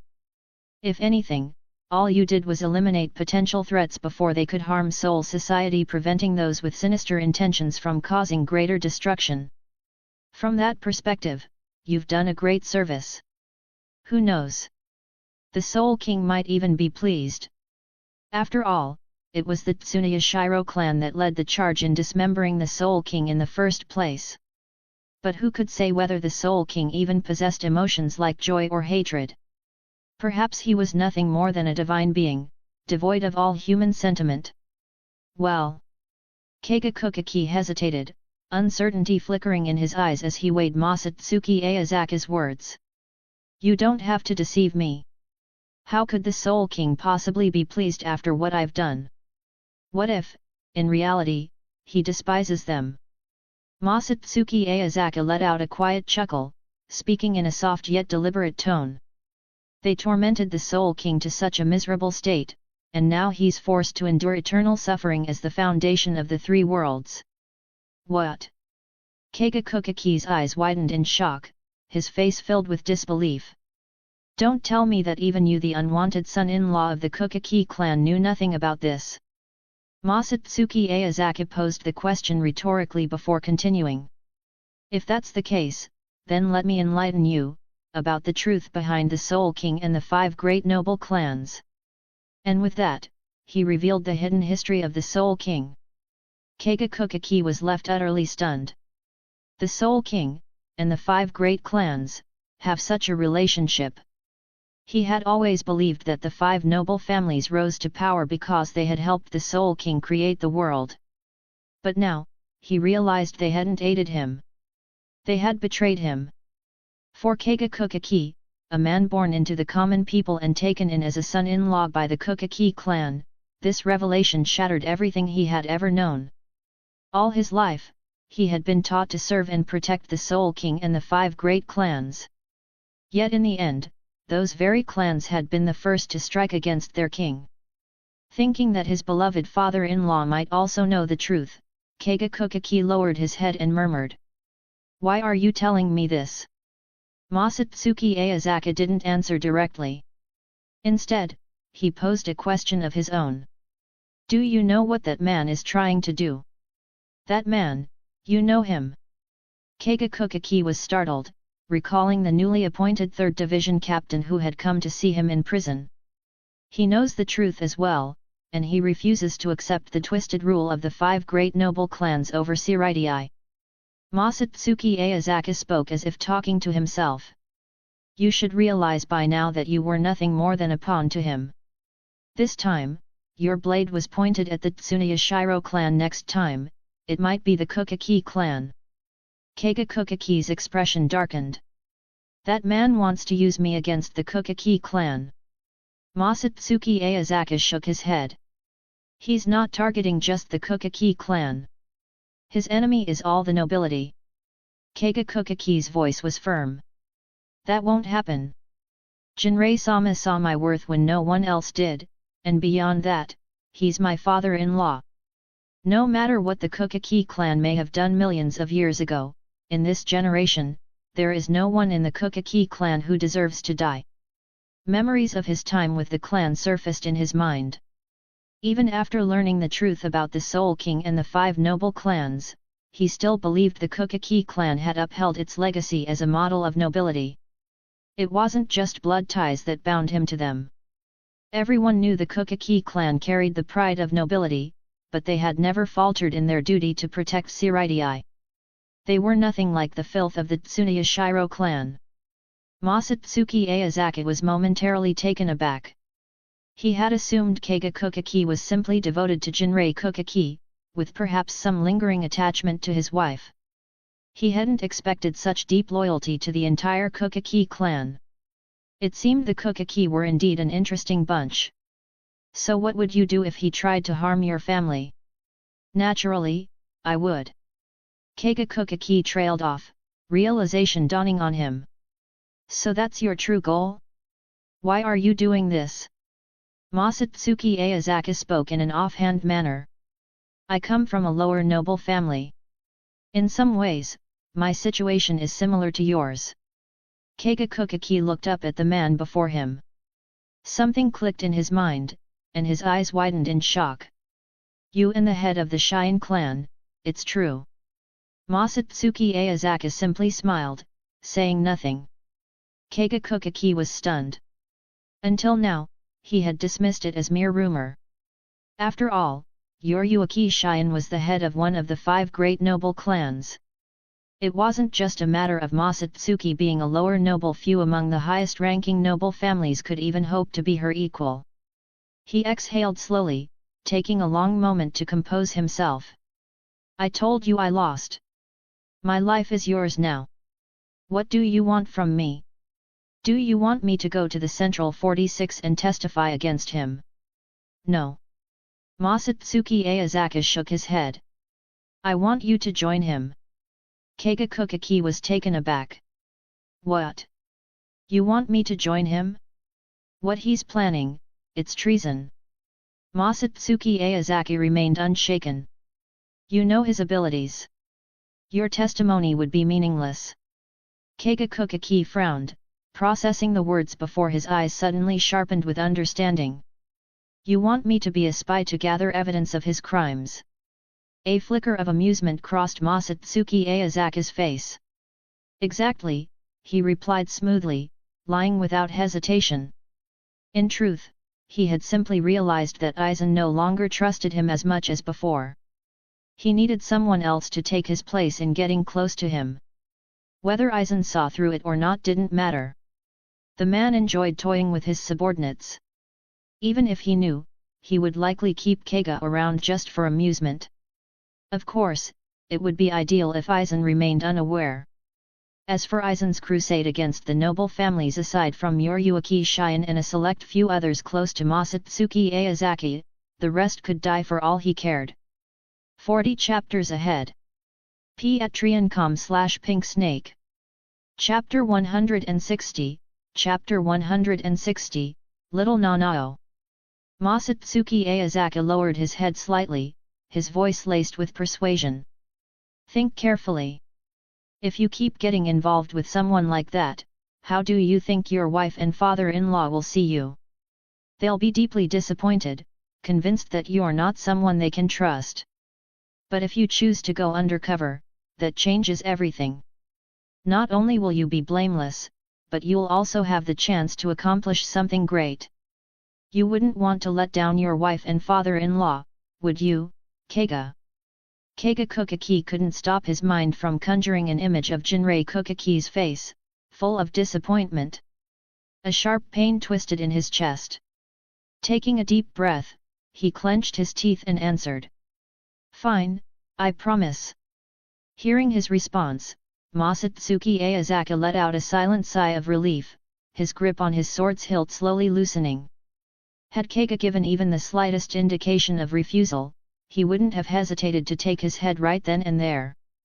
Keiga Kokaki frowned, his suspicion lingering. Is he really planning to go against all the noble clans? Masatsuki Aozaki didn't answer directly. Instead, he gave a faint smile and said.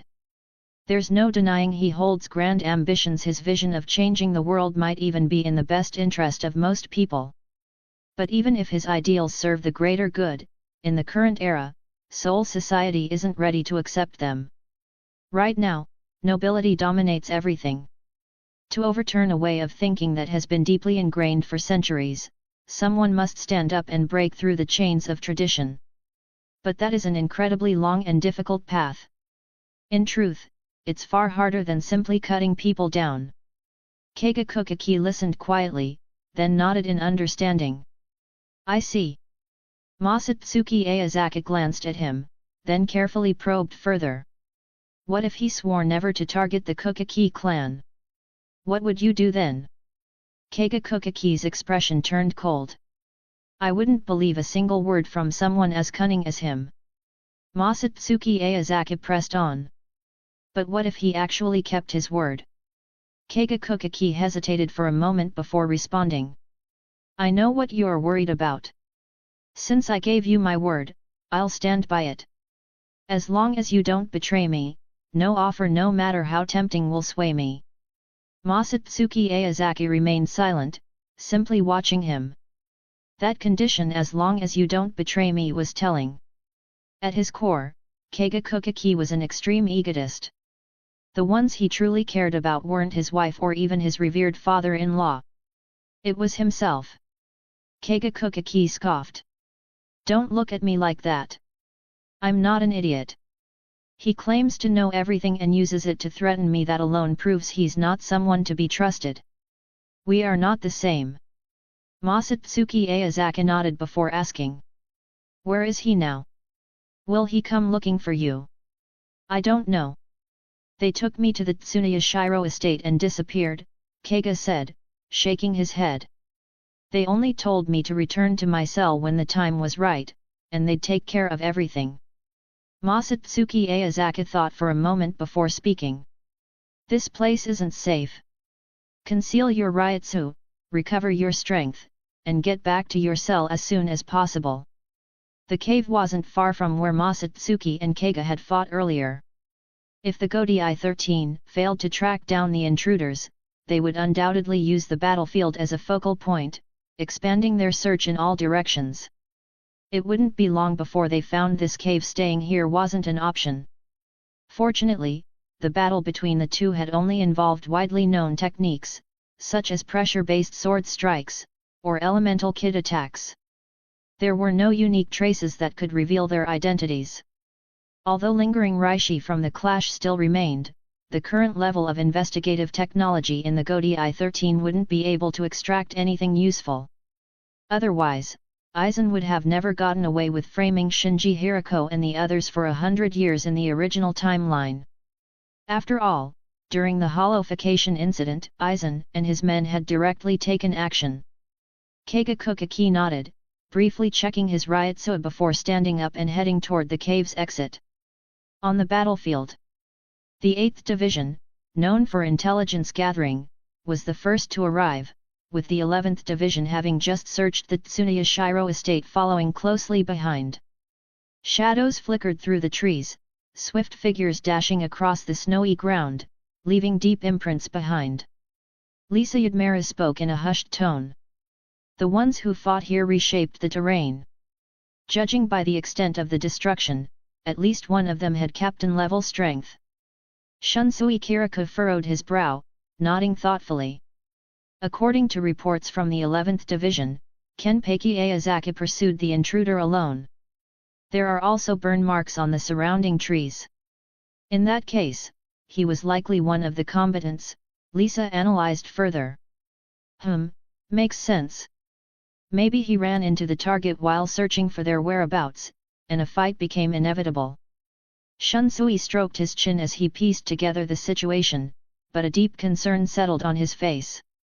He couldn't sense his junior's Ryutsu had something happened to him? That thought barely had time to settle before he looked up and felt relief wash over him. A handsome man was approaching, holding the hand of a young girl. Her cheeks were rosy, and she looked absolutely adorable. "Nanao, this is as far as you go. Look, that old man over there is already getting mad." Masatsuki Aozaki gently released Nanao's hand, ruffling her hair before watching her walk away. "Behave yourself." Shunsui Kirikou sighed, his expression heavy. He wasn't sure if he was more worried about Masatsuki or his niece. Masatsuki Aozaki's reputation as a womanizer was well known in Seireitei. He wasn't an ideal match for her. But that was only one of his concerns. Men who married into the Ise family never lived long. This was a well-known fact among the nobility. His own older brother hadn't escaped this fate, leaving Nanao fatherless at a young age. If those two ended up together, they could very well destroy each other. Still, Nanao was young. It was too soon to worry about such things. Taking a deep breath, Shunsui Kirikou refocused on the matter at hand. "What happened here?" "I tracked the intruder here and fought him," Masatsuki replied. Shunsui gave him a once-over, then nodded. "Looks like you won. Where is he?" "He got away." Shunsui's eyes widened slightly. "Someone actually managed to escape from you." He knew the extent of Masatsuki's strength, second only to some of the veteran captains. No ordinary captain-class opponent should have been able to slip from his grasp. Masatsuki Aozaki simply shrugged. "The enemy could use Bankai. He wasn't strong enough to defeat me, but if he was dead set on running, there wasn't much I could do to stop him." 40 chapters ahead. Patreon.com/Pink Snake. Chapter 161, Chapter 161, Surveillance. The 1st Division Captain's office was steeped in tension, as if an invisible shadow loomed over the room. Yamamoto sat upright at his desk, leaning on his cane. His brow was deeply furrowed, his gaze as sharp as a blade, and a few more wrinkles seemed to have etched themselves into his forehead. Seated nearby, Masatsuki Aozaki and Shunsui Kirikou appeared relaxed, their expressions unreadable. In contrast, Jaishur Yukitake wore a troubled look, weighed down by concern. As the only one to have fought the intruder and survived, Masatsuki Aozaki began his report, recounting the entire chase in meticulous detail. By blending a small portion of truth with a sea of misleading information, he made the events appear convoluted yet undeniably thorough. When he finished, Yamamoto finally spoke. "You are certain the intruder used Bankai?" His voice was deep, carrying the faintest trace of doubt. Masatsuki Aozaki responded casually. "Absolutely. I distinctly felt his Ryutsu surge dramatically." His tone exuded confidence and certainty.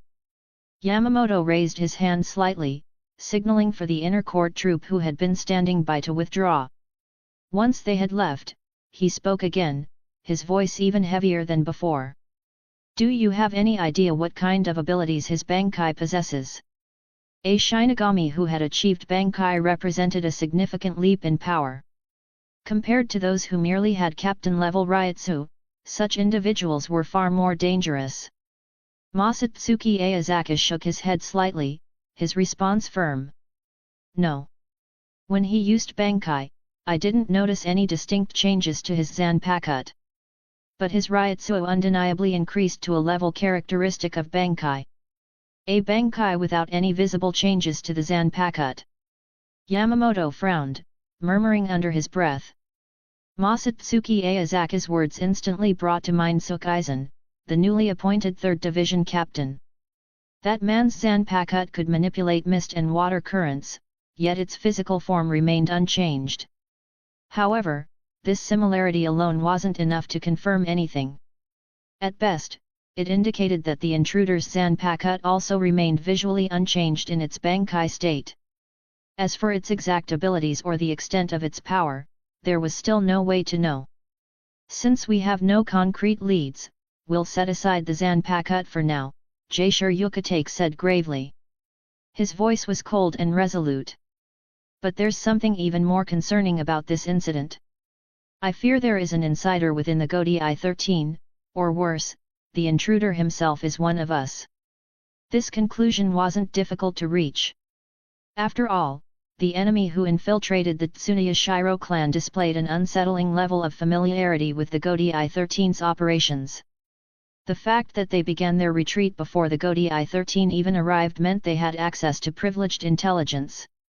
Shunsui Kiriko adjusted the brim of his straw hat, his gaze deepening as he frowned and said, "The intruder isn't just familiar with the Gotei 13's combat tactics, he also knows the inner workings of the Tsuneyashiro clan inside and out. If that's the case, then he must hold a significant position. It's highly likely he's hiding among the higher ranks of the Gotei 13, or at the very least, a seated officer. In the Gotei 13, only those ranked seated officer or higher were considered part of the true leadership. Ordinary squad members merely followed orders, charging into battle with their swords. Many of them might not even be aware of the Gotei 13's deeper operational strategies. So, if a traitor did exist, his status was anything but ordinary. That realization stirred unease and vigilance in both men. Yamamoto furrowed his brow, silently contemplating. A high-ranking officer within the Gotei 13. A Bankai that showed no visible transformation. These two factors brought to mind the recently promoted 3rd Division captain. But suspicion alone wasn't enough to condemn someone. In fact, even considering him a suspect based on this was a stretch. "Masatsuki," Yamamoto said gravely, "according to the 11th Division's report, do they believe there was more than one intruder involved in this incident?" Masatsuki Aozaki nodded slightly. "That's correct. I only ran into the thief by chance after receiving intel from the squad members. Before that, we discovered several corpses on the far side of the Tsuneyashiro estate, bodies that were already dissolving into reishi." Yamamoto sighed lightly. The situation was becoming increasingly complicated. If there was more than one intruder capable of using Bankai, then this incident was far more dangerous and troublesome than it initially seemed. What was once assumed to be a simple noble family conflict was now clearly something much bigger. Shihakushō hesitated slightly before speaking. "Master, in my opinion, this matter must be thoroughly investigated. But allowing an enemy to remain hidden within the Gotei 13 is an incredibly dangerous risk. We should take measures to prevent something like this from happening again." Yamamoto's frown deepened, suspicion flickering in his expression. "Do you have any concrete suggestions?" Shihakushō responded seriously. "I've heard that the 12th Division has developed a new surveillance tool." "Oh? You mean the Rokurich, spirit recording bugs?" Masatsuki Aozaki raised an eyebrow. Typical of Yukatake-senpai, always the cautious one. Keigo Jinjei hadn't even been acknowledged by Soul Society yet, and the substitute Shinigami surveillance plan hadn't officially begun, but here he was already proposing monitoring the Gotei 13 itself. Shihakushō nodded without hesitation. "Exactly. Rokurich. If we plant them within the Gotei 13, we could use them to monitor for any unusual activity." Yamamoto was silent for a moment, lost in thought, before finally speaking. Let's handle this." As he spoke, the tension in his expression gradually eased. Masatsuki Aozaki, standing off to the side, smirked slightly, deep in thought. His own experiments were already halfway complete, the necessary Shinigami souls were nearly all accounted for. If he could gather a few more Rukonga souls as additional materials, he'd be able to move forward without issue. Next, his research would shift its focus to hollows. Meanwhile, Aizen was preparing to initiate his hollowification experiments. But with the Rokurich and other surveillance measures about to be deployed, they were bound to cause him some headaches. The thought amused Masatsuki Aozaki, and he couldn't help but grin mischievously. Stretching his arms, he stood up and said, "Well, old man, if there's nothing else, I'll be heading out. I need to focus on mastering Bankai." Yamamoto, Shunsui Kirikou, and Jaishur Yukatake exchanged knowing smiles. It seemed that facing an enemy with Bankai twice in a row had lit a fire under him. 40 chapters ahead. Patreon.com/Pink Snake. Chapter 162, Chapter 162, Benihime. Skyaku Hill, underground training grounds. Perched atop a massive boulder, Yoryuki Shion watched the two fighters facing off below with a playful smirk, her golden eyes gleaming with amusement. In her arms, Sui Fng had turned a deep shade of red, her face as flushed as a ripe apple. Wow, this feels like a dream. Her mind blanked, her body turning soft as she instinctively nestled deeper into Yoryuki's warm embrace. The sensation made her tremble slightly, and in her embarrassment, she turned her head only for her gaze to land on the strikingly handsome man standing in the arena. "This should be the last round, right?" Yoryuki gave a slight nod. "Yes. If they don't finish soon, they'll be late for the captain's meeting." Sui Fng blinked her wide, curious eyes. "But, why is Masatsuki-sama fighting him?" "Ha! Your little mouth is getting sweeter and sweeter, calling him Sama so naturally. You really live up to your reputation as the vice president of Tsuki no Hana," Yoryuki teased, running a finger along Sui Fng's rosy cheek. The younger girl squirmed, utterly overwhelmed. "Why Yoryuki-sama? All right, I won't tease you anymore."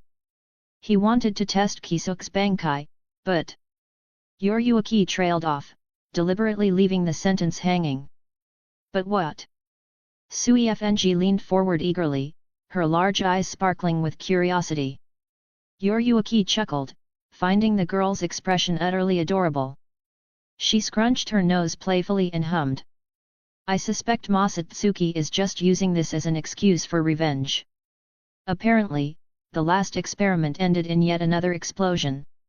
Now that Kisuk has finally mastered Bankai, he probably challenged him just to get a few good hits in. After all, Masatsuki's Ryutsu is stronger than Kisuk's. Even without using Bankai, Kisuk isn't a match for him. Yoryuki's smile widened as she watched the two men standing in the arena, poised for battle. For over a decade, Masatsuki Aozaki and Kisuk Urahara had been two of the most prominent figures in the Gotei 13. Masatsuki was not only considered the greatest prodigy in Seoul society's history, but he had also shattered the record for the youngest to achieve Bankai. At under 40 years old, he had climbed from third-class Ryutsu to mastering Bankai in just 5 years, and in the past few years, he had even reached second-class Ryutsu. To nearly everyone in the Gotei 13, it was a foregone conclusion Masatsuki Aozaki was destined to become a powerhouse on par with the captain commander himself. On the other hand, Kisuk Urahara, a former 12th Division captain, had been personally chosen by Royal Guard member Kiryo Hikifune as her successor. He had mastered Bankai at just over 200 years old, a level of genius rarely seen in centuries. One commanded the Gotei 13's battle divisions.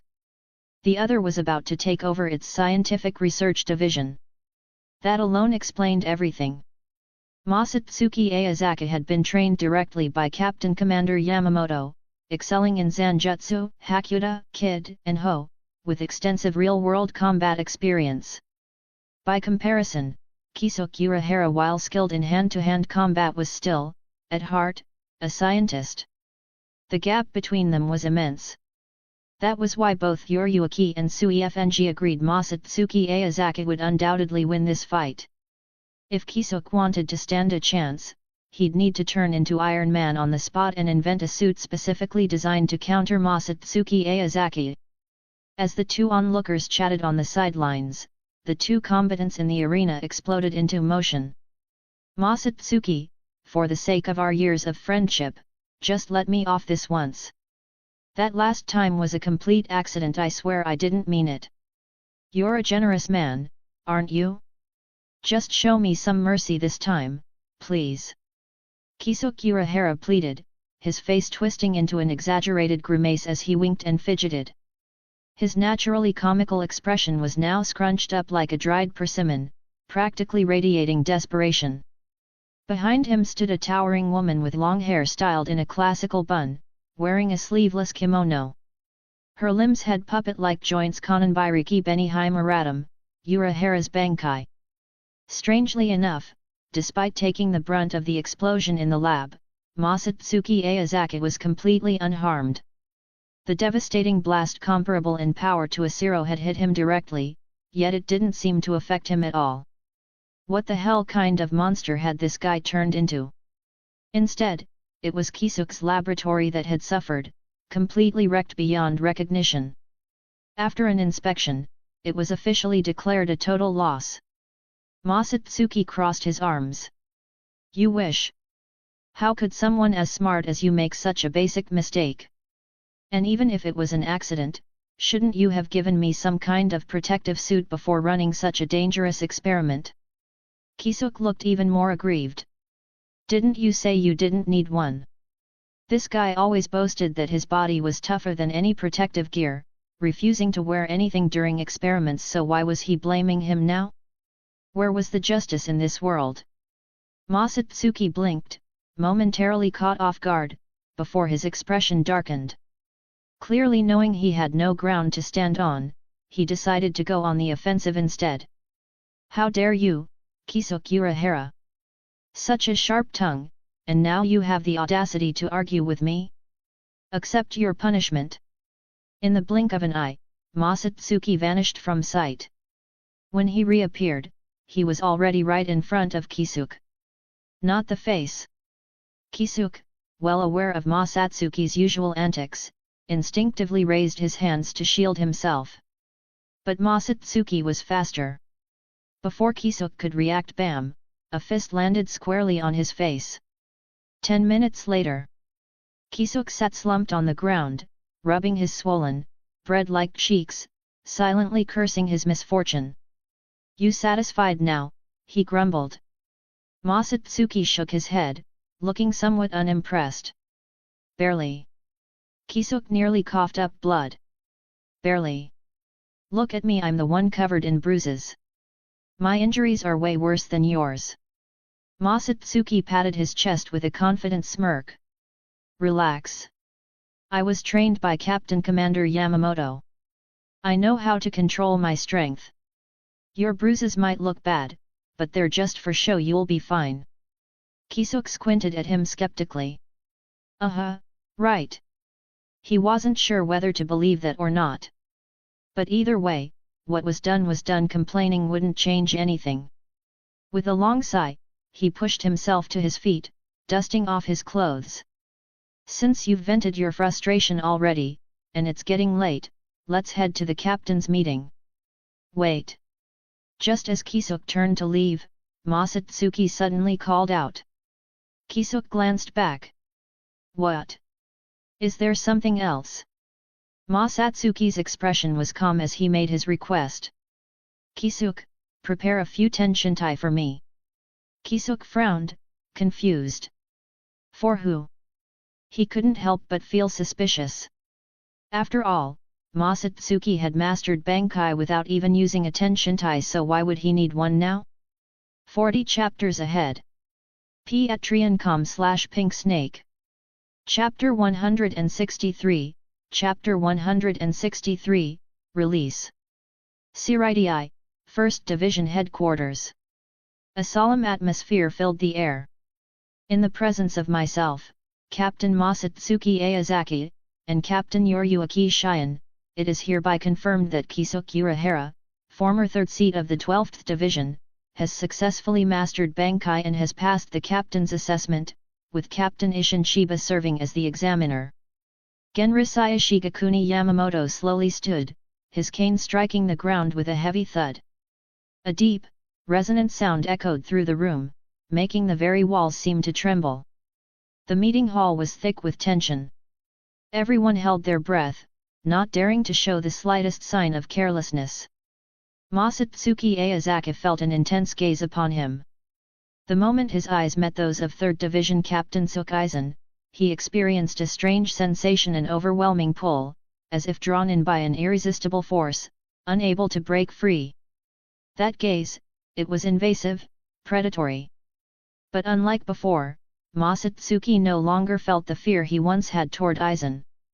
With his own strength continuously growing, his confidence had solidified. If they were to truly clash, he knew the odds were against him, but at the very least, he wouldn't go down disgracefully. After all, it was common knowledge Aizen's intelligence was unparalleled, but his direct combat ability was far from invincible.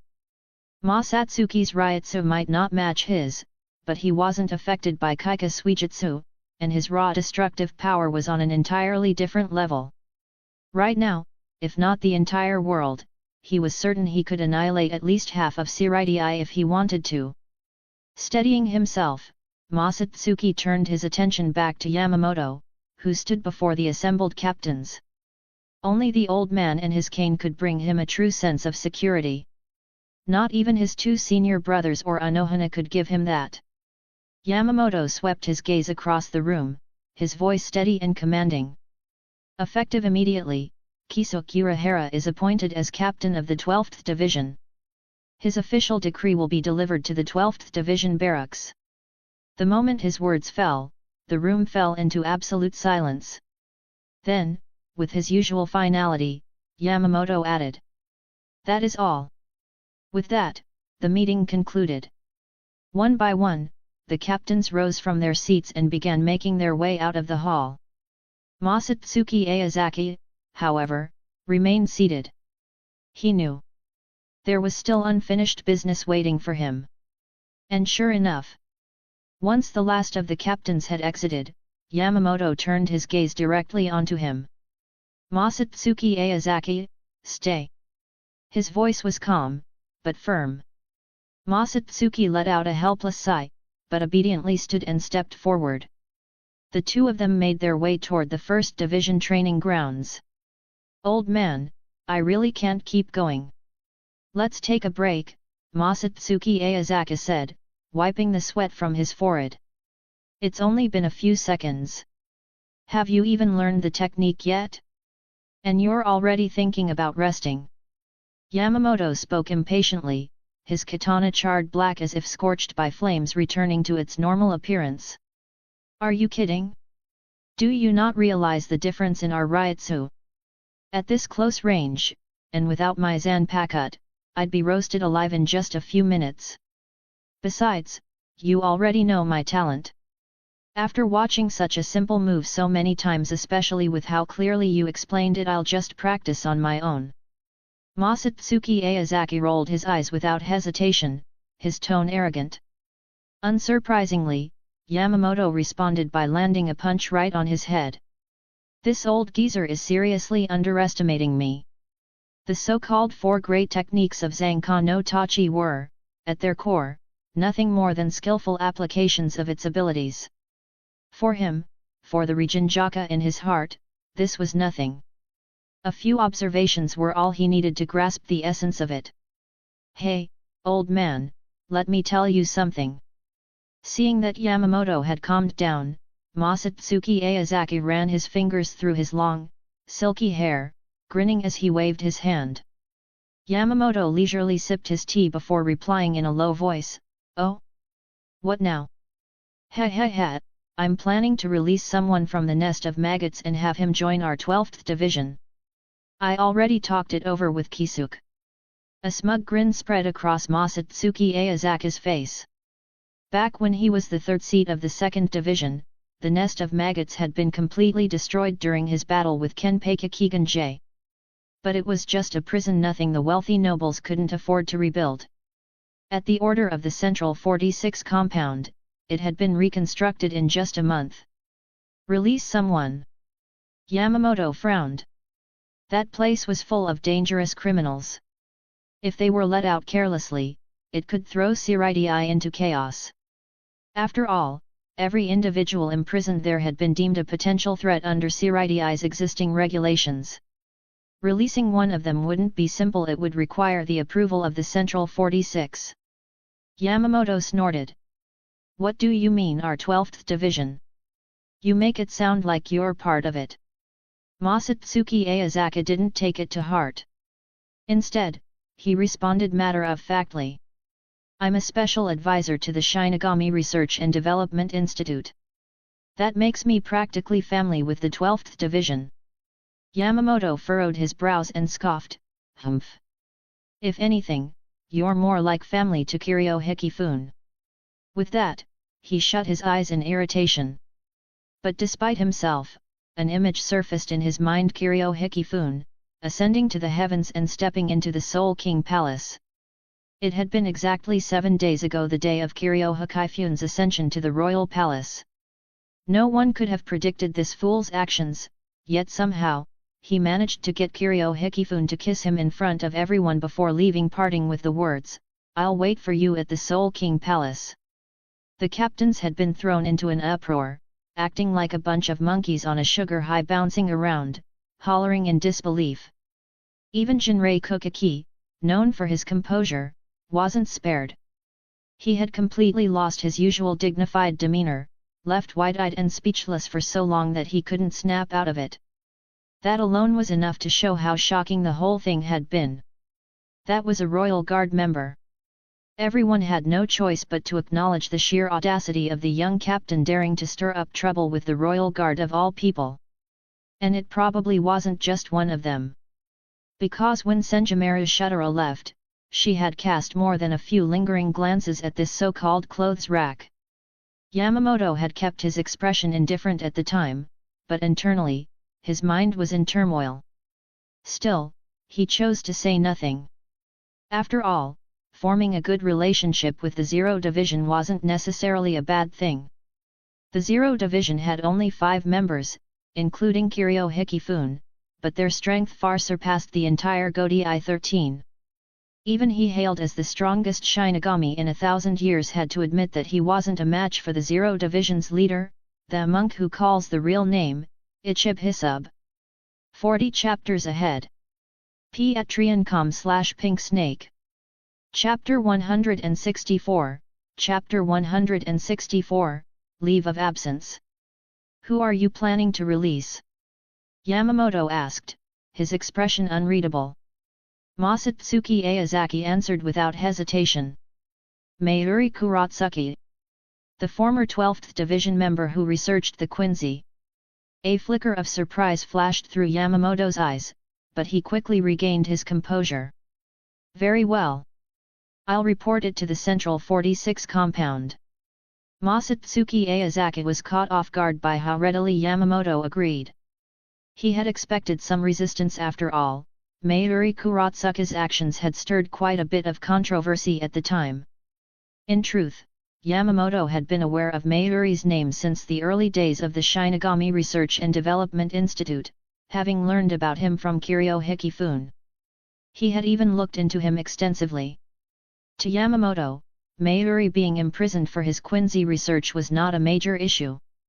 But since Seireitei's upper echelon had deemed such research dangerous, his arrest had been a reasonable course of action. Still, Yamamoto had no intention of refusing his disciple's request.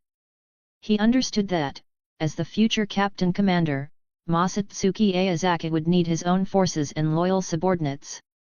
Just like the original Gotei 13 after its formation, it answered to no one but him, disregarding even the will of the nobles. It was that absolute control that allowed him to lead the Gotei 13 until now. But Masatsuki only had Kiriko and Yukatake by his side. That alone wouldn't be enough. Though he had strong personal connections with Kisuke Urahara, Yoryuki Shion, and others, such relationships were purely personal. Whether they would provide unwavering support in crucial moments was still uncertain.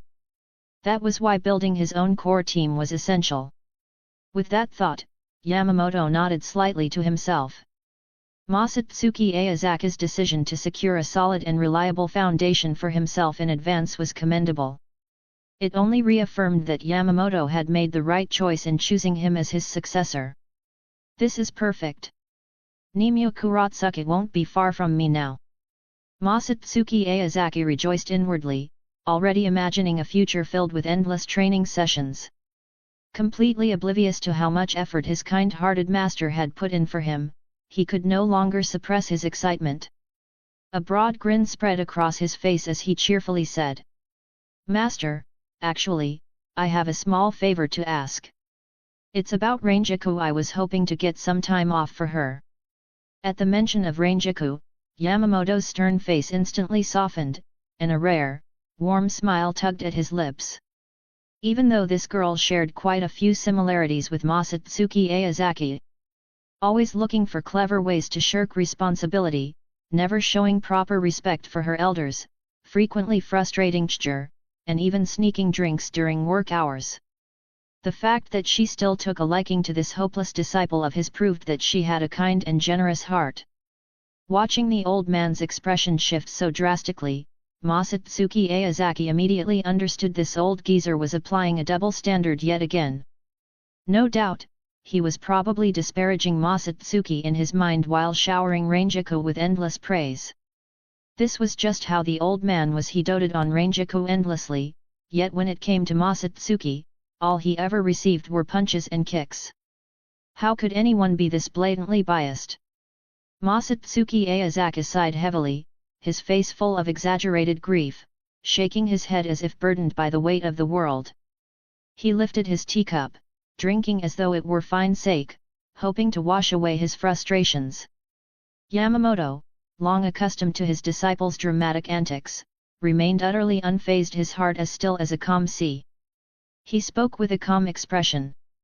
"You're asking for leave again? Didn't you say before that you wanted to contribute to the future of Soul Society? You already took an entire month off for that. But I haven't seen any sign of that so-called contribution. How long do you plan to take off this time? At the very least, you should have a reason." Masatsuki Aozaki answered seriously. "It's not that we don't want to contribute, we've already tried our best. But as you know, Shinigami have unique constitutions. It's not something that can be achieved so easily." His expression grew more solemn. Leaning in slightly, he lowered his voice. "But this time, we really do have something important to handle. I want to help Ranjaku grow stronger, assist her in achieving Bankai." Yamamoto raised an eyebrow at that and asked. "Ranjaku's Zanpakutō hasn't even materialized yet. Are you planning to use that Bankai training tool, the Tenshintai?" As a staunch traditionalist, Yamamoto had never been fond of such shortcuts. After all, what takes ordinary people decades, sometimes centuries to master, this method accomplishes in just 3 days. Who knows what kind of hidden dangers it might bring? Fortunately, his disciple hadn't disappointed him. Masatsuki had achieved Bankai through sheer effort and training. Otherwise, he would have received a harsh reprimand. "You've seen Kisuke's situation so far, no issues have appeared," Masatsuki Aozaki said. "Using the Tenshintai requires exceptional natural talent as a Shinigami, but I believe Ranjaku can handle it." Yamamoto gave a slight nod. He hadn't noticed any problems with Kisuke Urahara's Bankai. "Very well. That child Ranjaku has been stuck at the 3rd rank for years now. If you're confident, then go ahead and try. Just make sure to stay safe." As the sun dipped below the horizon, its golden afterglow bathed the walls of the 1st Division's barracks, casting a warm sheen over the entire building. Masatsuki Aozaki walked briskly out of the dojo, searching for Ranjaku Matsumoto. At last, he found her in a secluded corner, buried under a pile of paperwork. He quickly stepped forward, gently patting her shoulder before explaining the entire situation in detail. The moment he finished, Ranjaku's eyes lit up. She sprang to her feet, practically glowing with excitement. "This is amazing! Finally, I get some time off. That means I can dump all my work on Lieutenant Chur again." Her joy was unmistakable, her eyes sparkling. The surrounding squad members immediately sensed the shift in atmosphere and, almost instinctively, turned their gazes toward Sasakaibe. His face had already darkened considerably. But before he could explode, several team members quickly rushed in, grabbing him by the arms and dragging him away. At that moment, Masatsuki Aozaki and Ranjaku Matsumoto paid no attention to Chihiro's predicament. Completely caught up in their excitement, they exchanged a look filled with mutual understanding before embracing. Ranjaku sighed dramatically. Training for Bankai, it sounds impossible. Masatsuki Aozaki, however, remained unconcerned. He knew that Ranjaku Matsumoto possessed incredible talent, so much so that even Kisuke Urahara couldn't compare. Don't worry. If Kisuke could do it, so can you. 40 chapters ahead. Patreon.com/Pink Snake. Chapter 165, Chapter 165, Yuhime. Skyaku Hill. Ranjaku Matsumoto was led to the underground training ground, her heart brimming with excitement and anticipation. Masatsuki Aozaki gazed at the woman before him as her Tenshintai transformed, unable to contain his astonishment. So this is Yuhime? She's absolutely stunning. She looks exactly like you. The woman standing before him was identical to Ranjaku Matsumoto in every way except for her hair, which was as white as freshly fallen snow. She wore a form-fitting white bodysuit that accentuated her curves, adorned with feather-like embellishments. However, Masatsuki Aozaki found this attire rather perplexing. He couldn't figure out what purpose it served other than making her body look rigid.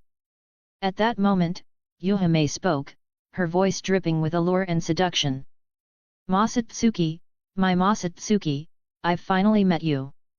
A faint blush colored her smile, and her smoldering gaze seemed as if it would devour him whole. Masatsuki Aozaki involuntarily shivered, startled by the inexplicable attraction she exuded. It wasn't just her appearance, there was something far more compelling at play. He knew this had to be Yuhime's unique ability. When Ranjaku Matsumoto activated her Shikai, she not only commanded the pink breeze but also amplified her natural charm to the extreme. Those with weaker Ryutsu found it particularly overwhelming, sometimes even becoming completely enamored and devoted to her. However, the moment her Shikai was released, that irresistible allure would vanish without a trace. Yet, Masatsuki suspected that this wasn't simply Yuhime's Shikai, it was something else entirely, possibly linked to the power of the Soul King fragments. After all, Banch Senran had once mimicked Yuhime's Shikai, but it only manipulated the wind and lacked this irrationally compelling charm. What the hell is this, woman? You were wrapped up tight during Jinsen, but the moment you step out, you look like this. Ranjaku Matsumoto pointed at Yuhime, fuming with anger. It was obvious that her Zanpakutō had some ulterior motive for dressing this way. You should ask yourself that, Yuhime replied with a sly smirk. After all, I am your Zanpakutō. Her large, expressive eyes shimmered with mischief, as if hinting at some unfathomable secret. Then, parting her lips slightly, she continued, but, could it be that Masatsuki prefers a more traditional, modest style? If that's the case, I wouldn't mind trying on a different outfit just for you. She deliberately winked, her gaze filled with playful anticipation as she looked at Masatsuki Aozaki. Then, in a soft murmur, she added, after all, Masatsuki is Masatsuki, Ranjaku's favorite Masatsuki, Yuhime's favorite Masatsuki, the Masatsuki who should be adored by everyone. Faced with such a direct and passionate confession along with an undeniably tempting offer, Masatsuki Aozaki felt his composure slipping. He struggled to remain calm and hastily responded. No, that's not necessary. Honestly, I think you look fine as you are. Yeah, thanks, Yuhime. But deep inside, Masatsuki was already in turmoil. The sheer, overwhelming charm radiating from this woman was impossible to resist. Even though, in terms of Ryutsu, he ranked as a second class while Ranjaku Matsumoto was only third class, and Yuhame's Ryutsu matched hers, that didn't make him immune. Standing before her, feeling the full force of her enchantment, Masatsuki Aozaki found himself wavering, his body urging him to obey her words, his thoughts dangerously close to surrendering to the temptation. In truth, this was his own thought, unrelated to Yuhame's abilities. However, her unique power still had an undeniable influence on him. Generally, those with Ryutsu a rank higher than hers only needed to divert some attention and Ryutsu to resist, barely maintaining their sanity. Opponents on the same level could hold out for a while, but ultimately, they too would fall captive to her charm. As for those with weaker Ryutsu, they would submit to her without hesitation, even willing to give their lives for her. Why is that? Could it be because this woman is getting in the way? Yuhame frowned, pointing her delicate fingers at Ranjaku Matsumoto beside her, a look of dissatisfaction on her face. Seeing Yuhame act so domineering, Ranjaku's anger flared, and she nearly ground her silver teeth to dust. Get your facts straight. Who's your master? Masatsuki is mine. Perhaps because Yuhame looked just like her, Ranjaku, who usually didn't care about other women, was unusually enraged this time. No. He's mine. Yuhame retorted without backing down. He's mine. Mine. Neither was willing to give in, and the argument escalated until they were both red-faced, locked in a fierce standoff. Honestly, I belong to everyone. Masatsuki Aozaki really wanted to say that. But he knew that if he did, things would end badly for him. So, he wisely shut his mouth and watched as the two beautiful women went from arguing to fighting. The battle was intense, a flurry of attacks flying back and forth. Howling winds carved the surrounding boulders into pieces, scattering debris in all directions. And yet, as the saying goes, beauty and chaos often go hand in hand. Even amidst the raging battle, the two women remained stunningly elegant, so captivating it was impossible to look away. Masatsuki Aozaki watched with great interest until a familiar voice reached his ears. Masatsuki, do you enjoy watching women fight? Of course not. I'm simply admiring Ranjaku and Yuhame's grace in battle. A faintly playful smile curled Masatsuki's lips as he cast a glance at Senran. Haven't I already told you what to call me when no one else is around? Master. A blush crept across Senran's delicate face, as if she could hear her sister's laughter echoing from deep within her soul. Good. That's my Senran. Now, come here and let your master hold you. Masatsuki nodded approvingly. Now that he had mastered Bankai, he had earned Banch Senran's recognition in every sense of the word. Masatsuki, you're terrible. I'm going to ignore you. Her fair face turned a soft shade of red, as enticing as a ripened apple. Though the title remained the same, the girl's bashfulness sent a surge of emotion through Masatsuki. Lowering her head slightly, she avoided the two gazes cast from afar. Her form flickered, becoming hazy. And in the blink of an eye, she vanished without a trace. 40 chapters ahead. Patreon.com/Pink Snake.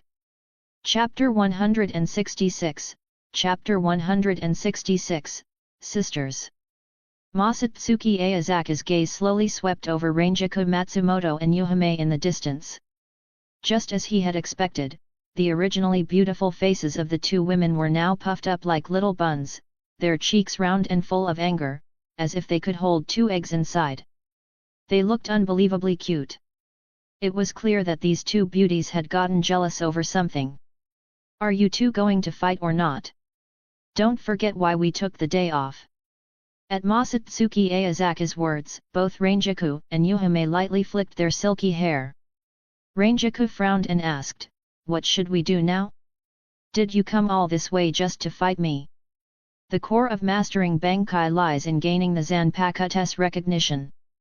However, earning that recognition doesn't necessarily mean defeating it in battle. Take Zangetsu, for example. The trial he set for Ichigo Kurosaki in the original timeline wasn't just a test of strength. In addition to fighting, Ichigo had to accurately pick out the real Zangetsu from among numerous strangely shaped Zanpakutō. Masatsuki Aozaki's path to Bankai, however, was even more treacherous. He had to put forth every effort, exhausting both mind and body, to conquer Banch Senran. To this day, Masatsuki still remembers that experience vividly. The sight of the two sisters clinging to each other in their sleep remains fresh in his memory. That battle had been nothing short of terrifying, lasting an entire 3 months without a single break. And it wasn't just Banch Senran, the other women within his inner world had also materialized. The sheer intensity of that confrontation had nearly driven even a battle-hardened warrior like him to surrender. Yet, in the end, through sheer perseverance and relentless effort, he overcame every obstacle and claimed victory. Yuhame's lips curved into a slight smile as she spoke softly, "I understand you, just as you understand me. You know what my heart desires." She paused for a moment before continuing, "If you can meet my expectations, I will help you complete your Bankai training. Ranjaku, Masatsuki wants you to master Bankai. You wouldn't want to let him down, would you?"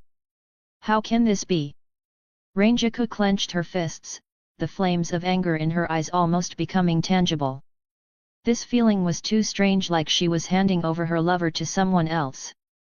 Something so ridiculous was absolutely unacceptable. But Masatsuki had always wanted her to grow stronger. If she failed to master Bankai, wouldn't that leave him terribly disappointed? Ranjaku's mind was in turmoil. Her steps were unsteady as she slowly, hesitantly walked toward Yuhame, trapped in a deep internal struggle.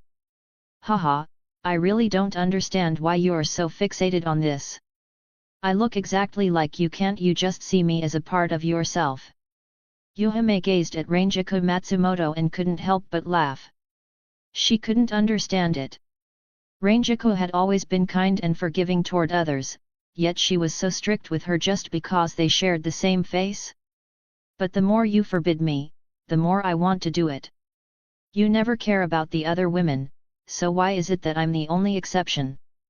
It's so unfair." The more Yuhame thought about it, the more indignant she became. A strange mix of anger and resentment welled up in her chest. She truly couldn't comprehend why Ranjaku was so lenient with others yet so harsh toward her. Her eyes slowly locked onto Masatsuki Aozaki's charming smile, filled with a glimmer of expectation. Ranjaku had always treasured Masatsuki. For his sake, she just might agree. After all, this wouldn't be the first time she compromised for him. Thinking of this, Yuhame grew excited, and the tension in her body gradually eased. "This is the perfect opportunity, it's right in front of me. As long as I seize this fleeting chance, I can finally be with Masatsuki." Covering her flushed cheeks with both hands, she let her mind wander with a mix of shyness and anticipation. Even her legs fidgeted restlessly, as if she couldn't wait to hear the answer. Meanwhile, Masatsuki Aozaki, who had been immersing himself in his inner world and teasing Senran, suddenly sensed a burning gaze directed at him. His brow furrowed instinctively. Still half dazed, he looked up only to see two alluring figures walking toward him. Shouldn't they be focusing on their Bankai training? Why are they coming over? Are Yuhame and Ranjaku slacking off together? Will this really work? Ranjaku asked hesitantly, a trace of concern in her voice. Yuhame, on the other hand, continued to coax her. "We can at least give it a try. Have you already forgotten how much of an effect the Banch Senran sisters had on him? Now that you mention it, you might be right." Ranjaku nodded, seemingly deep in thought. Then, Yuhame suddenly proposed, "Why don't we follow their example and become sisters? From now on, you can call me Big Sister, and I'll call you Little Sister." "Are you kidding me?" Ranjaku shot back immediately. "I'm the master, and you're my Zanpakutō. Why would I be the younger one while you get to be the older sister? That's absurd." Yuhame, however, waved her hand dismissively, completely unbothered. "That's just a minor detail. What really matters is winning Masatsuki's heart. Think about it, Masatsuki likes you so much. If the two of us work together, what other woman could possibly compete with us? She spoke with a self-satisfied grin, as if she had already won. Ranjaku frowned, falling into deep contemplation over the feasibility of this plan. Masatsuki had taken 6 whole months off to train his Bankai. It had taken him 3 grueling months just to conquer Banch Senran. Based on everything they knew so far, no other Zanpakutō spirit had taken as long. Now, with Yuhame's sudden appearance, this really did seem like an opportunity too good to miss. After all, they looked identical. People would probably believe they were real sisters.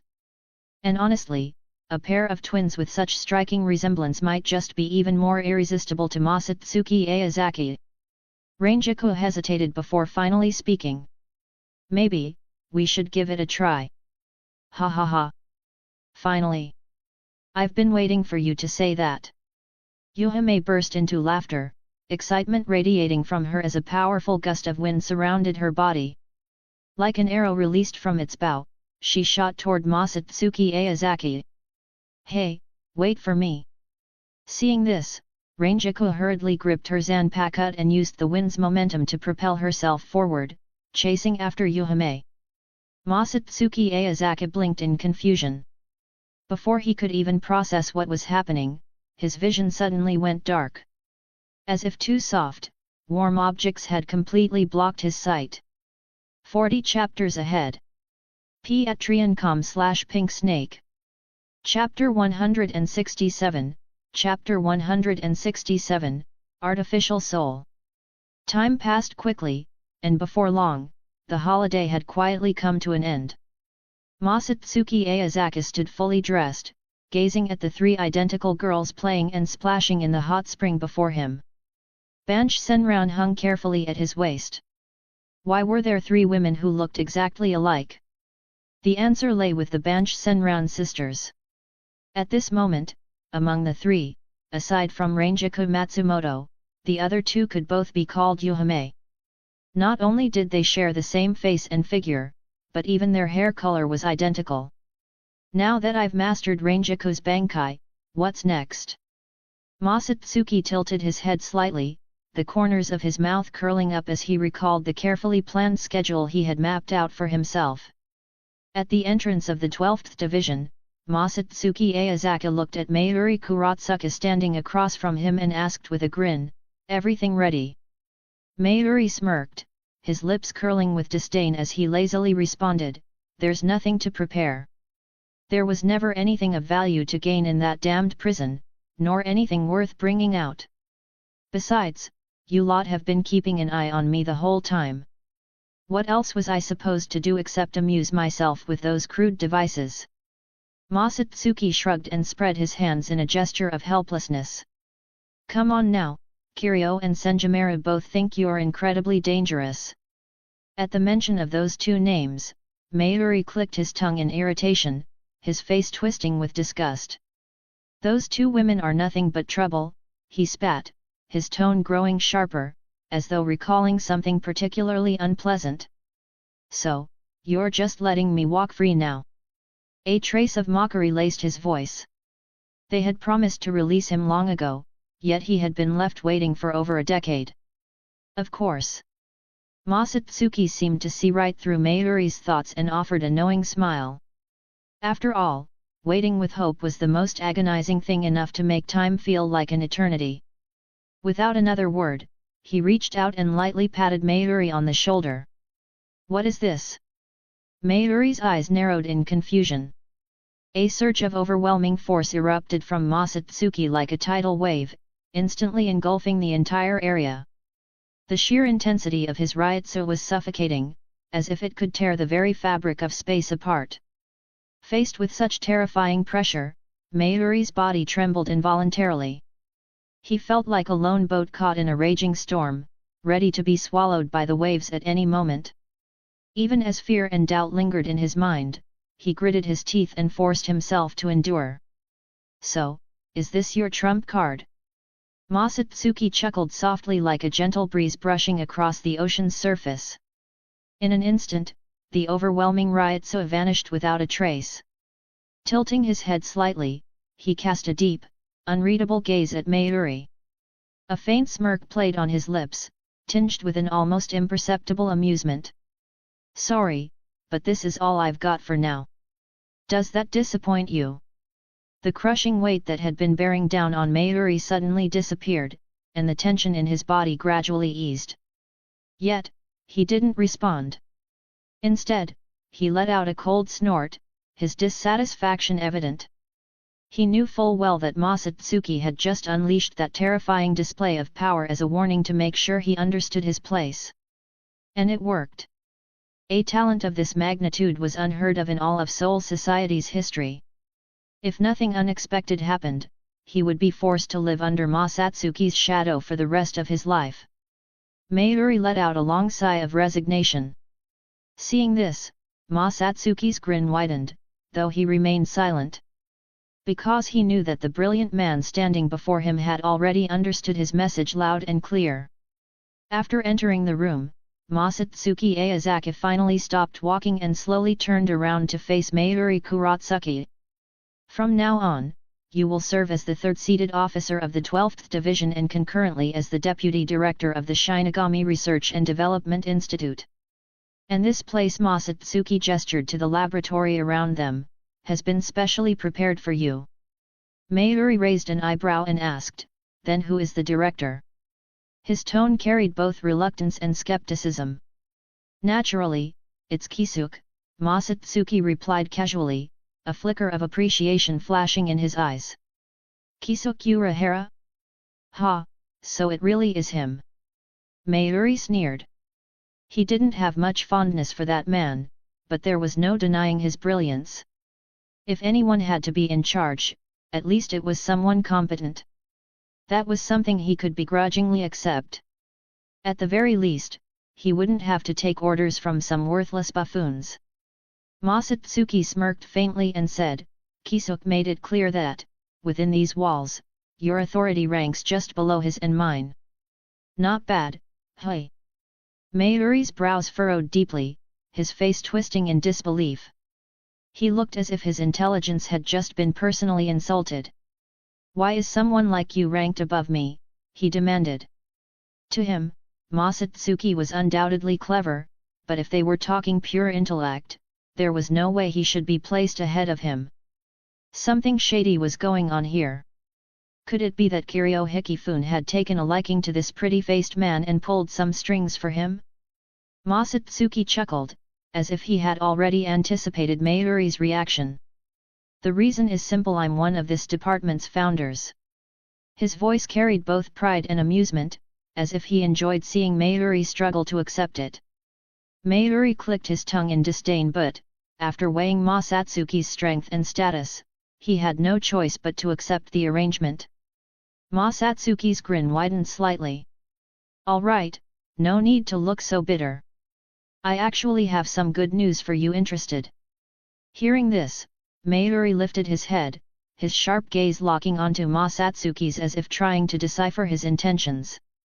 Masatsuki met his eyes with a knowing smile. "I know all about your so-called mad science. The artificial soul, quite an ambitious concept. So, wouldn't you like to see that grand experiment through to the end?" Mayuri's frown deepened. "I don't need you to tell me that. I intend to continue my work no matter what." Those very experiments had landed him in confinement. But for that reason alone, the artificial soul project had become an obsession, one he would never abandon. Masatsuki suddenly changed the subject. "Oh? In that case, I suppose I can rest easy. But then again, based on my understanding of your research, Kiryo's Jikin should be of great use to you, no?" The moment those words left his lips, Mayuri's eyes widened in sheer disbelief. 40 chapters ahead. Patreon.com/pinksnake. Chapter 168, Chapter 168, Adorable. Kiryo Hikifune's Jikin technique was something Mayuri Kuratsuki had only heard of, never witnessed firsthand. But he knew all too well that this technique wasn't just helpful to him, it was the key to the success of the Artificial Soul project. What do you intend to do? Mayuri took a deep breath, steadying himself before asking. I've discussed it with Kisuke. The research data related to Jiken can be made available to you, and we will grant you the necessary access rights. As he spoke, Masatsuki Aozaki placed his hands on the cold, hard metal lab bench and leaned forward slightly, as if applying more pressure through sheer presence. However, keep in mind this data is for your eyes only. You are strictly forbidden from disclosing even a single word of it to anyone else. His tone grew serious as he emphasized the warning. What do you want from me in return? Mayuri frowned, his gaze sharp. He knew full well that nothing in this world came for free. No one handed out favors without expecting something in exchange. If fate had ever been so generous to him, he wouldn't have ended up imprisoned all those years ago. Kisuke wants you to master all the necessary techniques. In addition, he's conducting an important experiment and needs your assistance. Masatsuki propped his chin on his fist, pausing briefly before continuing. As for me, I want the results of your research. I want the final product of this experiment to be mine. No problem. Mayuri agreed without hesitation, nodding decisively. The true core of scientific achievement was technology. As long as he controlled the technology, the finished product could be reproduced indefinitely. Compared to a single product, the knowledge and methodology behind it were far more valuable. Besides, it didn't matter if the other party was after the Jiken technology. His only goal was to uncover its secrets. What happened to it afterward was of little concern to him. Then, Masatsuki extended a hand, a faint but genuine smile playing on his lips. Pleasure doing business with you. Mayuri studied the bright, confident face in front of him for a moment before lowering his gaze to the outstretched, pale hand. After a brief pause, he reached out and shook it. Accompanied by the flirtatious glances of a group of female Shinigami, Masatsuki Aozaki left the 12th Division barracks in high spirits and made his way back to the 11th Division, which wasn't far away.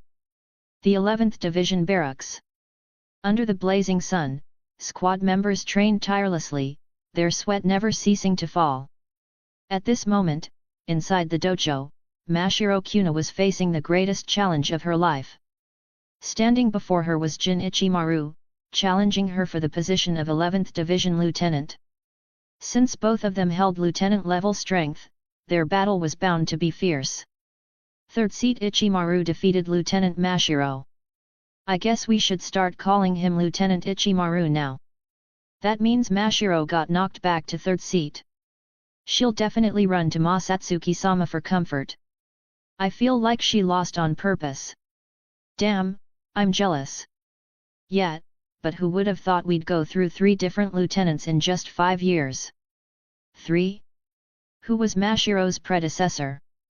If I remember right, it was Itara Yamazaki. Ugh, don't even bring up that old guy. He actually went off to work in the Central District. What a disgrace to our squad. Amid the cheers of the squad members, Jin Ichimaru emerged victorious. According to the 11th Division's rules, if a lower-seated officer defeated a higher-seated officer in an official match witnessed by the squad, they would automatically take over the higher-ranking position. In other words, Jin Ichimaru had officially become the 11th Division's lieutenant. Back in the office, Masatsuki Aozaki casually signed an appointment letter and handed it to Jin. Congratulations, Jin. The 11th Division is yours now. You say that like you were actually managing it. We both know I've been the one handling squad affairs this whole time. Jin took the letter with an exasperated roll of his eyes. Masatsuki Aozaki had a great relationship with the squad members. He even personally interviewed new recruits every year. But when it came to actual squad duties, Jin Ichimaru was the one doing all the work. It had been the same during Mashiro Kuna's time as lieutenant. Masatsuki. A playful, whining voice called out just as the office door burst open. A green-haired figure in a black Shihakushō lunged forward, tackling Masatsuki Aozaki. Jin bullied me. I'm upset. Mashiro Kuna wrapped her arms around Masatsuki's neck, her teary eyes brimming with exaggerated sorrow. This woman was born to be an actress after all, wasn't she the one who had complained about being lieutenant in the first place? Jin Ichimaru shook his head, knowing this was his cue to leave. Without a word, he turned and exited the office, making sure to close the door behind him.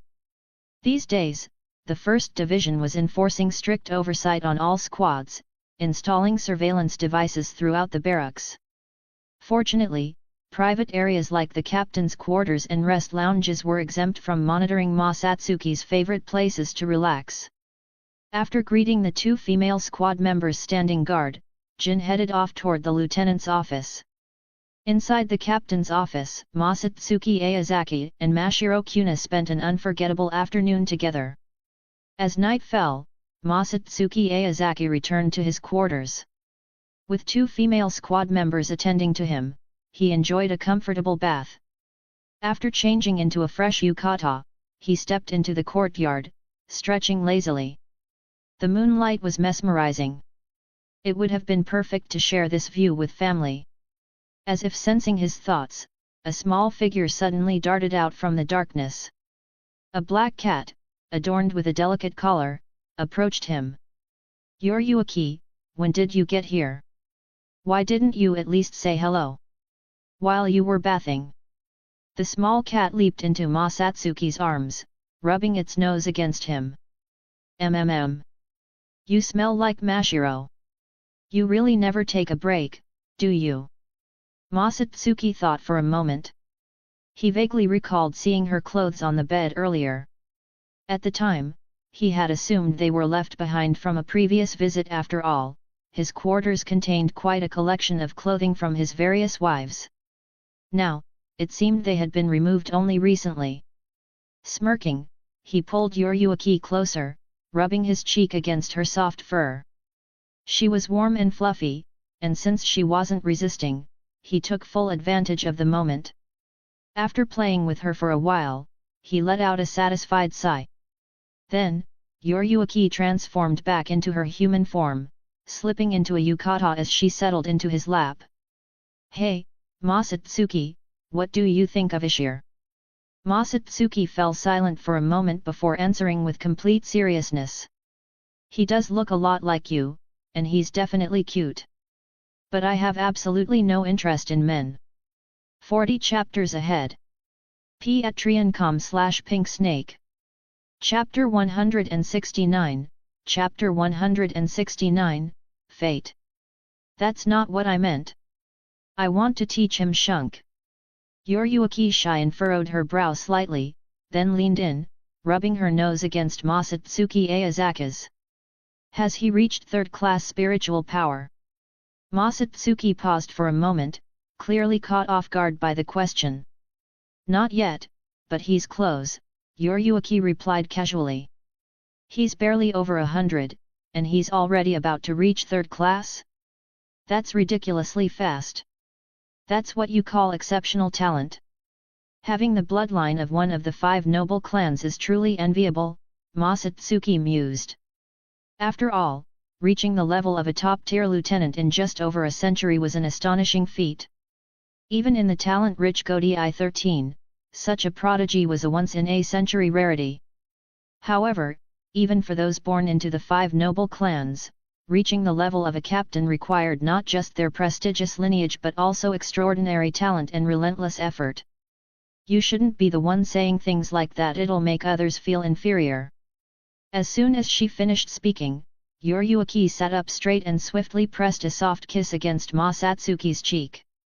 "I plan to pass down the position of family head to him once he masters shunk."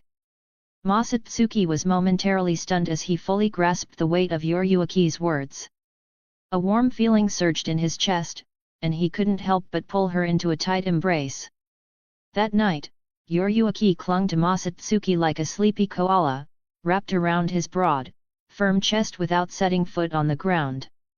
Her eyes remained shut, caught between sleep and wakefulness, but her grip on him never loosened. Her peaceful expression was almost unbearably adorable. Every so often, she would murmur something about wanting to give him children right away, as if she were afraid of falling behind her sisters and losing her place. Listening to her, Masatsuki could only shake his head helplessly, feeling a faint ripple of emotion stir within him.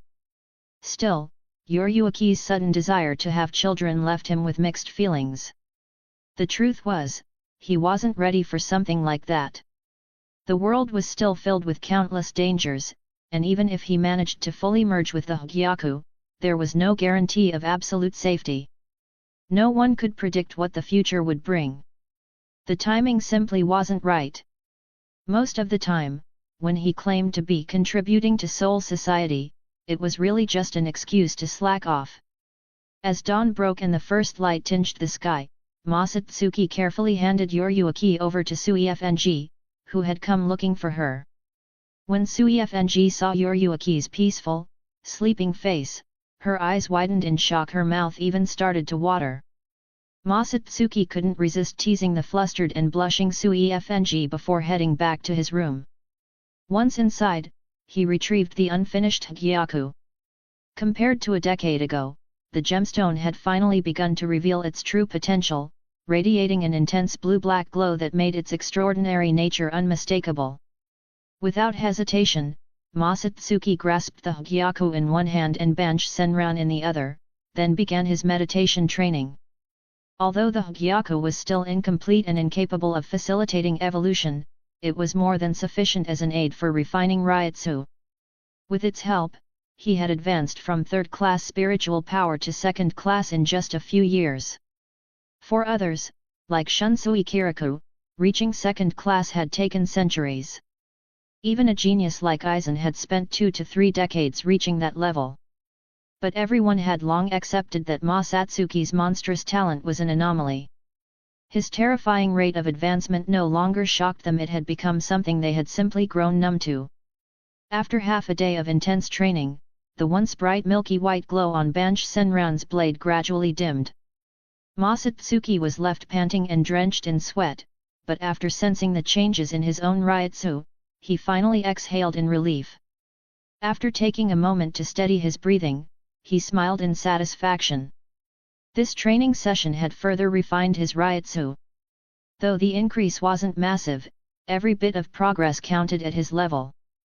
The stronger one's Ryutsu became, the harder it was to push further.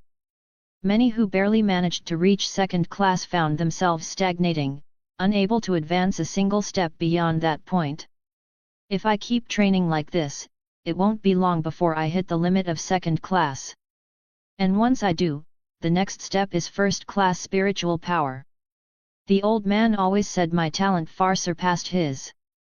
With the Hagyaku's assistance, breaking through to first class shouldn't be an obstacle for me. Masatsuki's eyes burned with unshakable ambition. Upon reaching first-class spiritual power and unleashing Bankai, he would momentarily stand at the absolute peak of the Shinigami world, stepping into the same domain as Yamamoto and Aizen. By then, there would be very few in this era who could truly threaten him. 2 months later, in Naraki City, Keigo Jinjei and the members of Scourge, the Fullbringer organization he had founded, had all gathered in one place. Today was the day he was to hand over his tribute, a task assigned to him by Masatsuki Aozaki. His mission was simple: find Fullbringers. These Fullbringers were the tribute he was expected to present, their bodies containing fragments of the Soul King, fragments that would feed the insatiable hunger of the Hagyaku. Perhaps everyone in this world had their own destined role to play. For more than a decade, Keigo Jinjei had excelled at this grim task, offering up numerous Soul King fragments to Masatsuki Aozaki. At the moment, the recruited Fullbringers sat inside a tavern, their faces alight with joy. Their excitement had reached a fever pitch, like the fervent zealots of a dark faith. Despite their extraordinary abilities, Fullbringers had always been outcasts, misfits rejected by society. To them, Keigo Jinjei was a savior, the one who had lifted them from their suffering. On the other side of the tavern, Masatsuki Aozaki and Keigo Jinjei sat quietly in a dimly lit corner, watching them. In contrast to the frenzied expressions of Scourge's members, Keigo Jinjei remained utterly composed, his face devoid of emotion. Over the years, he had encountered too many people like this, people he had given hope, only to take it away again. But he wasn't the sentimental type. Yes, these people were pitiful. But what right did he have to pity them? Even I can't control my own fate. Keigo Jinjei let out a quiet sigh. As far as master-servant relationships went, the man before him had treated him with a surprising amount of respect. Even in their daily interactions, Masatsuki Aozaki had never looked down on him as a mere subordinate. But in the end, who in this world would willingly accept having their destiny controlled by another? 40 chapters ahead. Patreon.com/Pink Snake. Chapter 170, Chapter 170, Mindscape. Masatsuki Aozaki's lips curled slightly as he gazed at Keigo Jinjei with a half-smile. He knew all too well that the man before him was cunning and ambitious. Though Jinjei appeared respectful on the surface, deep down, he was nothing less than a ruthless and calculating predator. Still, Masatsuki wasn't in a hurry. In fact, he found himself anticipating what was to come. Keigo Jinjei possessed immense potential. If he could be kept in check, he would make a valuable pawn in the future. But if his ambition proved uncontrollable, then Masatsuki would have no choice but to discard him.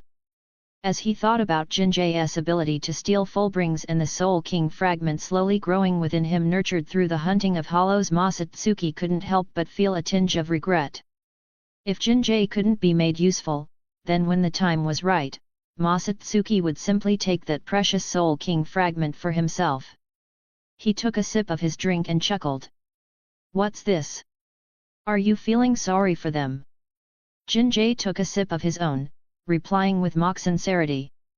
"Well, we have lived together for years." Masatsuki let out a soft laugh and shook his head. "Don't worry. If all goes as planned, this should be the last time." At this point, the Hyaku's hunger for Soul King fragments was nearly satisfied. However, it was still unclear whether it would crave more once it absorbed additional hollow souls, so for now, the search for Fullbringers had to continue. "So, do I keep going with this mission?" Jinjei asked. Masatsuki gave a slight shake of his head before answering firmly. "Of course. Fullbringers, if properly utilized, can become a force to be reckoned with. Don't you think?" He paused for a moment, as if weighing something in his mind, then asked. "Has the Tsunoya Shiro clan reached out to you recently?" Jinjei shook his head slightly. "They only contacted me once after you left. I haven't heard from them since. Seems like they're in no rush. But I suppose that's the confidence that comes with a family that has survived for over 1,000,000 years." Masatsuki gazed into the distance, watching the gathered Fullbringers in thought, before issuing his next order. "There are too many eyes here. Take them to the outskirts. I'll be waiting in the west." "Yes, sir," Jinjei responded obediently. As Keigo Jinjei led Scourge's members to the outskirts, each Fullbringer remained on high alert, scanning their surroundings warily. Then, in an instant, Masatsuki Aozaki appeared before them like a spectre. His sudden arrival sent a wave of startled gasps through the group. Draped in a black cloak that concealed his ryutsu, Masatsuki gave off no detectable spiritual presence, yet the oppressive aura surrounding him was suffocating. He stood like a demon emerging from the abyss, his mere presence enough to make their blood run cold. "This is the end for all of you. Your fate has reached its conclusion, there's no need to take another step forward." Masatsuki Aozaki spoke with a smile, then turned to Keigo Jinjei. "Keigo, you should leave now." "Yes. I'll leave the rest in your hands." Before his words had even finished, Keigo Jinjei gave a slight bow, then vanished in an instant using the Shunpo technique Masatsuki had taught him. "Who the hell are you? What do you want?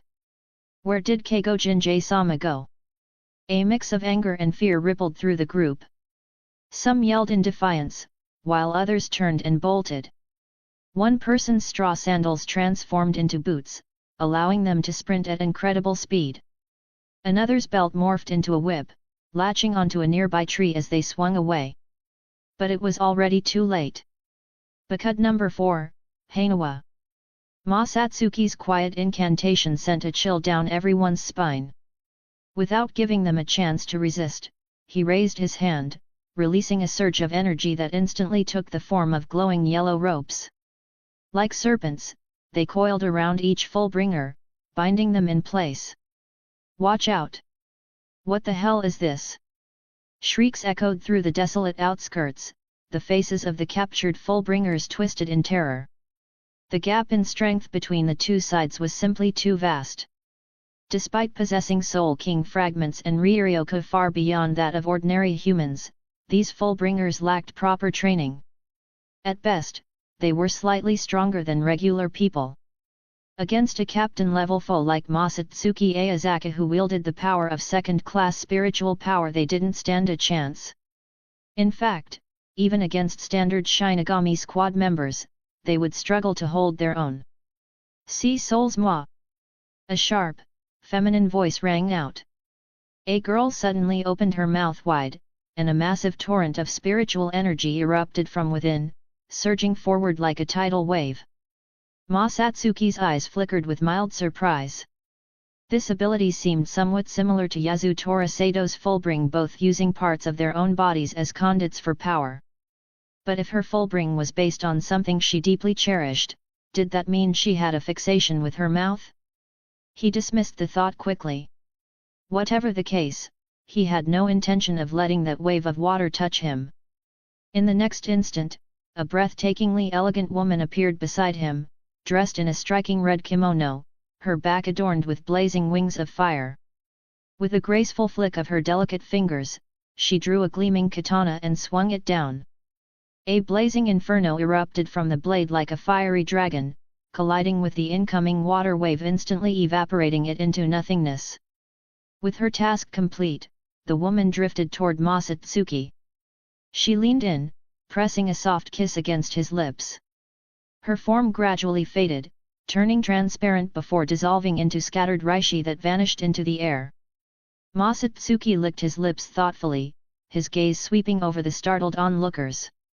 "Why is it that every time I summon you, you all seem so eager to take advantage of me?" This was the unique ability he had gained after mastering Bankai. The power to manifest the spirits of his Zanpakutō's inner world into reality, summoning them to fight alongside him. However, this wasn't a traditional Bankai ability. Masatsuki's true Bankai did not enhance his own sword's power. Instead, it allowed him to replicate the abilities of other Zanpakutō. It was an ability that functioned without the need for a formal release. Similar to how Kage Kukaki could summon Muramasa without unsealing his Zanpakutō, Masatsuki could call upon his inner world spirits and bring them into existence. But in truth, this power wasn't as simple as mere summoning. It was the extension of his Zanpakutō's inner world into reality itself. For now, Masatsuki had limited this ability to only the spirits of his swords. Additionally, the strength of these summoned spirits was directly tied to his own Ryutsu. Whether in Shikai or Bankai form, their power was determined entirely by Masatsuki Aozaki's own level of spiritual power. 40 chapters ahead. Patreon.com/pinksnake. Chapter 171, Chapter 171, Exotic Allure. Give it up. Crying and wailing aren't sounds I enjoy hearing. Masatsuki Aozaki murmured softly, as if offering a final act of mercy to the pitiful souls before him. He let out a faint sigh, a hint of unspeakable sorrow flickering in his eyes, an expression so out of place on someone so ruthless that it begged the question, what could possibly make him feel such grief? He had chosen to walk a blood-stained path in pursuit of power. Not because he enjoyed it. Not because he reveled in the thrill of taking lives. But he would never regret it. And he would never turn back. Masatsuki Aozaki slowly extended his palm. His hand, pale and delicate like white jade, radiated a chilling coldness that sent shivers down the spine. With a simple wave, he forcefully tore the soul from the woman who had unleashed waves of water, ripping it straight from her body. Her body convulsed violently before crumpling lifelessly to the side. No! I don't want to die! A Fullbringer let out a terrified scream, his eyes filled with despair and unwillingness. Jinjai-sama! Where are you? Please save us! Another Fullbringer cried out, his voice hoarse with desperation, clinging to the last sliver of hope. But their pleas found no mercy. Masatsuki Aozaki's expression remained cold as he swung his hand once more. Like a ghostly spectre, it slipped swiftly and precisely into the chests of one Fullbringer after another. Each movement was met with an anguished scream, followed by the easy extraction of a soul that gleamed with an eerie green glow. No matter how fiercely they struggled, their resistance was meaningless before Masatsuki Aozaki. Their strength was insignificant. Their defiance futile. All they could do was watch helplessly as their souls were torn away, their hatred lingering even as their consciousness faded. Go in, Masatsuki Aozaki murmured, his voice unervingly calm. With a subtle flick of his wrist, the snaking tendrils of light unraveled and dissipated. In his hand, a beautiful, crystal-clear gemstone emerged. At this moment, for both Masatsuki Aozaki and the Hagyaku, there was no safer place in the world than right here. And so, this priceless gem remained ever at his side. The thin veil of Reishi surrounding the Hagyaku slowly peeled away, as though lifted by invisible hands. Masatsuki Aozaki brought his left hand closer. In an instant, the souls in his grasp along with the precious fragments of the Soul King contained within them were drawn into the Hagyaku by an overwhelming suction force. For a brief moment, the Hagyaku's surface, once a dull bluish-black, began to pulsate with an intense flickering light like the frantic beating of a heart radiating waves of unsettling energy. But the disturbance didn't last long. Soon, its glow dimmed, the energy fluctuations subsided, and all was still once more. Masatsuki Aozaki let out a slow breath, finally relaxing as a relieved smile spread across his face. Gently, he ran his fingers over the Hagyaku, eyes gleaming with satisfaction, before carefully tucking it away.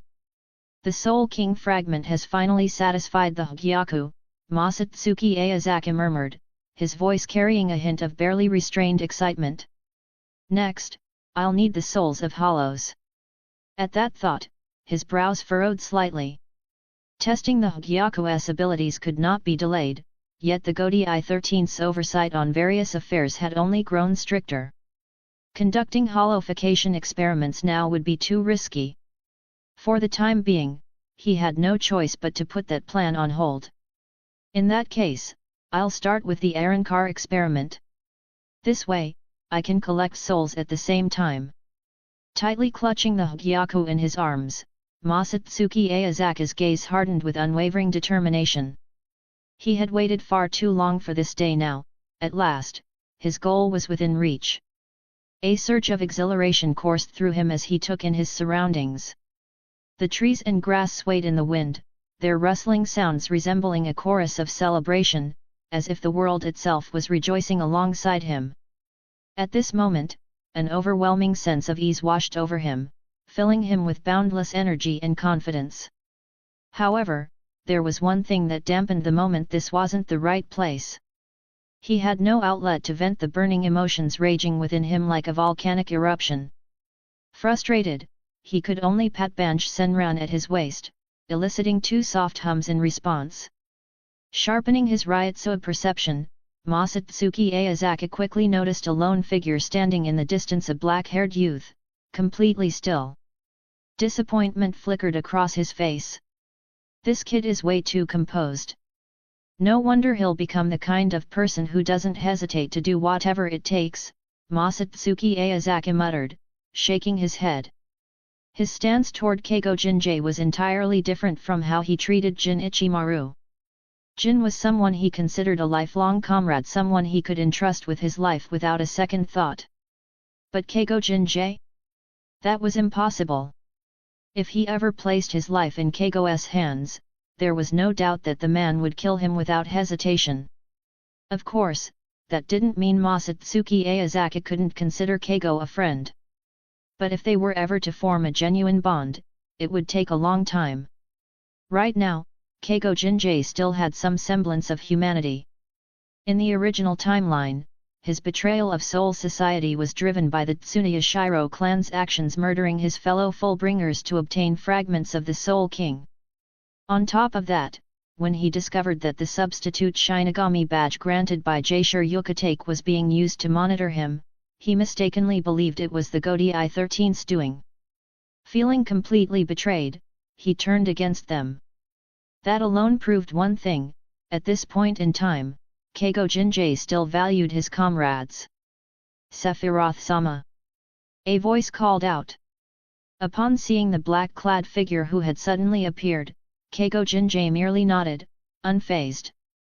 Go and find your comrades, Masatsuki Aozaki said indifferently, sparing him a brief glance. What? Keigo Jinjai blinked in confusion. I don't mean those expendable resources keeping you alive, and I don't want your life either. Masatsuki Aozaki looked toward the distant treetops before casually patting Keigo's shoulder. With a slight smirk, he added. Go find real comrades, the kind who are truly by your side. That's your mission. And you don't get to refuse. Keigo Jinjai's lips parted slightly, but no words came out. Masatsuki Aozaki shot him a final glance before stepping forward without hesitation, his figure disappearing into the distance. Upon reaching a deserted clearing, Masatsuki Aozaki clicked his tongue in annoyance, his brows knitting together. TCH. Can't expect to run into a swarm of hollows every time I come to the world of the living. Why the hell isn't that Sailaporo bastard sending more my way? He let out an exasperated sigh. In the past, when his strength was lacking, he had been forced to lay low in Rukonga, then work his way up in Seireitei while dealing with all sorts of female Shinigami. He hadn't been able to visit the world of the living often, and stepping into Hueco Mundo without enough power would have been suicidal. As a result, his collection of hollow souls had been insufficient. But now things were different. Having reached second-class Ryutsu and mastered Bankai, he might not be an unstoppable force in Hueco Mundo, but at the very least, he was more than capable of protecting himself. And, if he was being honest, his desire to collect souls wasn't the only reason he wanted to go. Hueco Mundo had strong opponents, ones he had long wanted to challenge. And beyond that, he was eager to experience the kind of world that Soul Society could never offer. 40 chapters ahead. Patreon.com/pinksnake. Chapter 172, Chapter 172, Hueco Mundo. Masatsuki Aozaki left the world of the living and stepped into the 11th Division headquarters in Soul Society. Without the slightest attempt to hide it, he openly declared in front of Jin Ichimaru and the other division members that he was going to slack off. Then, he summoned Jin Ichimaru into his office alone. Once inside, Masatsuki Aozaki lounged in the chair behind the captain's desk, his tone casual as he said. For the time being, don't come looking for me, Jin. You'll handle the squad's affairs, and I'll let you know when I return. Jin Ichimaru stiffened at the words. It was the first time he had ever heard Masatsuki Aozaki request to be completely out of contact.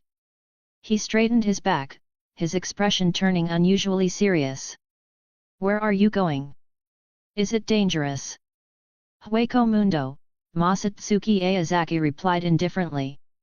Are you insane? Jin Ichimaru couldn't help but shout. The moment the words left his mouth, a bone-chilling cold surged up from the soles of his feet, climbing his spine and burrowing into his mind like an icy current. This cold wasn't from any change in temperature but from the fear and unease welling up deep inside him. The reason was simple: Jin Ichimaru knew Masatsuki Aozaki all too well. Once he made up his mind, nothing and no one could change it. Why are you going to Hueco Mundo? It's too dangerous, it's the Hollow's territory. Jin Ichimaru took a step closer, lowering his voice anxiously. You might run into a Minos, or worse, a Vasto Lord. Just 10 of them could destroy the entire Seireitei. It was clear his understanding of Minos still came from the textbooks of Shin Academy. After all, the farthest he had ever traveled was the world of the living, and that was only for his assigned patrol duties. Forget Vasto Lords, he had never even seen a Jillian, the lowest class Minos. Well, you make a fair point, but I have my reasons for going. Masatsuki Aozaki grinned. Jin Ichimaru's body went rigid at those words, shock flashing across his face. But he quickly composed himself and said firmly, "I'm going with you." Masatsuki Aozaki, however, shook his head without hesitation. "Absolutely not. With your current strength, you're nowhere near ready to handle the dangers of Hueco Mundo. Even I would struggle to protect you." He clapped Jin Ichimaru on the shoulder, his tone carrying a rare note of seriousness. "Stay here and take care of the squad's affairs in my absence. That alone is the greatest support you can give me." Jin Ichimaru clenched his fists, his lips trembling slightly as if he wanted to argue, but in the end, he stayed silent. Because he knew Masatsuki Aozaki was right. As a captain-class fighter with second-class spiritual power, if there was a threat even he couldn't handle, then as a lieutenant with only fifth-class spiritual power, Jin Ichimaru would be nothing more than dead weight. Masatsuki Aozaki sensed the turmoil and hesitation in him.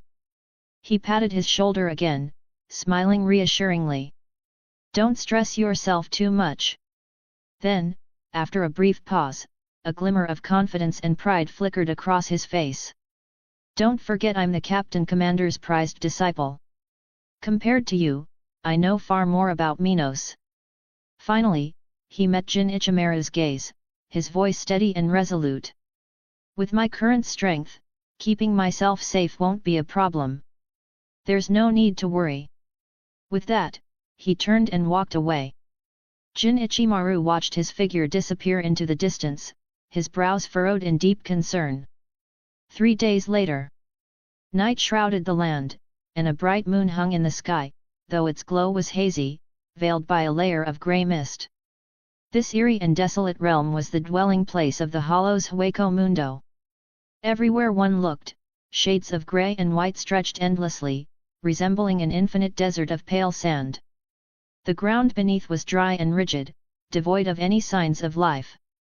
Scattered across the barren terrain were lifeless, quartz-like trees, adding to the bleakness and deathly stillness of the scene. The wind howled intermittently, sweeping up gusts of sand, instilling an ominous sense of unease.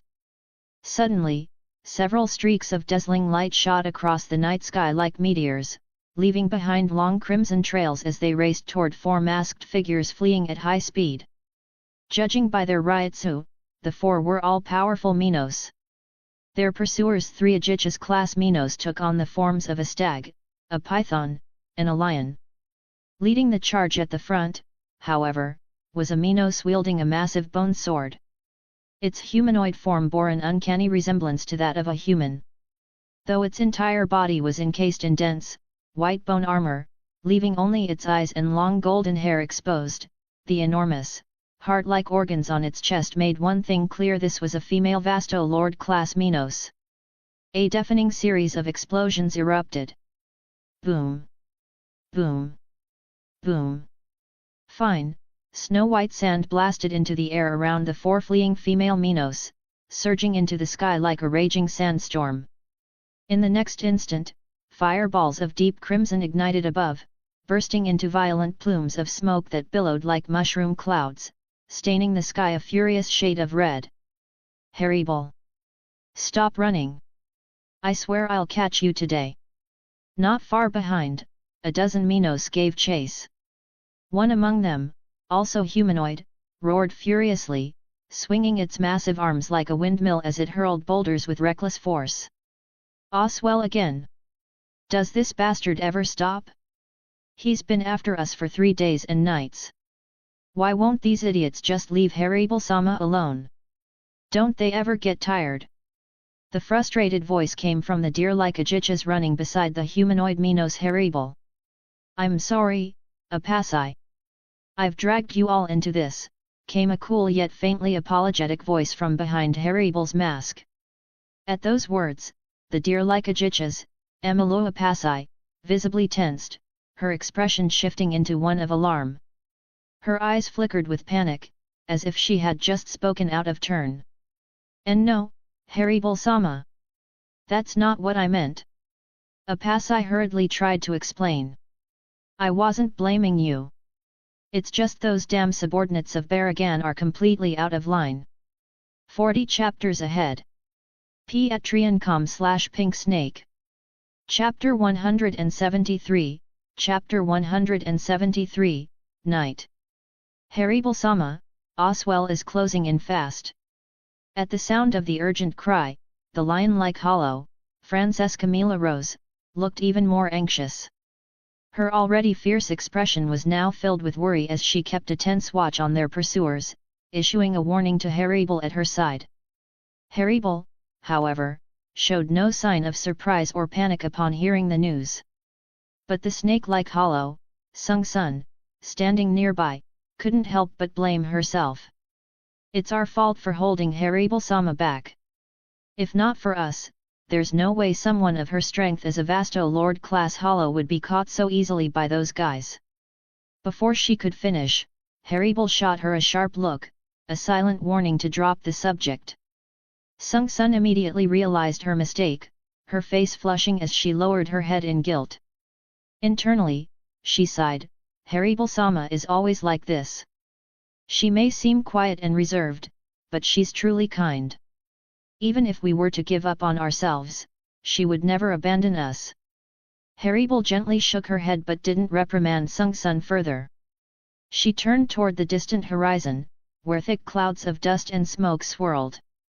A massive horde of hollows surged forward like an unstoppable tidal wave, racing toward them. A quick assessment told her that the gap between them was closing at an alarming speed. Her mind worked rapidly to assess the situation. Oswell was one of the most powerful subordinates of Hueco Mundo's king, Baragan, and a rare Vasto Lord-class hollow. His strength was nearly equal to her own. If she were alone, she might still have a chance to escape from Oswell and the Ajichas under his command. But now, she had Apasai, Mila Rose, and Sung-sun with her, all of them still Ajichas. No, at this rate, we'll be caught soon. If they were forced into battle, the overwhelming numbers on Las Noches' side would put them at a dire disadvantage.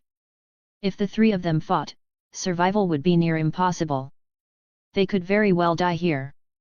Haribal slowly lowered her gaze, her sharp eyes sweeping over the massive blade in her hands, as if searching for the power and fate hidden within it.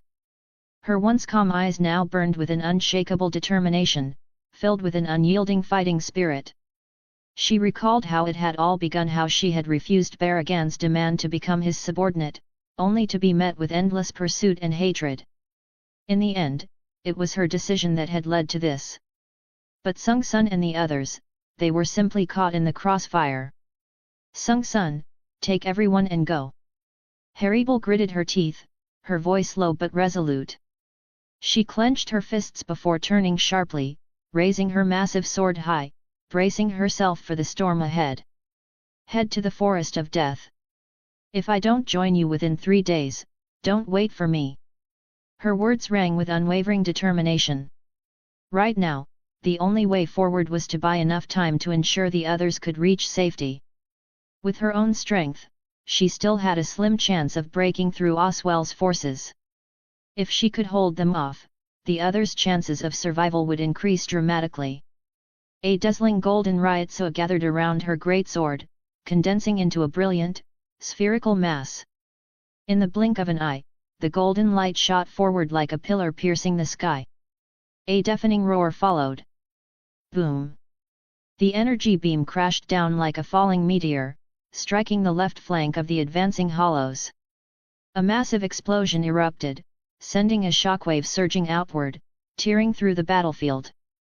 Not far away, Oswell staggered slightly from the impact, the white sands of Hueco Mundo whipping through the air like a torrential downpour, rustling as they fell. "That woman, she's holding back? In a situation like this?" Oswell scoffed. "Does she think so little of us?" His white mask, shaped like a dragon's maw, sat atop his head, and his body was clad in hardened bone armor, giving him the appearance of a medieval knight. In his hands, he gripped a massive lance, several meters long. Brushing the sand from his forehead, he smirked. The black cloak draped over his back billowed wildly from the lingering shockwaves of Haribel's attack. Despite his taunts, Oswell couldn't deny a certain respect for her. She wasn't just strong, she never abused her power to oppress the weak. Even when facing those who sought her life, she never struck to kill unless absolutely necessary. To Oswell, Haribel was a knight in her own right. But as Baragan's knight, his duty was absolute. No matter how much he respected his opponent, he would not hesitate. Pegasus, faster! We're almost on her. Oswell patted the massive, horse-like aegis beneath him before turning to the hollows trailing behind. Pegasus and I will engage her first. Catch up when you can. Yes, sir, the hollows responded in unison. With a sudden burst of force, Pegasus galloped forward, azure Ryotsu flaring around its hooves. In an instant, Oswell and his steed vanished from sight. Haribel cast a quick glance at Sung Sun and the others retreating into the distance, feeling a moment of relief. But as she turned back to see Oswell and Pegasus closing in, flickering through the air with blinding speed, her brows furrowed. Baragan's most loyal knight was formidable, and he wasn't alone. His squad of aegis was following close behind. This would be a brutal fight. Something about this pursuit had always seemed strange. Baragan had sent hunters after them before, but those had been minor skirmishes. Yet in recent years, the number of pursuit squads had grown alarmingly. And it wasn't just Haribel and her group being targeted, wild aegis were disappearing as well. With a flash, Oswell and Pegasus appeared in midair. Clang! The sharp ring of metal echoed as Haribel's great sword clashed against Oswell's massive lance, sending brilliant arcs of energy cascading through the battlefield. Oswell tilted his head slightly, glancing past Haribel before chuckling. Letting them escape again? I admire your self-sacrificing nature, but do you really think they can get away? If I had to guess, their destination is the Forest of Death, isn't it? You spent quite a bit of time there before. Haribel's pupils contracted. I'm the one you're after. Oswell smirked. Lately, a lot of our forces heading to the world of the living have gone missing. Seireitei-sama is running low on test subjects, and he's quite displeased.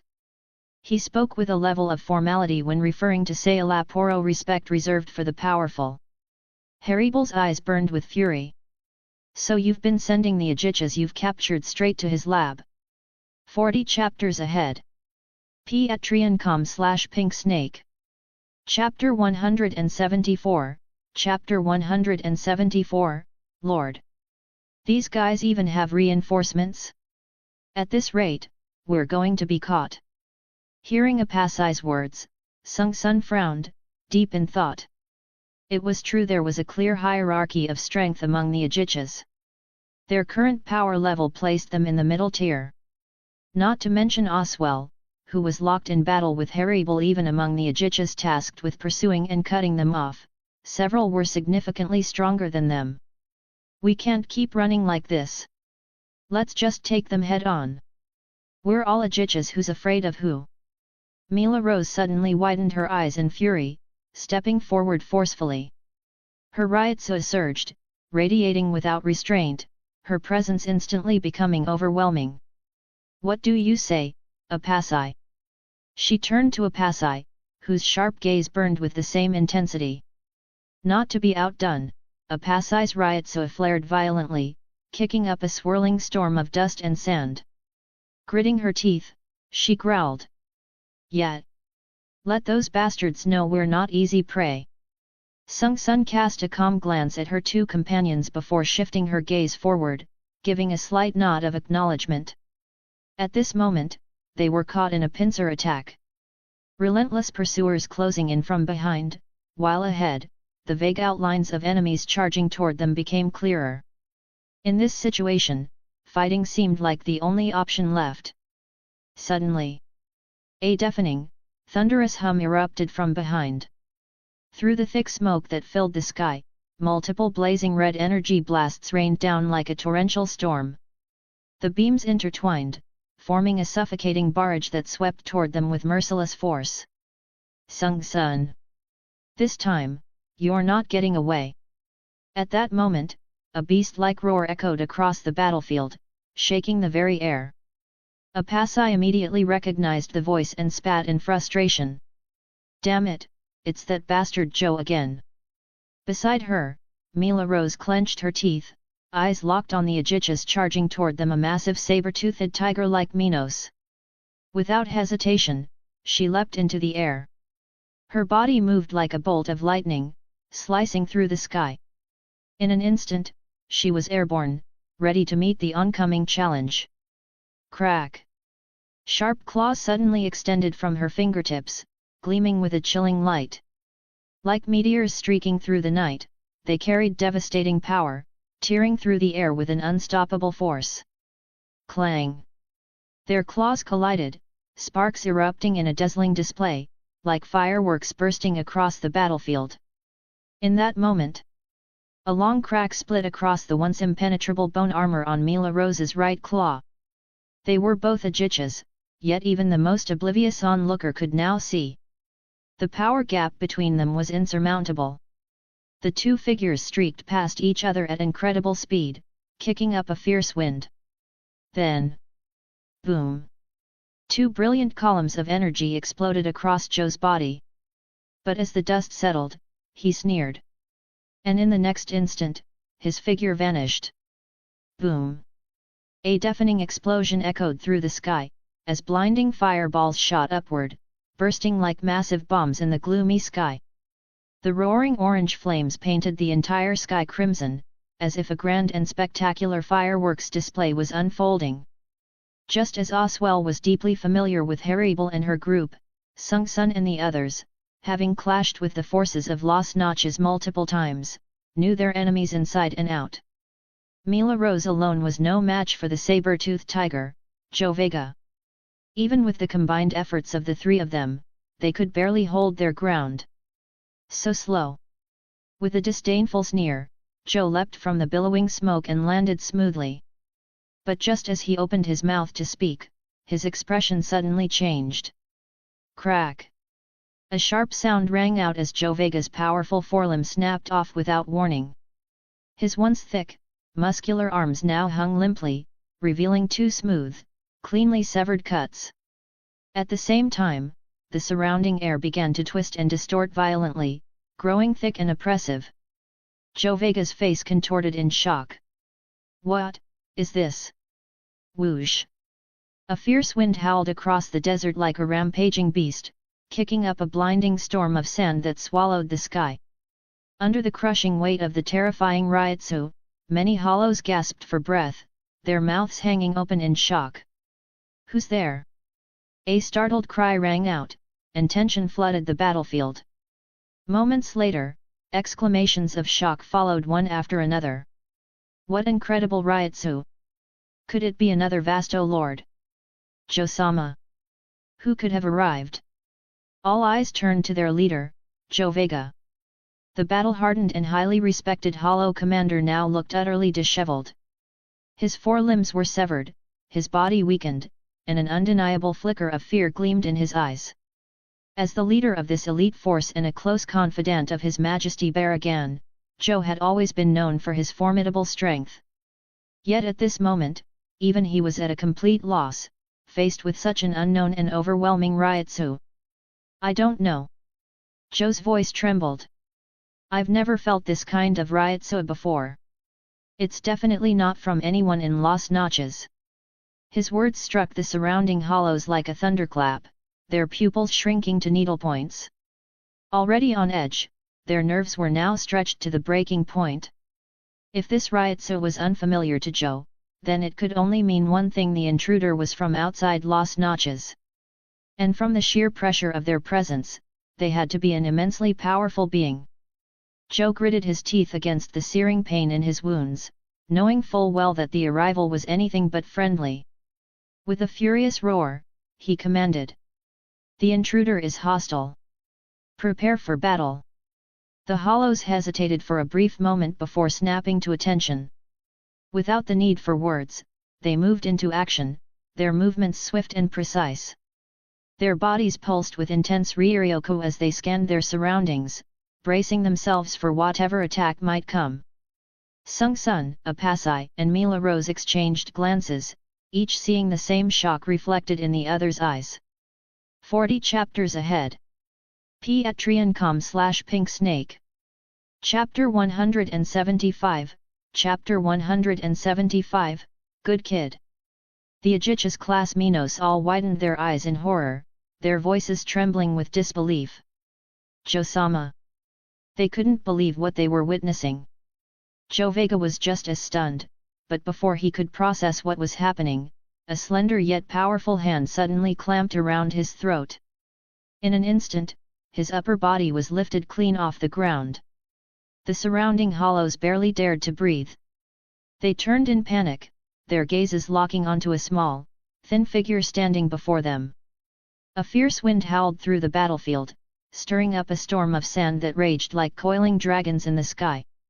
Amid the swirling chaos, the figure suddenly flexed his right arm, effortlessly swinging Joe's massive body as if it were nothing more than a mere ragdoll. Then, with a violent motion, he slammed Joe into the ground, sending up a billowing cloud of white sand. A vast and pure ryōtsu blanketed the area, suffocatingly heavy, plunging the once silent desert into an even deeper, deathly stillness. Shinigami, why are you here? Joe rasped, forcing the words from his dry throat as he stared at the young man before him, his eyes flickering toward the Zanpakutō at his waist. But before he could finish speaking, his severed forelimbs had already begun to regenerate at an astonishing speed. With a snarl, his freshly regrown, razor-sharp claws lashed out toward the young Shinigami with blinding ferocity. You never learn, do you? Yuhime. The young Shinigami's voice was quiet yet carried an undeniable authority. A sudden shimmer of light appeared behind him, and in an instant, a white-haired beauty clad in flowing feathered robes emerged like a spectre.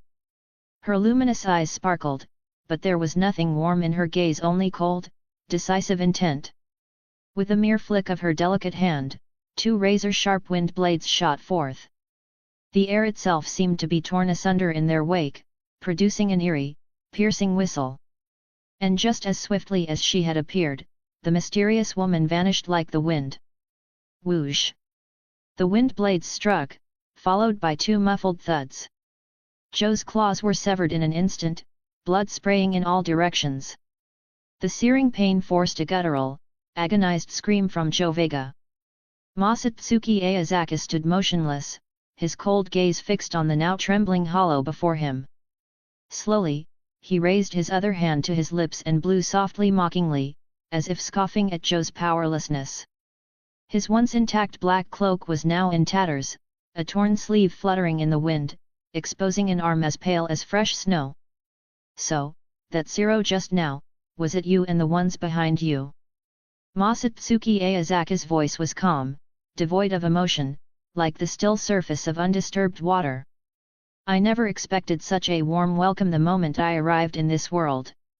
He paused, his brows furrowing slightly as if pondering something. After a moment of silence, he muttered to himself, should I consider this bad luck? Or a stroke of fortune? With that, he casually tore off what remained of his ruined cloak and tossed it aside. As the fabric fell away, an overwhelming ryōtsu surged forth, crashing over the battlefield like a tidal wave. The sheer weight of it bore down on everyone present, an oppressive force unlike anything they had ever felt before.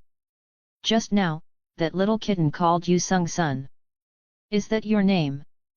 Masatsuki Aozaki turned, a faint smile playing at the corner of his lips as he locked eyes with the massive serpentine hollow behind him. His voice remained eerily composed. Sung-sun, despite being several times Masatsuki Aozaki's size, shuddered under his gaze like a frightened child. After a brief hesitation, she nodded honestly and replied. Yes, Sung-sun is my name. Good. I like honest, well-behaved kids. Masatsuki Aozaki nodded approvingly, his smile carrying an unsettling sense of amusement. His gaze then shifted past Sung Sun, falling on the two figures behind her. "And you too, you must be a Pasai and Mila Rose." A Pasai and Mila Rose swallowed hard. Even with their naturally fiery tempers, neither of them dared to act recklessly in the face of such overwhelming pressure. Despite their fear, they gritted their teeth and answered in unison, "That's right." At that moment, Joe, unable to suppress his fury any longer, roared, "Shinigami brat, how dare you ignore us!" As his words fell, his previously severed arms regenerated once more. However, Masatsuki Aozaki remained unfazed by Joe's provocation. His brows furrowed slightly, and his grip on Joe's neck tightened. Joe immediately felt his strength drain away, his body going limp and powerless. Then, with blinding speed, Masatsuki Aozaki's other hand plunged into Joe's chest only to withdraw just as quickly. A sharp, tearing sound echoed through the battlefield as a radiant soul orb, shimmering with an enchanting glow, appeared in his grasp. And with that, Joe's life force was extinguished. The once powerful Aegis class Minos had been effortlessly slain. Of course, this outcome was only natural. After all, Masatsuki Aozaki's current strength had already reached an unfathomable level.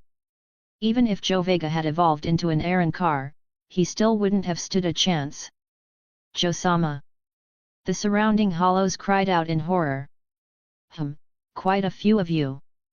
Masatsuki Aozaki cast a brief glance at the gathered Minos, but within his eyes, a flicker of insatiable hunger burned.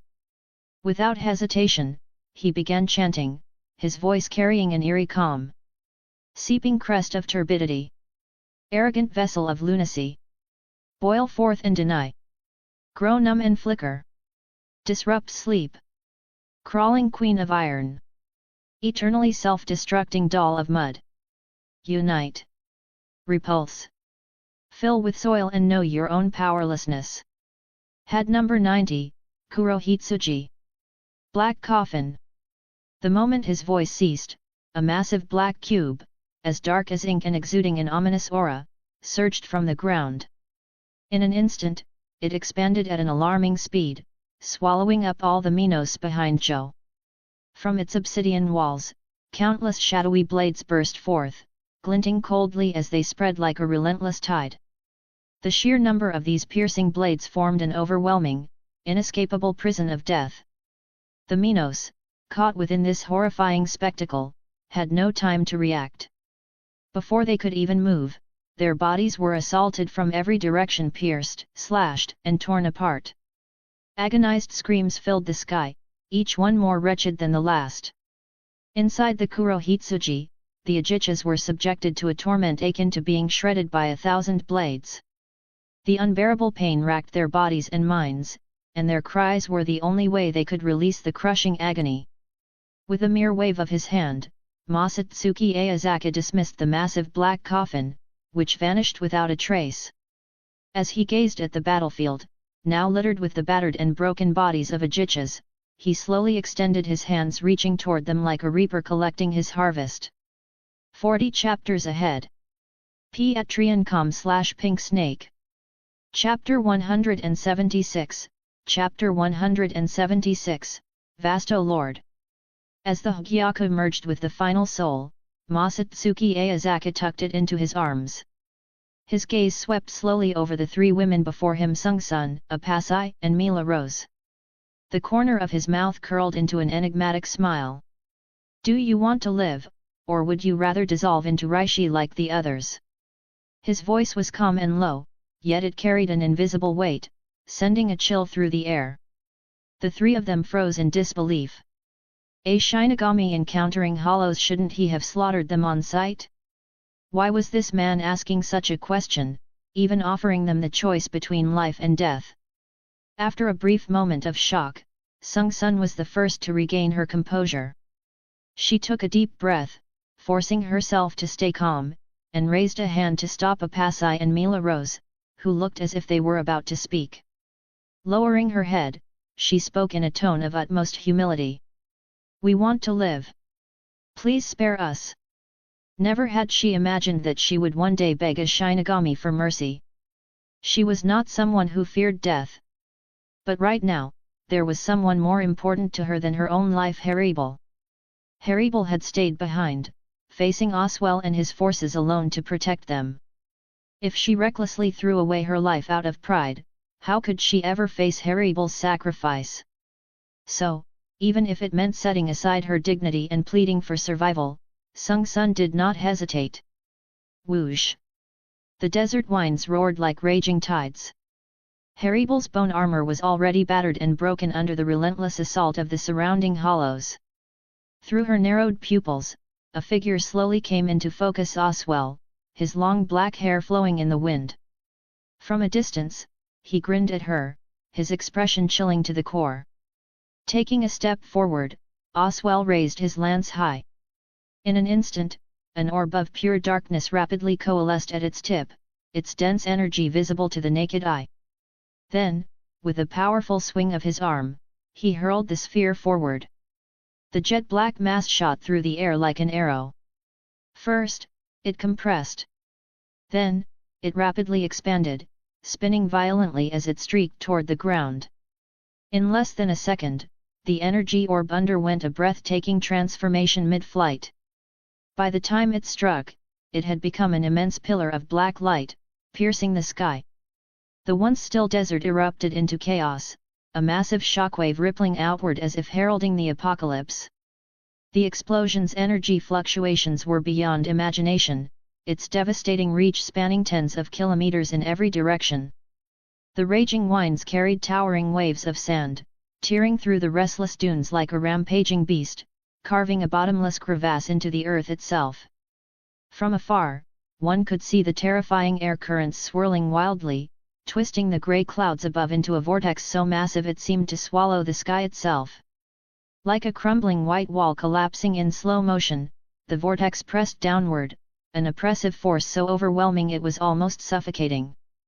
Faced with such an unimaginable storm, even the ajichas of Los Notches trembled in fear, feeling as if the very fabric of space around them had begun to warp. "Is that also a Seiro?" someone exclaimed in awe. "No wonder it's a Vasto Lord-class attack." Another voice, filled with reverence, added, "This is the true power of Hueco Mundo's overlord. Oswell-sama is simply unstoppable." Faced with such an overwhelming display of strength, the gathered hollows were left in awe. The concentrated Seiro, condensed into a blazing energy projectile, obliterated everything in its path, reducing the ground where Haribal once stood to nothing but swirling sand and devastation.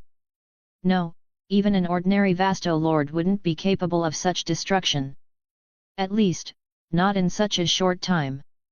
This is the power of Oswell-sama. A crimson Minos, resembling a griffin with a white mask and a crest-like comb, shook its body, scattering the fine white sand that had settled upon it. Spreading its wings, it forcefully flapped and shot up toward the sky. Abhiramareddar's gaze remained locked onto the dust-covered battlefield below. Clenching his teeth, he muttered, "Haribal isn't just any Vasto Lord. You're right. After all, she earned His Majesty's favor. How could she be ordinary?" Oswell smiled slightly, shaking his head before continuing. "That Seiro just now. I doubt it was enough to be a real threat to her." Just then, a brilliant golden Ryotsu flared to life, flickering between the grey-white clouds. In mere moments, the energy surged and coalesced into a massive, spiraling pillar of light. Like a divine lance piercing the sky, it illuminated the battlefield, casting a solemn glow upon the faces of all present. "Scatter!" Oswell's voice boomed like a thunderclap, echoing across the battlefield. The hollows reacted instantly, retreating in all directions. Almost simultaneously, the golden pillar of light crashed down upon their previous position. A deafening explosion followed. The force of impact shattered the ground, leaving behind a massive, bottomless crater. Smoke and debris billowed into the sky, blotting out the moon. At the same time, a fierce gust of wind roared toward Oswell. The air carried not only the intense fluctuations of Ryotsu but also a sharp, cutting force sword energy. As the dust settled, a figure emerged. Haribel stood tall, her battle-worn form exuding an undeniable majesty, like a war goddess descended upon the battlefield. The cracks and fractures in her armor only heightened the tragic beauty of her presence. Oswell's gaze sharpened. Raising his gleaming lance, he held it firmly before him, an immovable mountain of power. His muscles tensed, energy surging into his arms. Then, the massive blade descended, slashing toward him with unstoppable force. The moment it collided with his lance, sparks exploded in all directions, scattering like fireworks across the night sky. The sharp clang of metal rang out, a sound so deafening it seemed to shake the battlefield itself.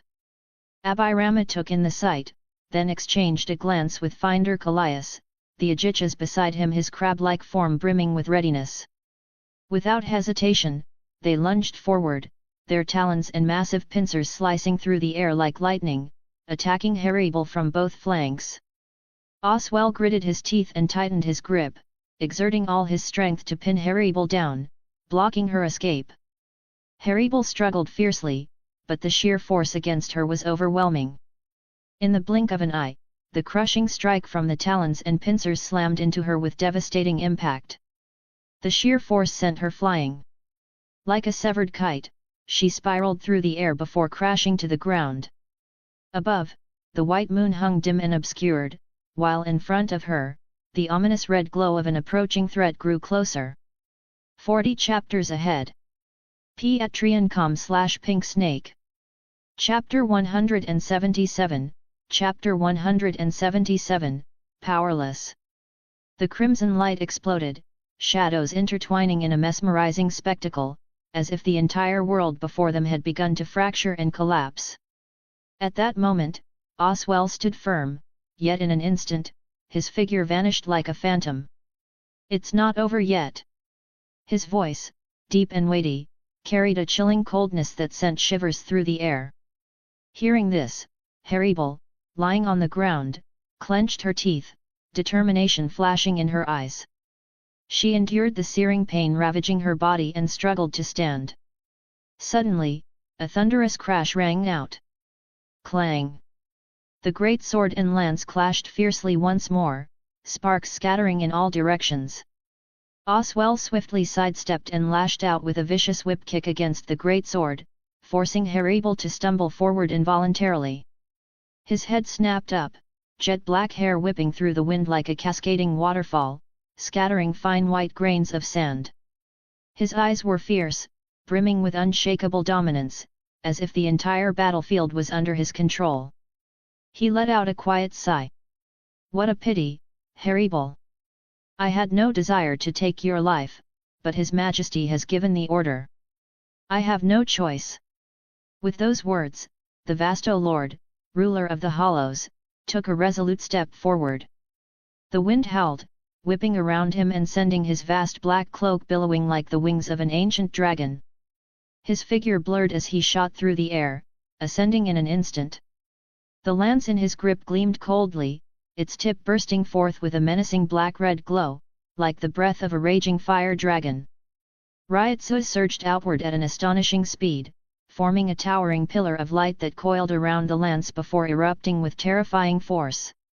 "Noble and pure knight, may your next life be spared from this dark and desolate land." Oswell's long black hair flowed wildly in the wind, his voice deep and commanding, carrying an indescribable sense of majesty and power. At this moment, he seemed less like a man and more like an untamed, ferocious dragon. Lance in hand, wrapped in swirling black-red Ryotsu, he lunged forward like a streak of lightning, aiming directly at the throat of the exhausted, barely standing knight. This strike carried the force of a raging storm, an unstoppable power driven by absolute conviction. The world fell into a deathly silence. Then, in the next instant, a piercing slash split through the air. Shhh! A roaring wave of sword pressure, shaped like a massive crescent moon, tore through the dark night sky. Its sheer force was suffocating, its might unparalleled as it cleaved through several powerful Aegis-class Minos in its path. Where the sword's light swept through, it ripped through space itself, leaving behind a deep, abyssal rift as if the very sky had been torn in two. Then, clang! A resounding impact echoed as the flying slash met the lance head-on. Oswell's seemingly indestructible weapon trembled, then halted completely, unable to advance even an inch further. The force of the collision sent him hurtling backward, his body skidding across the sand dunes for dozens of meters, carving a deep trench in his wake. At the same time, cracks spread along the length of his lance, unable to withstand the immense power behind the strike. The oppressive sword aura dissipated instantly. The once chaotic, dust-filled battlefield suddenly became crystal clear. Fine white sand drifted through the air, settling over the surroundings like a translucent veil. Standing atop the dunes, Oswell remained steady, his dragon-winged cloak billowing in the wind. His grip tightened around the cracked lance, and a vast, unfathomable pressure radiated from his very being. His gaze, sharp and ice-cold, locked onto the mysterious figure who had suddenly appeared nearby. His voice rang out, brimming with fury and authority. "Who are you? Are you challenging Las Notches, intending to save this woman?" A mocking voice responded, laced with disdain. "Bringing a pack of men to gang up on a defenseless woman, do you really have the nerve to call yourself a knight?" Oswell's expression stiffened, as if struck in a sore spot. The surrounding Aegis-class Minos froze as well, momentarily stunned, struggling to believe what they had just heard. Defenseless? Who? That Vasto lord over there? Lord Oswell, look out! Above. The moment the alarmed shouts rang out, a brilliant flash of light streaked through the air. From within the howling winds, a ghostly hand, white and flawless like sculpted jade, shot forward with astonishing speed.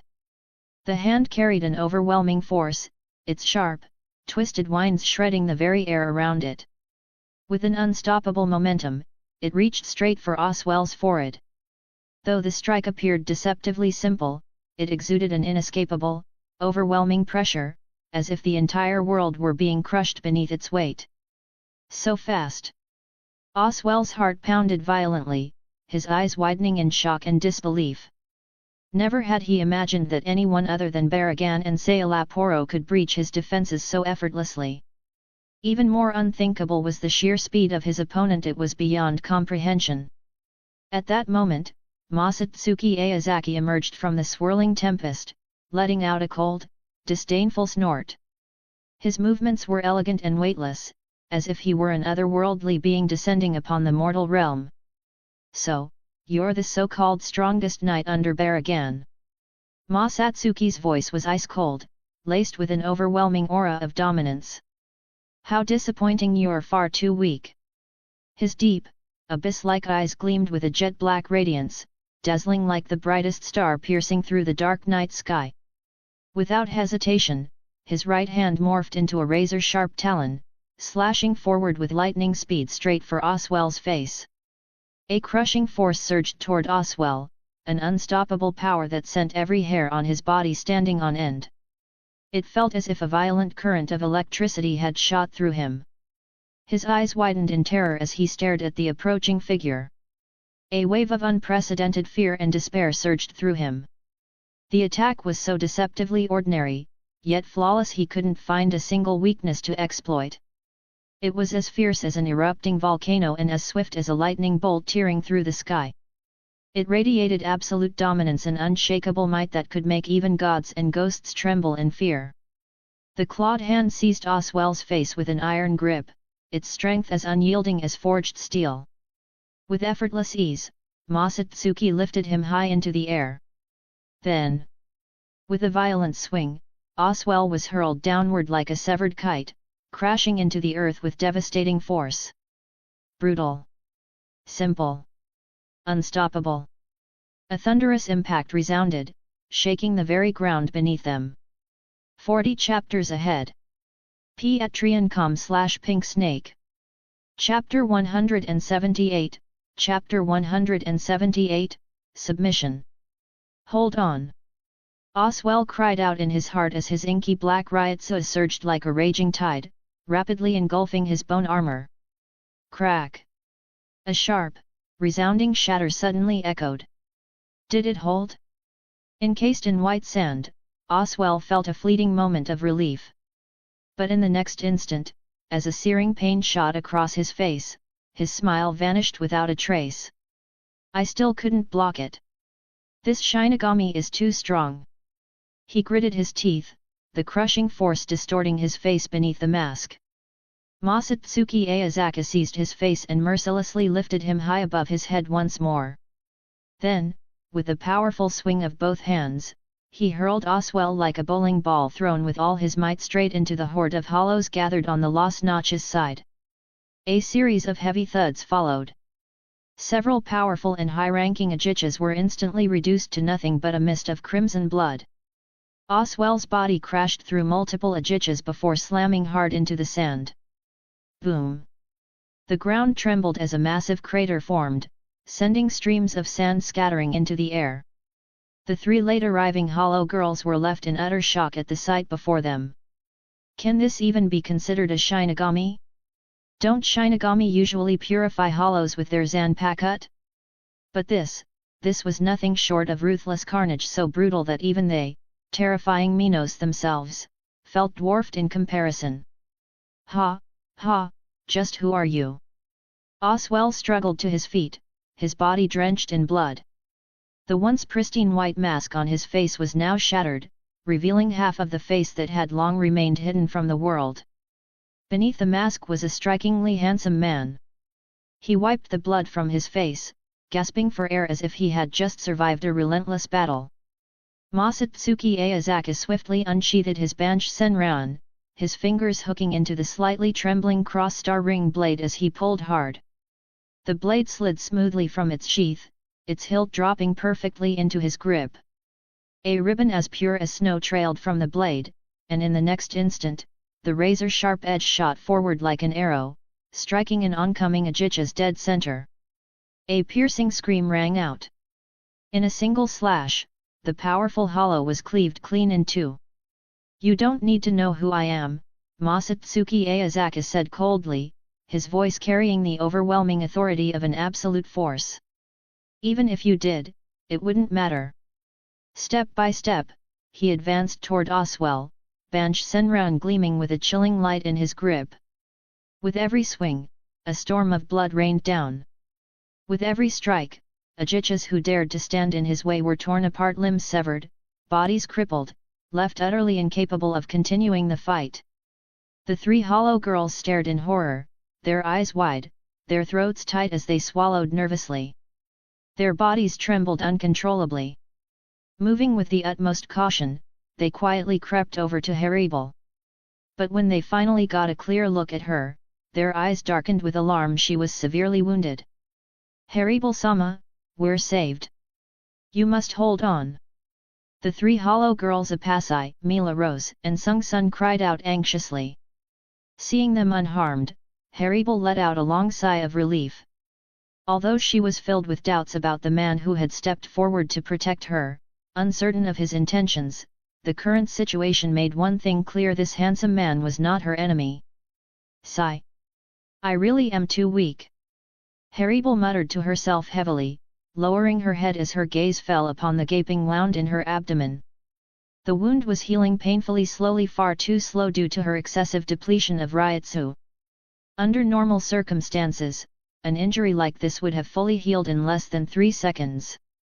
Masatsuki Aozaki casually glanced at the four reunited women, the corners of his mouth curling into a faint smile. Then, his gaze locked onto Oswell, standing not far ahead. As a Vasto lord, Oswell possessed only second-rate Ryutsu, but even so, he was considered a rare powerhouse in Hueco Mundo. Even without becoming an Arrancar, his strength was enough to contend with most captain-level opponents. Unfortunately, today, he had encountered Masatsuki Aozaki. I admire your talent. Will you swear loyalty to me? If you follow me, I will grant you even greater power. As he spoke, the two clashed once more. Masatsuki Aozaki struck Oswell with a single blow, sending him flying back. A sharp light flickered in his eyes. Masatsuki Aozaki had absolute confidence in his strength. A vasto lord of second-rank Ryutsu? He was certain he could suppress him with ease. If he could subdue Oswell, it would be a significant step in expanding his influence in Hueco Mundo. However, Oswell merely let out a derisive laugh in response to Masatsuki Aozaki's offer. After everything that's happened, you still expect me to submit? It seems those three have already chosen to follow you. Putting aside whether I'd even be willing to bow my head, even if I agreed, would you truly trust me without hesitation? Masatsuki Aozaki waved a hand dismissively and replied with unwavering certainty. I have always been tolerant of those with value. As long as you treat me with sincerity, I will respond in kind. Oswell's mocking smile faded in an instant. His expression grew solemn as he stared into Masatsuki Aozaki's eyes filled with nothing but sincerity. For a long moment, Oswell remained silent, as if trying to peer into the depths of the man's soul. But in the end, it was futile. After a brief pause, he shook his head lightly and spoke in a measured tone. I have to admit, in this moment, even I feel a slight admiration for your magnanimity. He stopped for a moment, as if lost in thought, then continued. If I had met someone like you before pledging my loyalty to His Majesty Baragan, I might have followed you without a second thought. But unfortunately, I am now His Majesty Baragan's knight. Even if I fall here, I will never betray him. His final words carried an unshakable resolve, leaving no room for negotiation. 40 chapters ahead. Patreon.com/pinksnake. Chapter 179, Chapter 179, Betrayal. Then there's nothing we can do, Masatsuki Aozaki sighed helplessly, though he didn't feel much disappointment. On his way here, he had already learned from Sung-sun about this vasto lord. As a loyal follower of Baragan, convincing him to switch sides was nothing more than a fool's dream.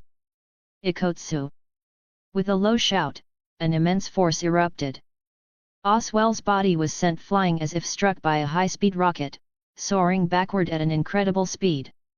A white shockwave rippled through the air in his wake, resembling the impact of an explosive shell. At that moment, Abirama and Finder flashed behind Oswell like lightning, swiftly catching his body and forming a solid human barrier. The three of them shot across the sky like meteors, hurtling dozens of meters before crashing into the desert, kicking up a massive cloud of sand. Watching this unfold, Masatsuki Aozaki's lips curled slightly as he shook his head. His Ryutsu was already superior to Oswell's. After releasing his Shikai, though he remained within the second-class spiritual power level, his strength had completely overwhelmed the latter. I acknowledge your loyalty. In that case, fulfill your duty to your liege. His gaze was as cold as ice. The knight who had once again risen to his feet was filled with unwavering devotion and faith toward his liege. He would never submit so easily. At that moment, cries of shock erupted from the hollows of Las Notches. Their eyes widened in disbelief as they witnessed the scene before them. Oswell's right side suddenly burst open, blood and flesh scattering in all directions, reduced to countless tiny fragments. As if torn apart by an invisible force, the remains drifted into the air, carried away by the wind. And amidst the gruesome sight, a long blade as white as snow and razor-sharp appeared silently. The sword hovered in midair, its tip gleaming with a chilling light as it advanced toward Oswell, radiating an overwhelming, terrifying white Ryutsu.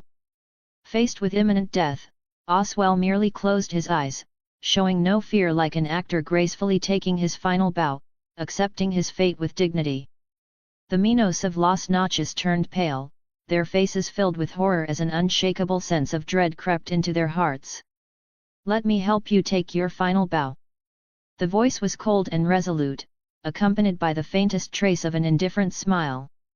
Masatsuki Aozaki wielded his sword with smooth, elegant movements, as if performing a mesmerizing dance, yet each swing carried a lethal intent, brimming with unimaginable power.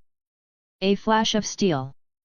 Oswell's armor shattered, and in an instant, a crimson line appeared across his neck. Scarlet blood spurted out, forming a mist in the air. In the next moment, Masatsuki Aozaki's hand shot forward like a bolt of lightning, effortlessly piercing Oswell's chest before swiftly withdrawing. A faint smile of relief surfaced on the knight's face. His body swayed slightly before collapsing without suspense. Masatsuki Aozaki slowly turned his head, his cold gaze sweeping across the Minos of Las Notches. His voice was calm and low, his lips curved into a faint smile as he asked, "Do you intend to collect his body?" Upon hearing this, the members of Las Notches turned pale, their expressions filled with terror as they cried out. "How could we? We would never do something so foolish. My lord, I am willing to submit to you. Please allow me to follow you. My lord, please spare me. That idiot Oswell deserved to die, it was his own fault. Please, let me live." For a moment, desperate pleas and flattery echoed through the vast desert. Under the endless sea of sand, the hollows of Las Notches stood ashen-faced, staring at Oswell's body as it slowly plummeted to the ground. Their eyes locked onto his shattered lance and ruined armor, and a chilling dread seeped into their hearts. Unlike the loyal and fearless Oswell, most hollows in Las Notches had only submitted to Barragan's rule to survive. Now, seeing even the mighty Oswell fall to his death, the already cowardly and spineless hollows were paralyzed with fear, completely losing the will to resist. To them, loyalty was nothing more than a bargaining chip, a means to prolong their existence under Barragan's rule. The moment their lives were threatened, loyalty meant nothing. They would discard it without hesitation, betraying their so-called king without a second thought. As long as they could stay alive, nothing else mattered. "You vile, treacherous bastards! How dare you commit such an unforgivable act, betraying the great and noble Majesty Barragan?" At that moment, Abhirama let out a sharp, furious shriek, his voice trembling with uncontrollable rage and hatred. "Humph! His Majesty Barragan will never forgive you traitors. You will suffer the same cruel fate as Haribal hunted relentlessly until you are reduced to dust." Abhirama roared, eyes burning with fury, as if trying to unleash every ounce of his rage. Hearing his words, the surrounding hollows froze in place. Just moments ago, Oswell had been mercilessly struck down by Masatsuki Aozaki's overwhelming Ryotsu. With their own lives hanging by a thread, chaos had consumed them, leaving them no time to consider how their distant ruler would react. But now, as they watched Abhirama hovering in the air, shouting in outrage, their gazes shifted toward him. In their eyes, a barely perceptible glint of murderous intent flickered. They had respected the powerful knight who had fallen, but as for the mad griffin before them, there was not a trace of fear in their expressions. "This idiot!" Finder cursed inwardly. His massive crab claw rested across his chest, poised to defend against any sudden attack from the other hollows. Everyone knew that, like Abhirama, Finder was a devoted follower of Barragan. However, unlike Abhirama, Finder was both more arrogant and more intelligent. "Don't bother." Masatsuki Aozaki's mouth curled into a cold, violent sneer. A faint white glow of Ryotsu flickered around his slightly bent index finger. "The only thing of value you have is your filthy souls." 40 chapters ahead. Patreon.com/pinksnake. Chapter 180, Chapter 180, Spoils of Battle. "Why can't you let us live?" An Ajichas roared furiously, his voice echoing through the desert. "Why should Sung Sun and the others be spared, while we're the ones condemned to die?" Another Ajichas immediately echoed his resentment, his face twisted with anger. "No. We don't want to die. We're even stronger than Apasai and the others, we can be far more valuable as subordinates." More Ajichas began shouting, their emotions running high. Their once fearful expressions had contorted into something savage and unhinged. Chaos erupted among the Ajichas of Las Notches, their enraged howls rising one after another, as if they were on the verge of overturning the entire sea of sand. Finder, watching from the sidelines, tensed. His expression was equally grim as he turned to Abhirama and whispered, "Abhirama, this isn't good. If they start fighting, we'll use the chaos to escape. Being this powerful appearing in Hueco Mundo, we have to report this to His Majesty. Abirama furrowed his brows slightly before giving a small nod, signaling his understanding. Though unease stirred within him, he chose to follow Finder's plan. At that moment, an overwhelming riotso blanketed the desert, suffocating and oppressive. The very air felt thick and heavy, as if an invisible force had pressed a towering mountain onto their backs, making even the simplest movements difficult. Faced with the frenzied Ajichas, Masatsuki Aozaki merely shook his head and said in a calm, indifferent voice, "You have no worth alive." Sung Sun, Apasai, and Mila Rose, though Ajichas themselves, held an irreplaceable place in Haribel's heart, so much so that she was willing to lay down her life for them. Taking in the three meant gaining Haribel's allegiance, a rare vasto lord-class Minos in Hueco Mundo. In essence, it was securing her loyalty. A dozen Ajichas, no, even dozens or hundreds could never compare to the value of Haribel alone. As for these Ajichas before him, they weren't particularly strong, nor was there a vasto lord willing to die for them. To Masatsuki Aozaki, their existence simply had no value. Had number 4, Byakurai. Whoosh! A bolt of white lightning roared like a silver dragon, surging from his fingertips and streaking across the air in a dazzling arc. It moved as fast as true lightning, so swift that the very air around it compressed, producing a deep, crackling boom. And its target was the figure floating in midair. Abirama, the red-feathered, white-faced griffin, Baragan's devoted follower. Finder screamed in terror, "Abirama, look out!" A deafening explosion followed, the sheer force of the blast seeming to tear through space itself. Blinding white lightning surged forward, nearly consuming Abirama whole. Frozen in shock, his limbs trembled uncontrollably, as if drained of all strength. His body refused to obey him. His face was as pale as a corpse, devoid of blood. Even his mind had stalled, he had no idea what had just happened. At that moment, a massive Minos, resembling a sea turtle, suddenly appeared before him. Its sturdy body shielded Abirama from the fatal blast that had been mere inches from piercing his chest. The electricity tore through the Minos' thick shell, passing straight through only to rip into Abirama's wings. Finder! Snapping back to his senses, Abirama crashed to the ground, gulping dryly, his throat parched. Finder, having completed his throw, narrowed his eyes slightly and waved his hand dismissively. "Don't get careless just because you can fly.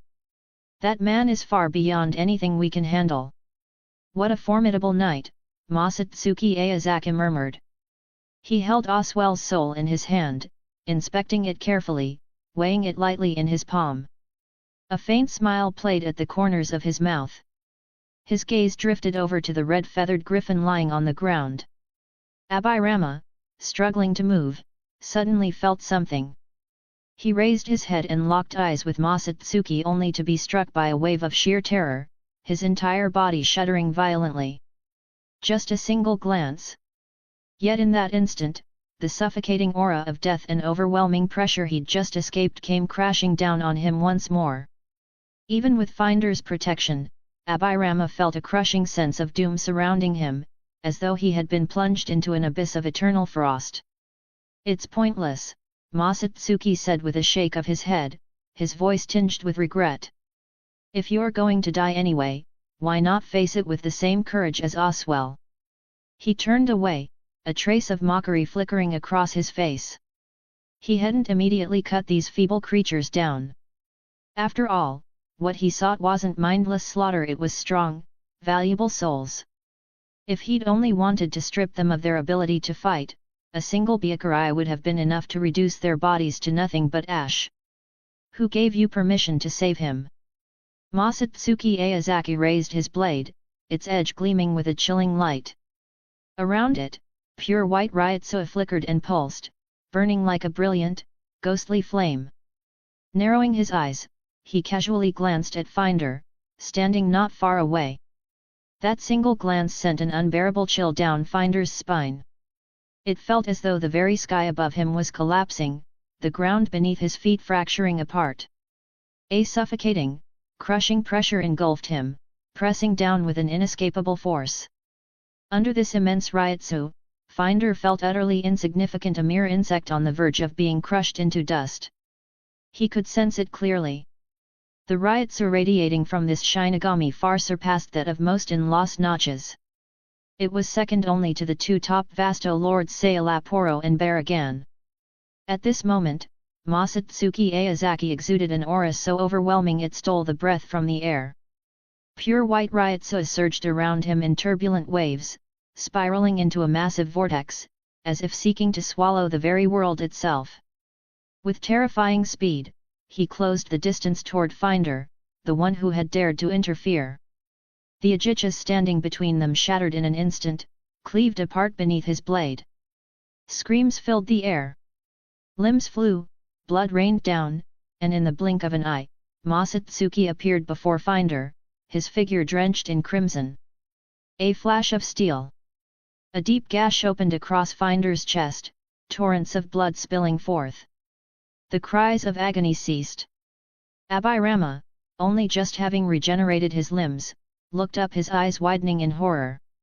Everywhere he looked, the bodies of the fallen lay still. The once chaotic battlefield had plunged into eerie silence. Before he could utter a word, a sharp pain pierced his chest. Scalding hot blood spilled onto the sands. A gleaming white blade had run him through. A slender hand plunged into his chest, then withdrew. The world before him faded into darkness. 40 chapters ahead. Patreon.com/pinksnake. Chapter 181, Chapter 181, Forest of Minos. Haribel lay quietly in the dim cave, her gaze slowly shifting to the handsome man before her, who wore a faint smile. Then, she lifted her head and stared at the pitch-black ceiling above.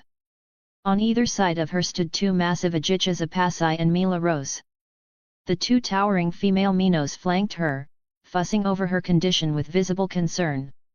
However, their anxious chatter was relentless, ringing in her ears and making her already aching head throb even more. After a period of rest, Haribel's ryotsu had nearly recovered, and her ultra-speed regeneration had returned to its usual efficiency. By now, her wounds had almost completely healed. The once torn flesh had mended, and a layer of smooth, white bone armor encased her body once more. Haribel, the golden-haired warrior Hueco Mundo's Valkyrie, had faced an unprecedented crisis, yet she had survived. After suffering severe injuries and falling into unconsciousness, she had been carried to this temporary underground refuge by her closest companions, where she received timely medical care. "You sure can sleep. You've been out for an entire day and night." After thoroughly examining Haribel's condition, Masatsuki Aozaki chuckled and teased. "But don't worry, I have some knowledge of healing techniques. Your injuries aren't serious." Masatsuki had studied kite under Retsu Anohana, and after years of rigorous training, his mastery had reached extraordinary heights. With full concentration, he meticulously assessed Haribel from head to toe, inside and out, ensuring a thorough examination. Not only that, but he had even prepared an incredibly detailed medical report, neatly inscribed with the name Haribel at the top. Every detail was accounted for. The sheer level of precision was almost excessive. "You're not going to kill us?" Haribel sat up, her turquoise eyes locking onto Masatsuki Aozaki's with confusion. He had shown no mercy when dealing with Las Notches before. Even now, he could easily end her life. So why hadn't he? Why was this Shinigami tending to her injuries with such care instead? It never even occurred to her that the man before her might have ulterior motives. After all, beneath the bone-white armor that covered her like a second skin, her entire body was concealed. Even her face was hidden, save for a pair of piercing, luminous eyes. "I do enjoy fighting, but I wouldn't call myself a bloodthirsty lunatic. Honestly, I don't get you people always talking about life and death." Masatsuki waved a hand dismissively and said in an offhand tone. "If you want to thank someone, thank Sung Sun and the others." They practically sold themselves just to get me to save you. Haribal frowned slightly, still filled with doubt. Shinigami. You are a Shinigami, aren't you? Then why are you helping us hollows? Masatsuki Aozaki gazed at the vasto lord before him in silence. For a brief moment, time seemed to freeze, the only sound between them the quiet rhythm of their breathing. Then, at last, he broke the silence. Believe me, Haribal. I don't care whether someone is a hollow or a Shinigami. His voice was steady and calm, yet the conviction within it was impossible to ignore. Haribal's body tensed slightly, her eyes widening as she stared at this enigmatic man. She had never imagined that a Shinigami would say something like that. Masatsuki Aozaki spoke again. What I truly care about, is you, Haribal. You, as a person. I need you, Haribal. Will you stand by my side and walk this path with me? His gaze remained locked onto Haribal, his eyes shining with anticipation. Companion? Walk together. Haribal murmured to herself, momentarily dazed. She couldn't comprehend it. Why would a Shinigami with such unfathomable power make such an unimaginable request? The war between Shinigami and Hollows had raged for millions of years, persisting since the world's very creation.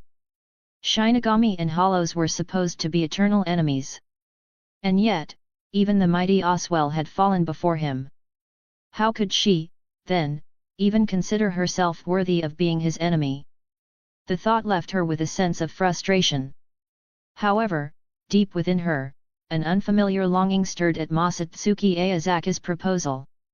She had endured countless battles, steeped in bloodshed. The endless cycle of fighting had long since exhausted her. At her core, she despised combat. And to make things more complicated, this undeniably handsome man had saved her life. How could she possibly see him as an enemy?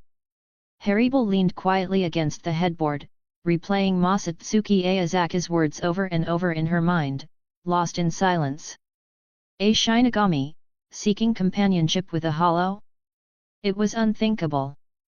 Yet, for some reason, the sincerity in Masatsuki Aozaki's eyes lingered within her, refusing to fade.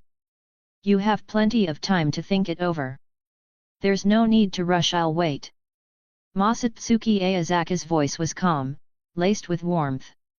Then, with a graceful movement, he leaped onto the other stone bed. Haribal's gaze first drifted to the man beside her, already fast asleep, his features at ease. Then, she turned toward Apasai and Mila Rose, who were playfully messing around, and finally to Sung Sun, who had just entered the cave with a light sway, a faint smile on her lips. This Shinigami, he treats them well. Haribal's eyes flickered slightly, as though caught in the midst of an internal struggle. Time passed in the blink of an eye, and a full week had gone by. Masatsuki Aozaki led his companions to the surface. Before them stretched an endless desert, its golden sands rolling toward the horizon, so vast that even the farthest reaches were impossible to discern. As Masatsuki Aozaki had predicted, after 7 days of contemplation, Haribal had given him her answer. Now, she stood respectfully at his side, her head slightly bowed. Masatsuki-sama, do you truly have a way to increase our strength without devouring other hollows? That question was the final weight on the scale, the one that tipped it completely. In that moment, all of Haribal's hesitation vanished, and she chose to stand by Masatsuki Aozaki's side. She knew that if she wanted to protect Sung Sun, Apasai, and Mila Rose, she needed power. She despised using her strength to harm others, but when faced with those who wielded power recklessly, what other choice was there? The only way to resist the cruel forces of the world was to grow stronger. Yet, even though Masatsuki Aozaki treated her as a companion, Haribal still insisted on addressing him with honor. In Hueco Mundo, a land where the strong ruled over the weak, showing deference to power was the natural order. There is a way, Masatsuki Aozaki nodded, but I haven't tested it yet. And this isn't the right place for that. Then where are we going? Apasai asked eagerly. The forest of Minos. As confusion flickered across the group's faces, Masatsuki Aozaki elaborated. The place you call the Forest of Death, I intend to establish a temporary base there. Sung Sun mused thoughtfully. As expected of Masatsuki-sama. The Forest of Death, being home to the Jillians, truly lives up to the name Forest of Minos. 40 chapters ahead. Patreon.com/Pink Snake. Chapter 182, Chapter 182, The Great Sin. A towering, solitary structure stood between heaven and earth. Constructed entirely from massive white stone, its countless thick pillars and intricately crafted bricks supported what appeared to be an ancient capital of Hueco Mundo. Unlike the seamless, futuristic Los Notches that Aizen would later rule, the architecture before them reflected a craftsmanship more akin to the ancient techniques of the human world. The surrounding rocky mountains were riddled with caves of varying sizes, serving as the nesting grounds of the Ajichas. Their bestial postures mirrored the instincts and behaviors of wild animals. And yet, the sheer scale and design of most buildings within Los Notches suggested they were meant for beings in human form. Among all hollows, only Vasto Lord and Arankar came closest to resembling humans. This raised an unsettling question. Could there have once been an ancient civilization in Hueco Mundo, formed by Vasto Lords or Arankars? As night deepened, moonlight cascaded over Los Notches like flowing water. Before the throne, numerous powerful Minos knelt in reverence, their bodies trembling slightly. None dared to lift their heads. Seated upon the throne was a humanoid skeleton, adorned with a resplendent golden crown. A regal black velvet robe, lined with deep purple, draped over his bony frame. He emanated an unquestionable authority, one that demanded submission without the need for anger.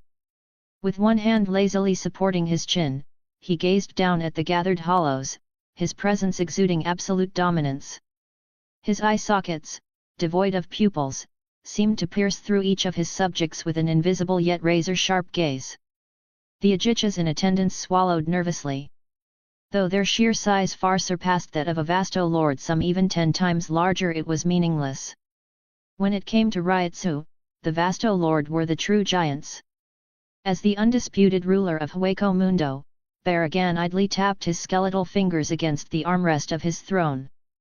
Each rhythmic tap carried a weight that sent a silent wave of dread through those present. Then, his deep voice rumbled like distant thunder, shaking them to their core. The pursuit of Haribal has lasted half a month. Has Oswell returned? However, before any of his subordinates could respond, a figure burst into the palace like a storm. A rose in full bloom, yet unmistakably humanoid. It was one of Baragan's most trusted Ajichas, Charlotte Chalauern. His expression was frantic, his steps hurried, as if he had just escaped catastrophe. At the sight of his disheveled appearance, unease rippled through the gathered hollows. A heavy weight settled upon them. For they knew all too well. The wrath of Baragan was not something the Ajichas could afford to endure. Your Majesty Baragan! A grave incident has occurred. Oswell-sama, he has fallen in battle. We discovered his body in the western dunes. Your Majesty Baragan! A grave incident has occurred. Lord Oswell, he has fallen in battle. We discovered his body in the western dunes. Charlotte Chalauern reported breathlessly, his voice filled with grief and shock. Joe, Abirama, and Finder, who set out with us, have also vanished without a trace. The assembled hollows felt their hearts clench, their faces full of disbelief. Then, with trepidation, they turned their gazes toward Baragan, who sat high above them, and lowered their heads even further. Missing? Most likely, they had all perished, reduced to nothing but scattered Rishi. Even Oswell, a Vasto Lord class Minos, had fallen. What chance did those Ajichas have of surviving? The open-air palace was instantly shrouded in heavy silence. Baragan slowly straightened his posture, his once lazy demeanor vanishing, though he did not speak immediately. Everyone present knew all too well this was only the brief calm before the storm. As expected, in the next instant, a terrifying surge of spiritual pressure descended from the pinnacle of Hueco Mundo, crushing down upon them all. The sheer magnitude of the oppressive force made even the strongest falter. Those with weaker Ryotsu found their minds reeling, their vision blurring as if they were about to faint under the suffocating weight of fear itself. Who dares commit such an atrocity? Baragan's voice thundered with barely restrained fury. Oswell had been his right hand. He was also well aware of Haribel's strength. The two were nearly evenly matched. It was absurd to think that Haribel alone could have killed Oswell. Even if that woman had abandoned her principle of not consuming her own kind, there was no way her power had grown so rapidly. No, without a doubt, Oswell's death was the work of someone else. The situation remains unclear. No valuable clues were found at the scene. Upon hearing this, Baragan slowly rose to his feet. It was obvious to all his fury was burning like an unrelenting blaze. A vasto lord of Oswell's caliber, both immensely powerful and absolutely loyal, was a rare asset in Hueco Mundo. Losing such an exceptional subordinate was an enormous blow to a ruler. A mantis like Ajichas, bearing 6 scythe-like arms, stepped forward and knelt on one knee, as if it had something to report. Baragan casted a glance. This Ajichas had been recruited by Oswell himself during a hunt. Among Ajichas, its strength was second only to the Vasto Lord's, one of the strongest Minos beneath that rank. Given time, it had the potential to ascend to a Vasto Lord. Because of this, despite being a newcomer to Las Noches, its status had already surpassed veterans like Joe Vega, making it one of Baragan's most trusted subordinates. Baragan gazed down at the Ajichas, his expression unreadable as he spoke in a calm voice. Neutra, what do you wish to say? At the sound of his name, Neutra quickly bowed his head and answered with reverence. Your Majesty, I believe the one who killed Oswell was most likely Neliel. The moment those words fell, an eerie silence engulfed Las Noches. All eyes turned toward Neutra, their expressions laced with intrigue. Though he had not been in Las Noches for long, his disdain for women was no secret. As two female Vasto Lords, Haribel and Neliel, were frequent targets of his contempt. Yet, under the weight of their gazes, Neutra remained unfazed.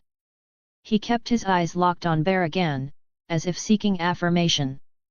Baragan sat back on his throne, his face impassive as he mulled over the claim. In his mind, an image gradually surfaced: a tall, half-human, half-goat female Vasto Lord. Having ruled Hueco Mundo for so long, he understood well just how rare Vasto Lords were. In this era, including the now-deceased Oswell, the number of Vasto Lords he knew of barely exceeded a handful. And Neliel was among them, stronger than even Oswell. More importantly, Neliel was not one for senseless combat.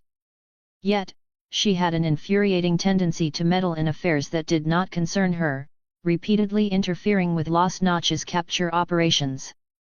Given that, it was indeed possible both in motive and ability that she had aided Haribel in eliminating Oswell. With this thought, Baragan furrowed his brows slightly, his stance toward Neutra's claim shifting toward agreement. 40 chapters ahead. Patreon.com/pinksnake. Chapter 183, Chapter 183, Arrancar. 3 months later, in the forest of Minos. Masatsuki-sama, is this really necessary? Once this is done, will I truly become an Arrancar? Haribel murmured softly, unable to suppress her unease as she felt the strange sensations coursing through her body.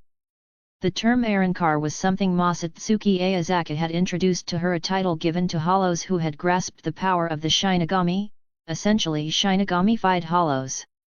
Upon becoming an Arrancar, a hollow's mask would shatter, revealing a human face, while their strength would undergo a significant boost.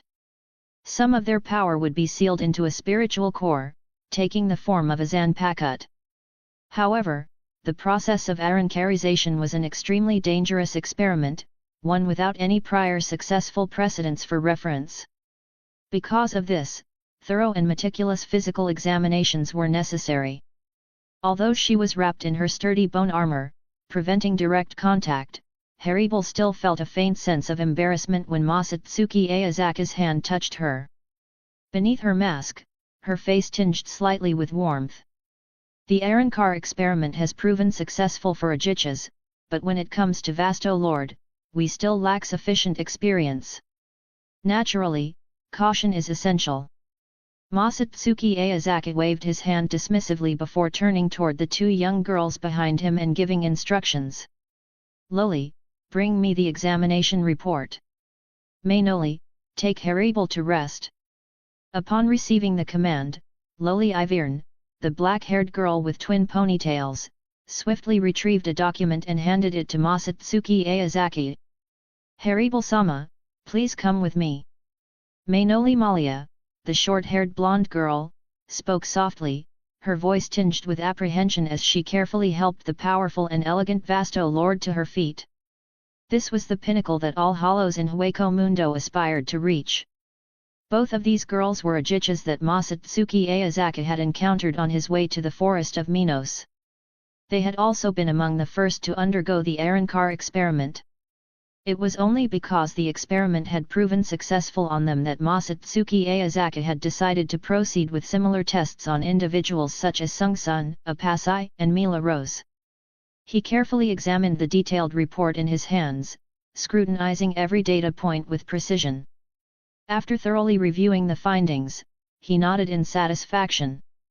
No abnormalities detected. Based on the current data, there shouldn't be any issues proceeding with the Arankarization. He muttered thoughtfully, as if reaffirming the conclusion to himself. Without hesitation, he picked up a pen and signed his name at the bottom of the report with deliberate intent. Once he had completed the signature, Masatsuki Aozaki lifted his gaze slightly, staring into the distance. The corner of his lips curled into a subtle, almost imperceptible smirk. He was filled with anticipation for the upcoming Arankarization experiment on Haribel. He was well aware of its extraordinary significance and the far-reaching consequences it could bring. Not just because he found Haribel physically captivating. But more importantly, if the experiment succeeded, he would gain a formidable ally at the very apex of Hueco Mundo. If he was destined to stand atop the heavens one day, then Hueco Mundo was meant to be the land beneath his feet. Masatsuki-sama, Sung-sun and the others are coming out. Loli softly reminded him. Masatsuki Aozaki's ears twitched slightly at her words, his instincts sharpening as he tuned into the faintest sounds in his surroundings. A nearly imperceptible set of footsteps echoed down the narrow corridor outside the laboratory. The sound was deliberately hushed, barely audible yet, it could not escape Masatsuki Aozaki's keen hearing. As the footsteps gradually approached, a knowing smile crept across his face. 3 striking figures appeared in view.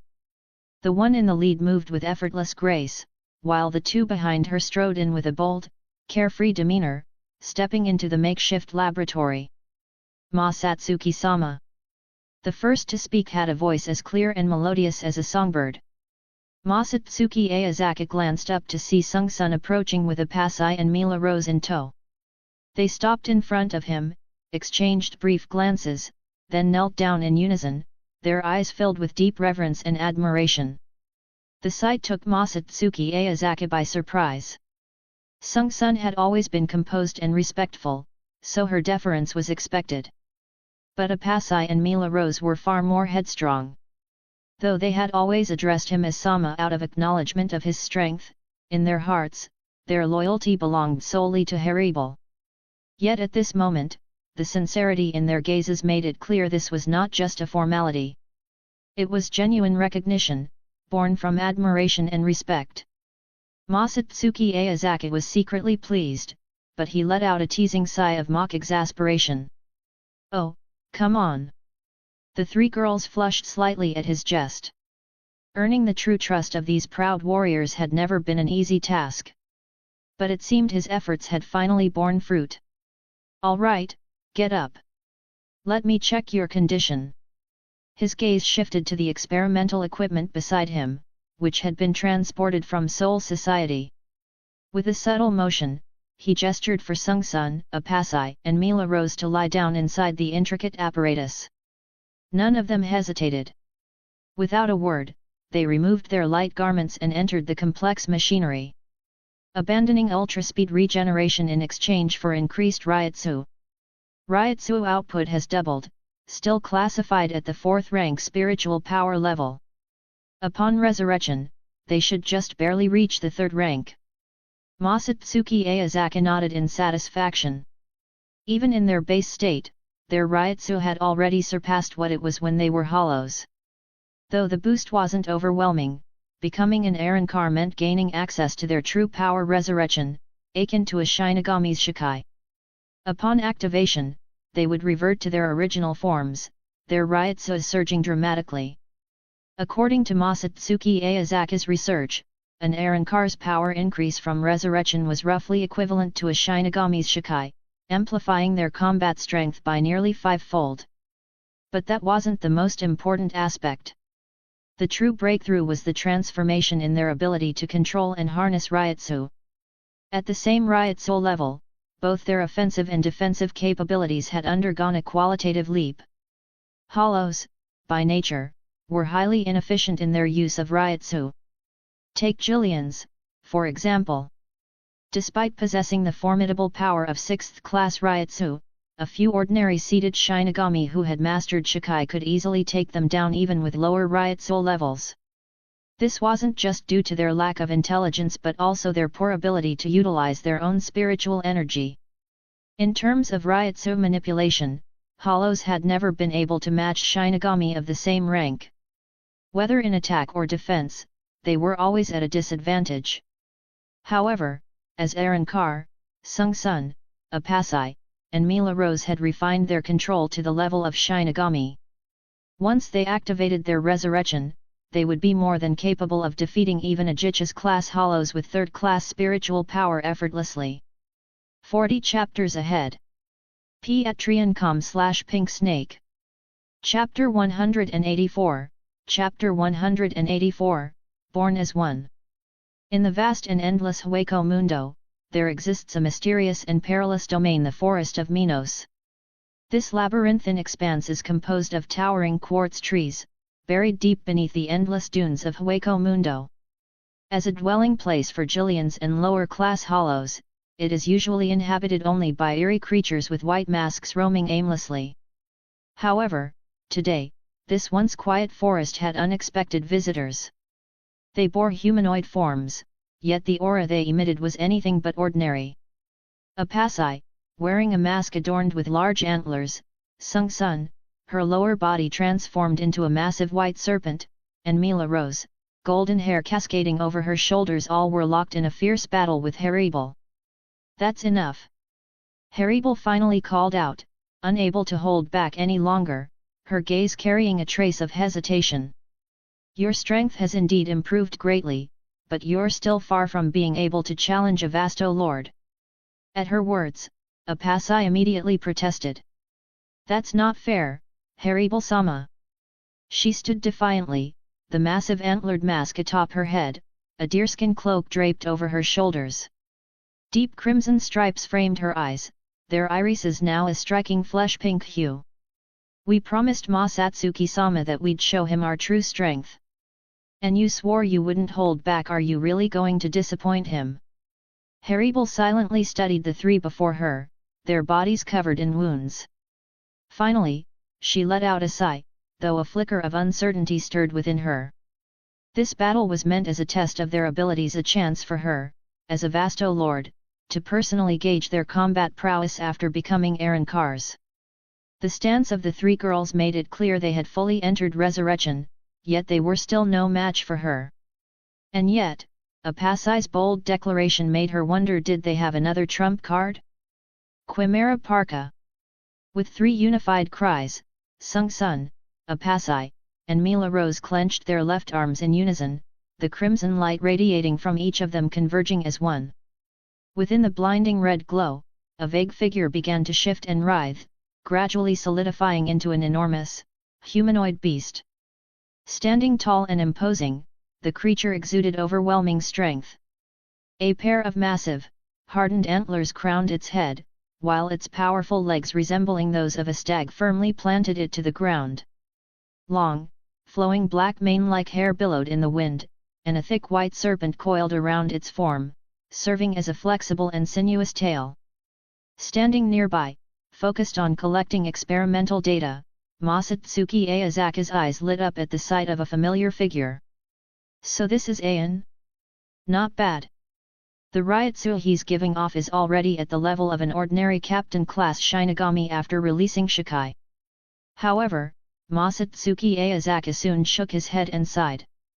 Unfortunately, Sung-sun and the others are still too weak on their own. If they could raise their base Ryutsu to the level of an average captain, then Aon's Ryutsu might be able to reach the threshold of second-class spiritual power. Seeing Aon appear, Masatsuki Aozaki gained a general understanding of the strength of the three hollow girls. No longer paying attention to the situation, he turned to Loli and instructed. Keep recording the data. Report any abnormalities to me immediately. With that, he returned to the temporary laboratory. Entering the lab, Masatsuki Aozaki gently closed the door and carefully placed the Hagyaku in front of him. The gemstone, crystal clear and radiating an enigmatic glow, appeared flawless. Yet, in truth, it remained dormant still in an unawakened state. In the original events, Sukaizen spent nearly 4 months successfully awakening the Hagyaku. Furrowing his brows, Masatsuki Aozaki murmured to himself. Is there no other way to shorten the Hagyaku's awakening time? He sat cross-legged, lost in thought. 4 months didn't seem excessively long, but for Masatsuki Aozaki who had reached the final step each passing day would feel like an eternity. Even a genius like Aizen couldn't shorten the process. What could he do? Masatsuki Aozaki sighed, both admiring and envying the intellect of those before him. Perhaps I need to borrow your power. He slowly extended his hand, pressing it lightly against the Hagyaku. The Hagyaku possessed the ability to absorb and manifest the hearts of those around it. As long as one had enough potential, it could guide that potential to its peak.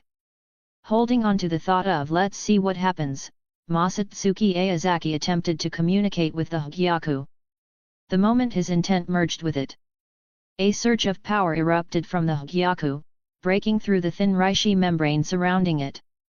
A dazzling light engulfed the entire room as if the vast cosmos had unfolded within it. A deep, resonant hum filled the space as Masatsuki Aozaki cautiously lifted the seal. A gemstone, glowing with a profound blue-black radiance, slid from his palm, resting in the center of his hand. It emitted an overwhelming aura, mysterious and otherworldly. The power within was unfathomable, shimmering like the stars scattered across the universe. Suspended above his palm, the Hagyaku trembled faintly. Its immense energy surged outward like an unstoppable tide, spreading in all directions. The energy resembled countless fine nerve endings, instinctively extending outward, as if trying to explore everything around it. My spiritual awareness, it's been amplified several times over. Not only that, my perception has become sharper, more refined. I can sense even the slightest fluctuation in Ryutsu with absolute clarity. It's as if all the reishi in the world is laid bare before me. Why was I given this ability? Is there something I need to discover for myself? Masatsuki Aozaki marveled inwardly, his gaze locked onto the humming Hagyaku in his hand. As if realizing something, he slowly lifted it and pressed it against his bare chest. Unexpectedly, he felt no resistance, no foreign sensation at all. The Hagyaku fused seamlessly with his body, as if they had always been one. There was no struggle, no friction, no sound, only perfect integration. The overwhelming energy that had been radiating outward came to an abrupt halt. As the Hagyaku fully embedded itself in his chest, Masatsuki Aozaki felt no discomfort. Instead, an unprecedented sense of lightness washed over him. It was an indescribable sensation, one of absolute unity with the world itself. 40 chapters ahead. Patreon.com/Pink Snake. Chapter 185, Chapter 185, Thicket. Masatsuki Aozaki gently placed a hand on his chest, feeling the mysterious power radiating from the blue-black Hyaku embedded within him. It rested there quietly. Suddenly, he snapped back to reality, his eyes sharpening with newfound clarity. At that moment, he felt as if he had transcended the world, gazing down upon it from a lofty, otherworldly perspective. The vast spectacle of existence unfolded before him like a magnificent, vividly painted scroll. And upon this immense tapestry, a pair of familiar eyes slowly opened, deep and wise beyond measure. A strange sensation surged through Masatsuki Aozaki's heart. He felt as though he knew this presence, as if, somewhere in his memory, he had once understood its true identity. Yet, as he faced it now, his recollection grew hazy and indistinct. This contradiction unsettled him deeply. Just then, a resonant, bell-like voice rang out. "Go forward." Forward? But where? Masatsuki Aozaki found himself lost in thought. An irresistible impulse stirred within him, compelling him to lift his gaze to the vast, empty sky. It felt as though all he had to do was take a single step, and he would ascend to an entirely new plane of existence. Yet, that boundless emptiness carried an eerie sense of isolation so vast, it was almost terrifying. And in the next instant, everything would change beyond recognition. He hesitated, standing frozen in place, debating whether to step into the unknown. What lay beyond? What did this path truly mean? Was it worth pursuing without hesitation? Questions flooded his mind, filling him with doubt. Yet, his yearning for the unknown surged like an unstoppable tide, relentlessly eroding the barriers of his resolve. Masatsuki Aozaki stepped forward, as if truly ascending into the heavens. In that fleeting moment of uncertainty, reality snapped back into focus. He found himself seated, his body slack, as if he had merely drifted into a trance. A second later, he blinked, then straightened as though nothing had happened. My Ryutsu hasn't increased. Is it because the Hyaku hasn't fully awakened yet? Muttering to himself, he slowly lowered his head, blinking thoughtfully. The Hyaku had fused perfectly with his body, yet it hadn't triggered the evolution he had expected. There wasn't even the slightest sign of an increase in Ryutsu. It didn't raise my Ryutsu level, but I can tap into the immense Ryutsu stored within the Hyaku. In other words, the total amount of Ryutsu I can wield now far exceeds what I had before. Masatsuki Aozaki contemplated this in silence. Though his Ryutsu level remained unchanged, the sheer volume of Ryoryoku at his disposal had multiplied several times over. He nodded slightly, then shut his eyes, focusing his enhanced spiritual perception to its fullest extent. His awareness expanded at a staggering rate, stretching across a vast radius of hundreds of miles, an area roughly a third the size of the Seireitei. In terms of the world of the living, it was comparable to the entire landmass of Japan. After a brief pause, his figure blurred into motion. In an instant, he became a streak of shadow, vanishing into the distant horizon like a fleeting gust of wind. The strength test for the three hollow girls had long since concluded, and they were now resting. Among them, only Haribel caught a glimpse of Masatsuki Aozaki's retreating figure. Considering the dangers that lurked within Hueco Mundo, she instinctively wanted to follow him. But she quickly realized just how terrifyingly fast he was. After pursuing him for a short distance, she understood that catching up was impossible. Left with no choice, she abandoned the thought. Masatsuki-sama, where are you going? Will there be danger? A trace of concern surfaced in Haribel's heart, but knowing that her own strength was insufficient, she could only sigh inwardly. She could only hope to break through her bottleneck and become an Arrancar as soon as possible. Only then would she be qualified to stand by that powerful man's side and walk alongside him. After about half a day, Masatsuki Aozaki had traveled far from the temporary base. Before him stretched an endless stone forest, shrouded in a grayish glow. Towering quartz trees rose from the ground, piercing the sky like colossal pillars. They formed a vast and breathtaking forest, holding Hueco Mundo's shifting sands in place. It was these towering trees that supported the sea of sand, dividing Hueco Mundo into an upper and lower layer. The forest of Minos lay within the lower level.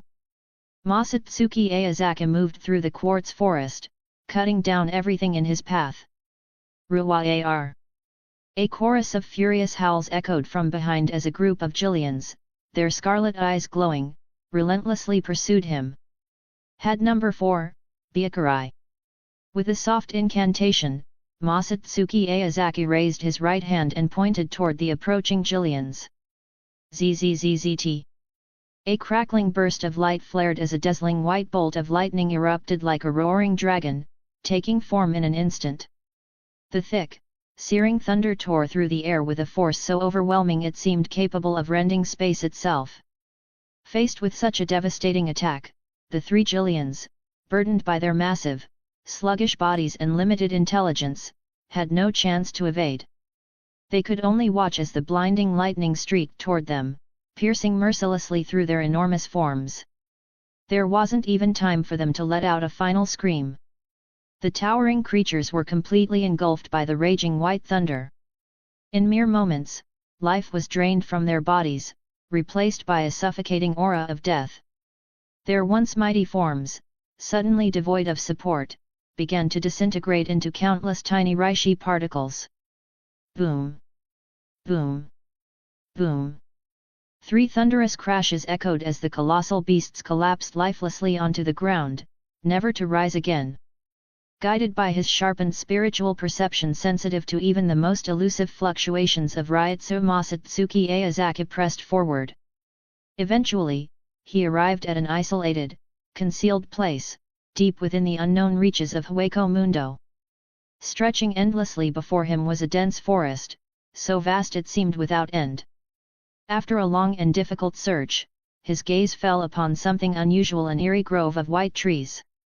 They lacked color, sound, or scent. They simply existed, like a void given form. These trees twisted together like brambles, their tangled branches tightly constricting a single, massive white tree at the center.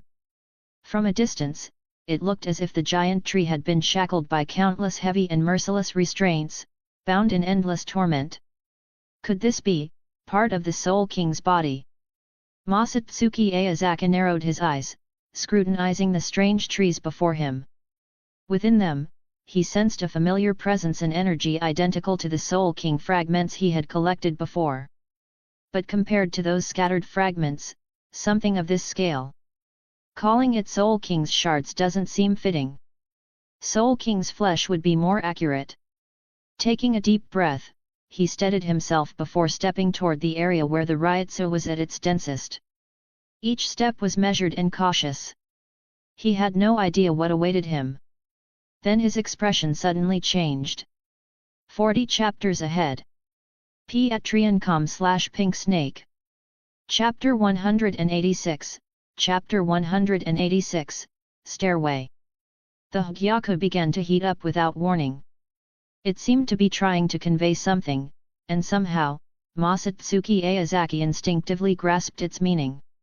Like an intricate spider's web, countless fine threads of Ryutsu streamed endlessly from within the Hugyaku, weaving outward and rapidly linking with the branches of the surrounding trees. This was what the Hugyaku desired. Strange. After its completion, the Hugyaku showed no reaction to ordinary Soul King fragments, so why does it now crave these bizarre pieces of flesh? Pressing a hand against his chest, Masatsuki Aozaki murmured to himself, puzzled. Yet, despite his uncertainty, he made no move to stop the Hugyaku. Threads of Ryutsu continued to flow from his chest, slipping through his fingers and extending outward, deepening their connection with the thicket. Under their influence, the once rigid branches softened, moving with an eerie fluidity like sentient tendrils swaying in the air. One by one, the upper branches latched onto the Ryutsu threads, slowly drawing together and converging in their direction. Then, the massive tree at the heart of the grove erupted with a brilliant white light. It was at that moment that Masatsuki Aozaki finally realized the truth: this dense thicket before him wasn't simply vegetation. It was nothing more than decaying flesh clinging to the massive tree. What the hell is this? Is it really a piece of the Soul King's flesh? Or, could it be one of the Soul King's internal organs? His eyes widened in shock as he stared at the unfolding scene. Fixing his gaze on the tree, Masatsuki Aozaki's expression grew contemplative, as though he were peering beyond its bark, glimpsing the passage of time itself. With measured steps, he approached its base, feeling the pulsing energy beneath his feet. Then, he slowly raised a hand and pressed his palm against the tree trunk. In an instant, a powerful surge of energy rippled outward from his hand, triggering a violent resonance with the Hyaku. The intensity of the reaction crashed over him like a tidal wave. And then, something incredible happened. The massive tree began to tremble violently. The very earth beneath him shuddered in response. Branches sagged downward, while the once lifeless white thicket, now seemingly imbued with vitality, began surging toward the center, frantically converging. It was as if the colossal tree had suddenly awakened. Yet, it did not possess life in the way ordinary creatures did. Instead, it moved in a grotesque imitation of the living in existence that was both active and dead. Then, from the thick, gnarled trunk, a gigantic eye silently opened. The sclera was pitch black, with only the central pupil emitting an eerie, profound glow. It stared at Masatsuki Aozaki silent, unblinking, devoid of life. And then, without warning, countless branches and vines surged forward like a tidal wave, rushing toward him. They seemed to be reaching out, longing to pull him into their embrace. Yet, despite the abruptness of it all, Masatsuki Aozaki remained utterly calm. His expression was still and unshaken, like the surface of an undisturbed pool. "Have you already passed on?" Masatsuki Aozaki murmured softly, but even as he spoke, the words felt uncertain. His gaze rested on the lifeless eyes before him, a faint trace of sorrow flickering within. With a quiet sigh, as if lamenting its fate, he slowly spread his arms. He made no resistance as the branches and vines coiled around him, their movements gentle like soft, sentient tendrils embracing him. In the depths of his tranquil, lake-like gaze, the massive tree and the surrounding grove suddenly erupted with a dazzling, almost blinding light. In the blink of an eye, the entire sky seemed to ignite, radiating an overwhelming brilliance. What was once a world shrouded in darkness was now engulfed by endless white light. All around him, the snow-white thickets began to contract and close in upon themselves, moving with an eerie slowness. They intertwined seamlessly, merging into one, without a single gap or flaw. From the branches, thick streams of white, viscous fluid began to flow, trickling down like gentle currents, gradually converging into a vast, warm ocean. Masatsuki Aozaki felt as though he were sinking into this warmth, his body and mind experiencing an unprecedented sense of relaxation. Sleepiness crept over him, heavy and irresistible. His eyes fluttered shut. The great tree cradled him like a compassionate mother. Its branches, like delicate fingers, caressed his face before drawing him into a firm embrace. Slowly, they wrapped around him, forming a massive, white cocoon. Within the sphere, Masatsuki Aozaki lay in perfect stillness. It was as if he had returned to the womb, enveloped in deep, undisturbed slumber. Yet, in stark contrast to his peaceful repose, the massive tree seemed to writhe in silent agony. The white sphere trembled occasionally, emitting low, resonant hums. Its size gradually shrank, as though it were slowly unraveling, releasing its suffering.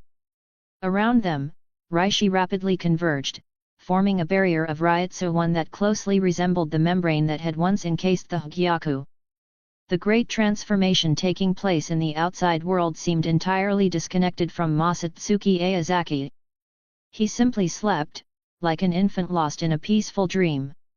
In that dream, he saw a familiar figure, a seemingly ordinary middle-aged man with eyes unlike any other. It felt as though he was floating above the clouds, surrounded by an endless expanse of ethereal nothingness. Before him stretched two parallel staircases, pure white, ascending toward the heavens. It was there, at the intersection of those stairs, that their paths crossed. Masatsuki Aozaki took a step forward, climbing the staircase. Halfway up, he could no longer hold back his curiosity and lifted his gaze. He saw the middle-aged man descending from above, clad in a pristine white robe, untouched by even a speck of dust. He moved slowly, walking along a bridge that extended from the sky's highest point. He stood so high above that it was impossible to feel disdain toward him. His gaze was neither condescending nor arrogant, but one that overlooked all existence itself. A divine radiance emanated from his being, so pure and intense that one could hardly bear to look at him directly. In his deep, unfathomable eyes, there was an unspoken kindness, yet mingled within it was an indescribable weariness. If there were truly a god in this world, he would look just like this. The thought surfaced in Masatsuki Aozaki's mind. There was an innate majesty about this man. He was born to be a god. Aozaki. Masatsuki. The middle-aged man descended step by step, his voice carrying Masatsuki Aozaki's name. For some reason, an inexplicable joy rose within Masatsuki Aozaki's heart. Without hesitation, he called out in return. Yahweh! Yahweh did not answer. The gentle smile on his face remained unchanged as he continued his descent, as though he were about to fall from the heavens into the mortal world. He soon reached the bottom of the staircase. One more step, and he would cross into the realm below. Yet just as he was about to take that step, he abruptly halted. Slowly, he turned, his deep gaze lifting upward toward Masatsuki Aozaki, who stood at the heights above. At that same moment, Masatsuki Aozaki, who had been ascending toward the sky, also stopped. He turned slightly, looking downward, his eyes meeting Yahweh's across the distance between them. The sunlight bathed them both. 40 chapters ahead. Patreon.com/pinksnake. Chapter 187, Chapter 187, Nihilite. Is that sun on the horizon the lingering glow of a setting sun, hanging at the edge of the sky? Or is it the first light of dawn, heralding the rise of a new day? Masatsuki Aozaki had no way of knowing. Because that sun simply hovered there, neither rising nor setting. The afterglow of twilight seemed to drape Yahweh's face in a golden veil, while the light of the rising sun bathed Masatsuki Aozaki's figure, making him shine brilliantly. "Won't you come with me?" Masatsuki Aozaki asked softly. At that moment, the sunlight fell upon Yahweh's face, illuminating it even more. Yahweh froze for a brief moment, a rare look of surprise flashing across his face. Then, he chuckled and shook his head. "Don't be afraid. The path is wide. You won't be alone." His voice was quiet, yet it reached Masatsuki Aozaki's ears clearly. With those words, Yahweh slowly turned and walked away, his figure gradually fading into the endless sea of clouds. Masatsuki Aozaki stood motionless, as still as a statue. He placed a hand over his chest, as if feeling the warmth of his own heartbeat. The world around him fell into an unnatural silence. Sunlight, golden as molten metal, spilled onto the corridor, casting a dazzling array of colors, making it feel like he was standing in a paradise adrift in mist. After a long while, Masatsuki Aozaki finally stirred, as if waking from a dream. He slowly lowered his hand, then stepped forward, ascending the staircase one step at a time. A faint smile tugged at his lips. He never looked back. The wind howled. Waves crashed. Thunder rumbled. Birds sang. A woman's laughter, crisp as silver bells, echoed. A cacophony of sounds surged and receded, ringing endlessly in Masatsuki Aozaki's ears. The world around him grew ever more vibrant and dazzling.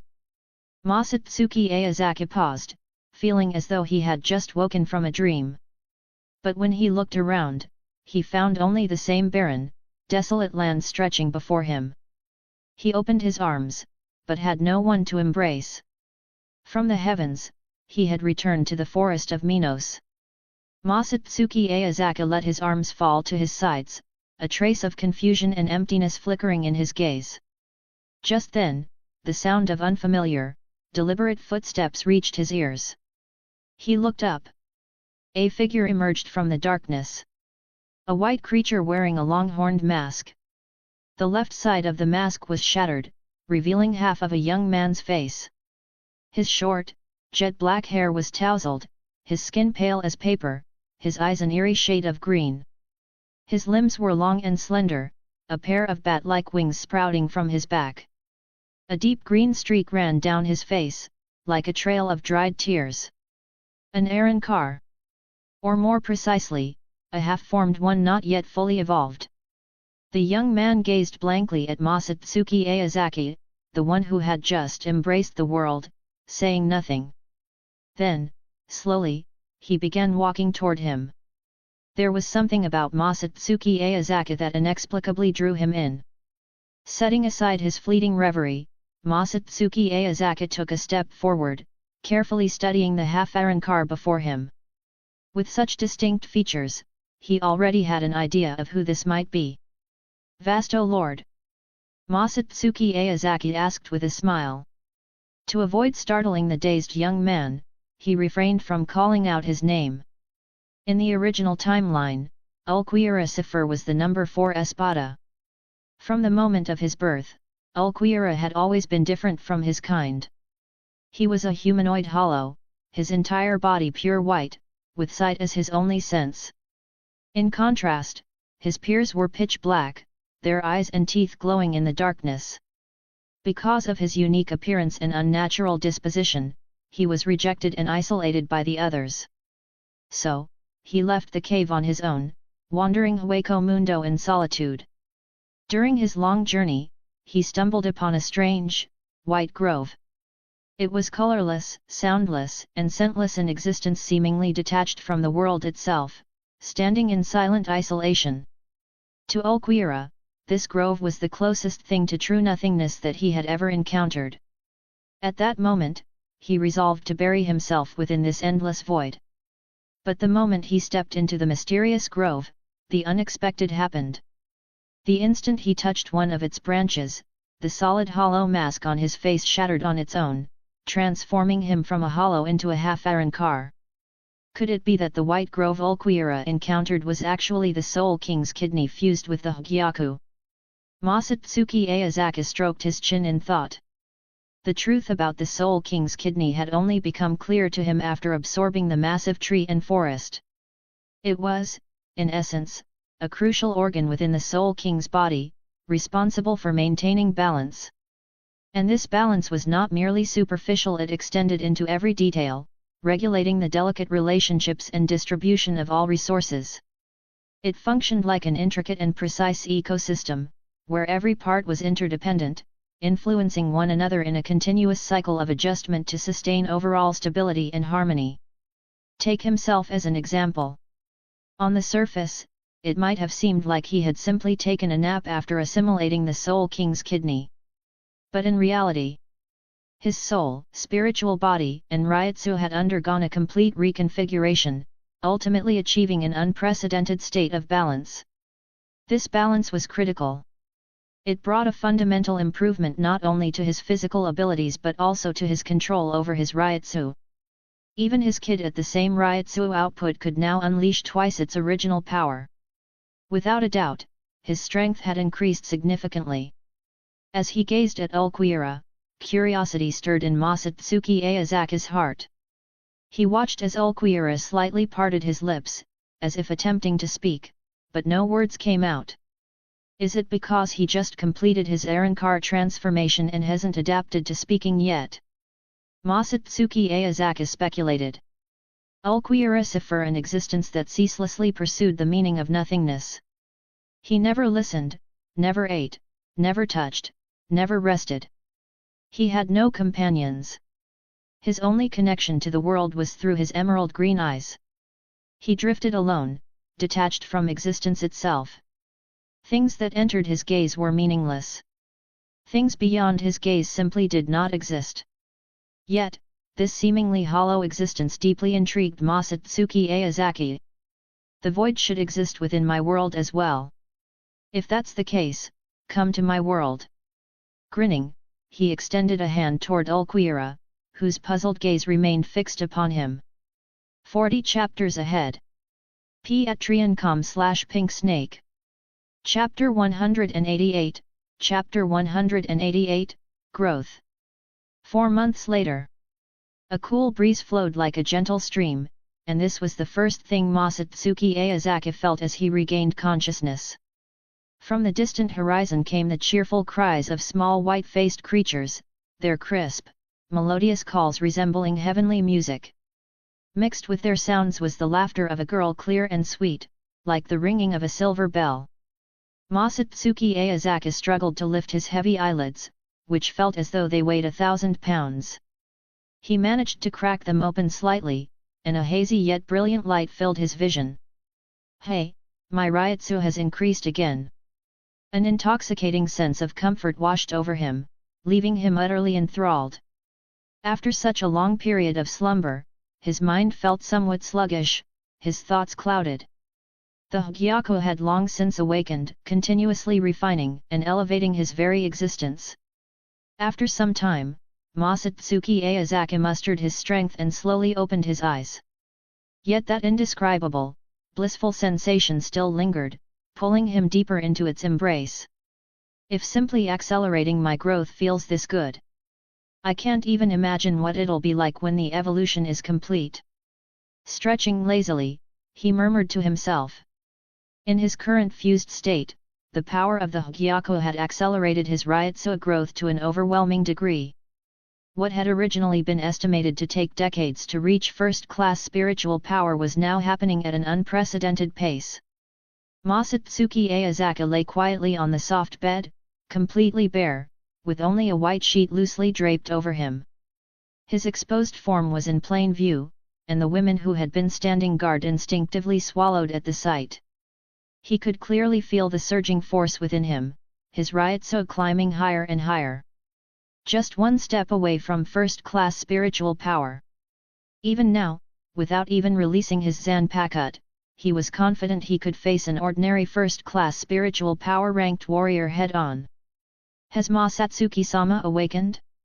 You look so happy, did you have a pleasant dream? A soft and melodious voice drifted into his ears. A pleased smile spread across Masatsuki Aozaki's face as he slowly turned his head toward the source of the voice. His gaze landed on a well-defined bone mask emanating an air of quiet mystery. Beneath it, golden hair, neatly braided into 3 strands, shimmered faintly. And those emerald-green eyes, gleaming like precious gems, were filled with nothing but concern. How could I not be in a good mood when the first thing I see upon waking is such a beautiful face? Masatsuki Aozaki looked at the slightly weary Haribal, who had clearly been by his side for some time, and the corners of his lips curled into a soft smile. Haribal shifted uncomfortably. She turned her head slightly, avoiding his gaze, while her hand unconsciously reached up to touch her mask, her expression tinged with a hint of loneliness and sorrow. Masatsuki Aozaki's eyes moved past her, toward the doorway. Sung-sun, Apasai, and Mila Rose were tiptoeing out of the room only to sneak their heads back in from the edge of the doorframe, peeking in with barely contained curiosity. Haribal remained silent for a moment, taking a deep breath to steady her emotions before softly asking. Masatsuki-sama, you've been asleep for quite some time. Are you sure you're all right? Worry was evident in her expression. In the dangerous world of Hueco Mundo, prolonged sleep was never a good sign. Masatsuki Aozaki smiled and replied. Now that I've seen you, Haribal, I feel much better. However, before he could finish, Haribal quickly lowered her head. Masatsuki-sama, you're finally awake. At almost the same moment, half of a rather handsome face suddenly appeared from the side. A pale, snow-white hand reached out and gently pressed against Masatsuki Aozaki's forehead. A calm voice followed. Your body temperature is stabilizing, and there seems to be no major issues. Not only that, but your Ryotsu is continuing to rise, and your spiritual body is also. Masatsuki Aozaki and Haribal both turned toward Ulquiorra, who was seriously reporting his observations, with expressions of helplessness. Ulquiorra. Finally, Masatsuki Aozaki couldn't hold back any longer and interrupted the never-ending report. Ulquiorra blinked slightly, momentarily taken aback, but quickly regained his composure. Leaning in close, he asked in an even, unwavering tone. "What is it, Masatsuki-sama? Are you feeling unwell?"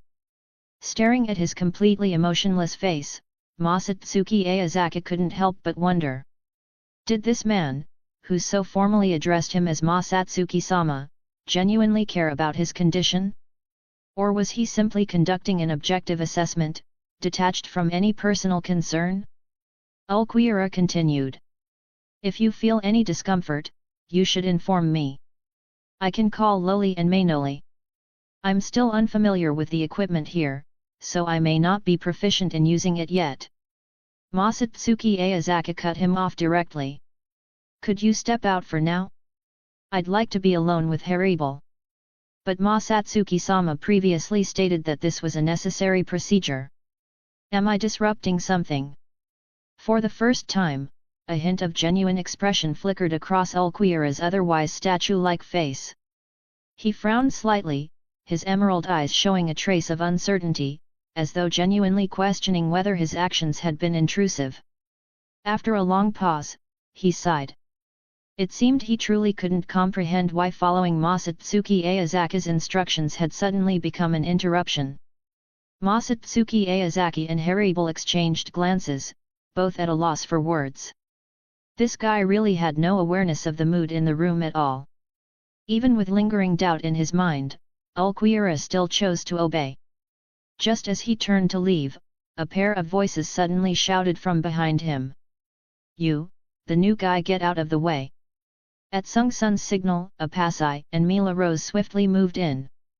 Without hesitation, they each grabbed one of Ulquiorra's horns and, without resistance from him, dragged him backward out of the room. Throughout the entire process, Ulquiorra remained utterly silent. Not a single protest, no words of resistance, no struggle, no retaliation. The mighty Vasto Lord class half Arankar simply let the two Ajichas Arankar handle him as they pleased. He resembled a motionless statue, his vacant gaze fixed on the ceiling as he was dragged away. Masatsuki Aozaki watched the whole scene unfold and couldn't help but shake his head. This guy was serious to a fault, but at times, unintentionally amusing. Still, thanks to his interruption, whatever romantic atmosphere had been building in the room had completely vanished. 40 chapters ahead. Patreon.com/pinksnake